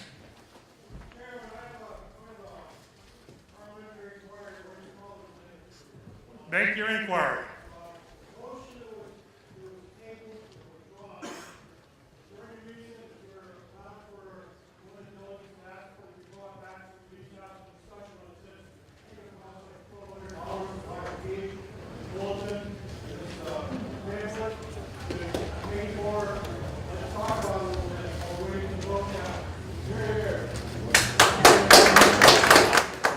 Sense of the delegates.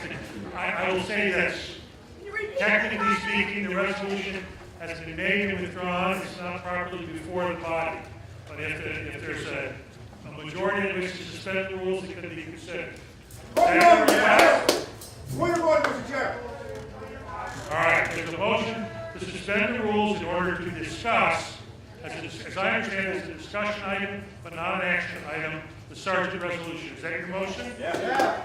Is there a second? Second. Point of order. Well, I believe that the delegate described it in summary terms. I don't know if it's available in writing.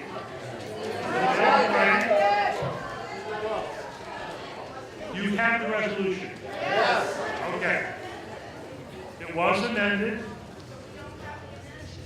Well, we don't have the full text, but it's only a discussion item. So the motion is to suspend the rules, to consider discussion. It is in the book.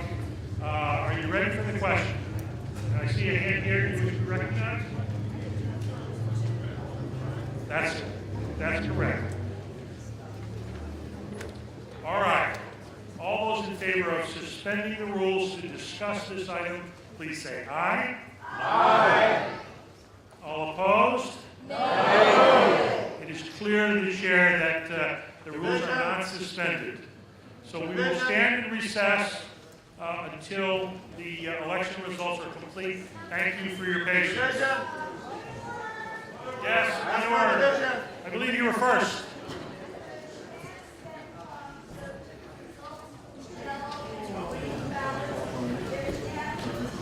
I can't hear you.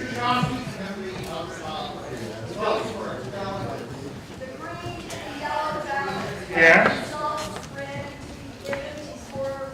I don't know the answer to that, but I'll inquire. So we are still working on the results of the delegate election. I'm asking for a division. Wait a minute. Okay. Okay, I stand corrected. We do have the results for the delegate, district-level delegate elections. And I believe these are just the names of the winners. Is that right? Yes, okay. Whoa. So I would ask, I will read the list of the successful candidates. And I would ask that the candidates come forward. Is that right? Okay, so. I'm asking for a count of hands. Division. On what issue? On the voice vote. On the voice vote to suspend the rules? Yes, I'm asking for a division. It requires 2/3. It was awfully clear, but if you insist, we'll have a I division. insist. Yes. The delegate insists. All those in favor of suspending the rules in order to take up the discussion of the Sergeant resolution, please raise your hand. In favor. Suspend the rules to discuss. All right. All those opposed, please raise your hands. Clearly, the rules are not suspended. Thank you. With that, I will read the names of the candidates who have been elected, and I ask each of them to come forward. For delegate, district-level delegate on the women's side, Maria Rinaldi, Mary Sullivan, Claudia Pringles, Aster O'Leary. I believe it's Laura Simon.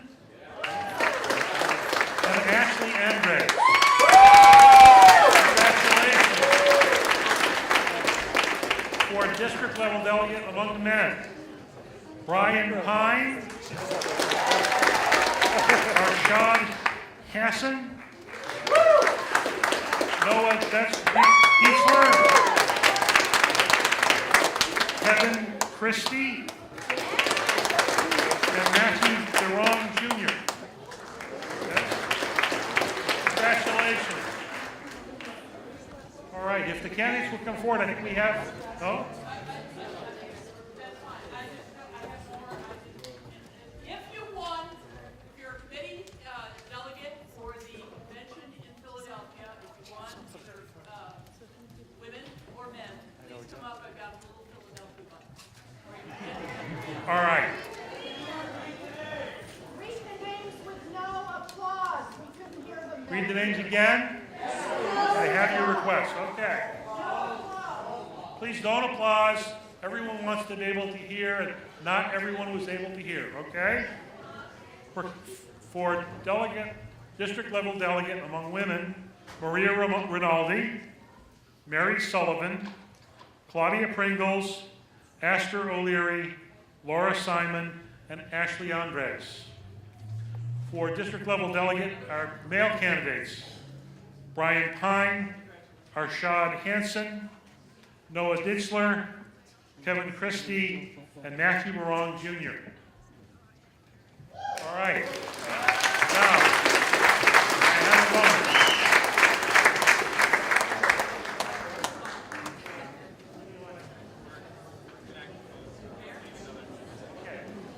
We will be at least 10 to 15 minutes before we have the results of the election for Democratic National Committee. So if you want to hear the results, please stay. I don't believe there's any other business to come before this convention. We're in recess. Thank you. Next, we have Mark Hughes. Hi, how's it going? Mark, what are you running for today? I'm running for national delegate today. Yes. One of the things that I thought in coming into the race is that obviously we need a new regime here. There's if we're talking about sending a new message, we probably should send some new people. One of the things I also noticed is that Bernie's got a great message at the national level, one of diversity on all levels. Even racial justice, and it's been definitely silent within the state on that particular message. And the other thing I'm really looking at is just the whole idea of hearing the voices of all of the people. So I'm really excited to be here, and I'm really hoping that we can get this done. Thank you, Mark. In your email to us, you wrote about getting your personal narrative across. Sure. And I think that's so important because the media has been very cruel to us, to Bernie. Absolutely. And I think, I don't want to sit here and badmouth the media, but I think we all know that a lot of times, we're just not getting the whole story. One of the things that, the media is very good at is basically just turning the story around. Again, Bernie's got a good message. He's got my commitment. That's what I came here to do. At the end of the day, no matter what happens, again, I serve at the pleasure of the party. Thank you very much. Thank you very much. It's good to see you. Bill, thank you so much for being here and giving us a few words. It's a great pleasure to be here, an exciting day and an exciting political season. Bill, what advice do you have to the delegates who will here be chosen to go to Philadelphia? That they should understand that all over the country people are with them, that this message that maybe we thought for a long time we had to keep a little hidden about progressivism and really doing the right thing and standing up to their corporations, that people are completely on board with it, that they love it, that Bernie has shown all across America that people think like Vermonters. Right. And especially on the global warming issue, which is the issue that you introduced to all of us with your co-founding of 350. Absolutely. Bernie was asked at some point what the most important issue facing the world was, and he just said right out climate change, which is absolutely right, and he's been an absolute stalwart on this issue from the beginning. Thank you so much, Bill. Thank you. And do you have any further words for No, us? it's thank you for all your good work. It's so wonderful that you're here, Bill McKibben. It's good to be here. Thank you. What's your name? I'm Wyatt. Yes. And who are you for today? I'm for TJ Donovan. Okay, and what is TJ Donovan running for? He's running for Attorney General of Vermont. Okay. And you're working on his campaign? Yeah, I am. I'm an intern for TJ. We're family friends, so I'm helping out. Okay, and what's your first and last name, and what grade are you in? I'm Wyatt Hart, in grade 7th grade at Edmonds Middle School. Okay, and what about TJ Donovan do you like the best? Well, he's really dynamic, and I can really see his point of view on things. Okay, and do you think he's going to win? Yeah, I definitely think he's going to win. Okay, well, thank you very much. Yeah, nice to hear that. Thank you. Good All luck. right. My name is Shyla Nelson. And you're running for? I'm running for national delegate to the Democratic National Convention in Philadelphia. Okay, this is really exciting, and I see this orb that you have in your hand. What is this? This orb is a symbol of the One Earth, One Voice campaign, which is an international campaign that was endorsed by Bernie, that is an environmental awareness-raising campaign in over 75 countries worldwide, raising awareness about the environment through the power of music and art.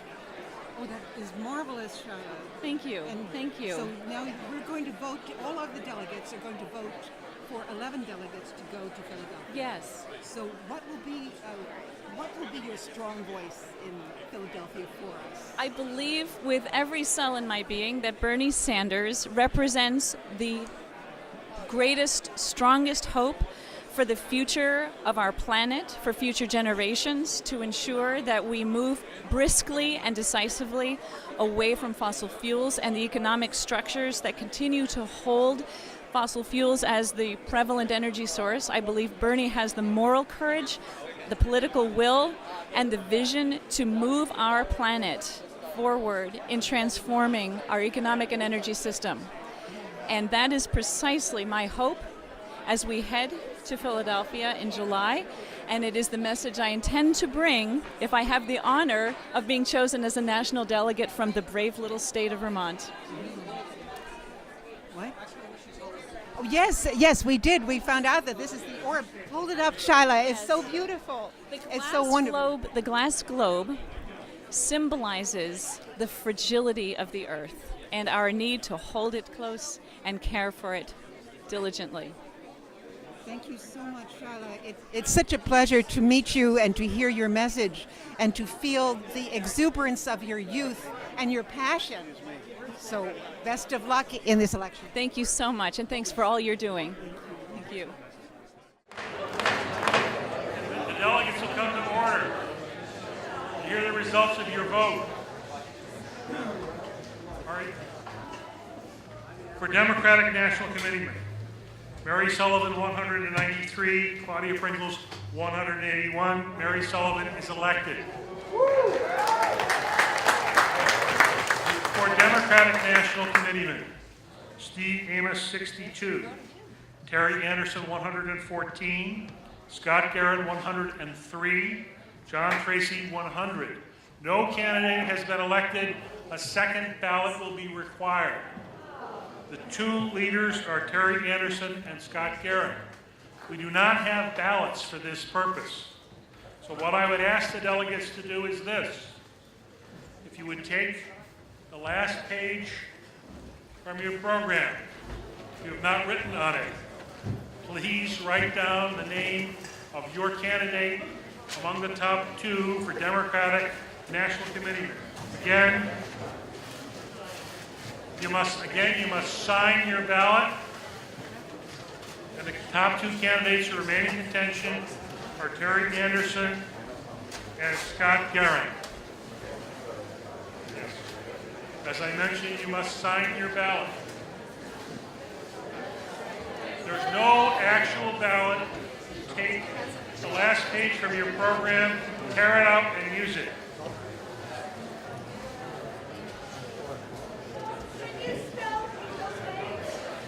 If it has notes, use another piece of paper, but I would like something that demonstrates that it relates to the convention. You must sign your ballot.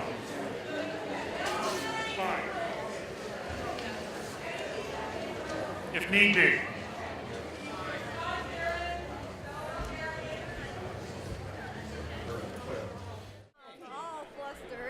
Okay, now we have Naomi Bindman here. That's right.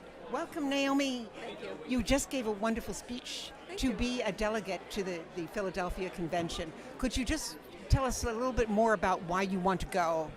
Absolutely, because this is the most important election of our entire lives. I've been active politically as a volunteer since I was a kid. My mom was working for Shirley Chisholm, and I've worked for Obama, I worked for Peter Shumlin, but I have never before been so inspired by a candidate as I am by Bernie. He speaks to everything that I believe, and most importantly, he is the one person who will do something about climate change. Hillary Clinton acknowledges climate change, but she's so beholden to the oil and coal companies that she won't stand up to them the way Bernie will. And we only have about a year or two to turn this ship around, or it will be irreversible. So for the future of our planet, that's why, more than all the other issues that I'm so passionate about as well, I feel we must do everything we can to make Bernie our next president. Yes, and about the fracked gas in Vermont, I mean, people are out there getting eminent domain against them because of the fracked gas pipelines that are coming through Vermont. This is really terrible. Very scary, yes. And thank you very much, Naomi. Thank you. Thanks for all you're doing. Okay, so it's the end of the convention, and I have my last guest here. What's your name? Dawn Ellis.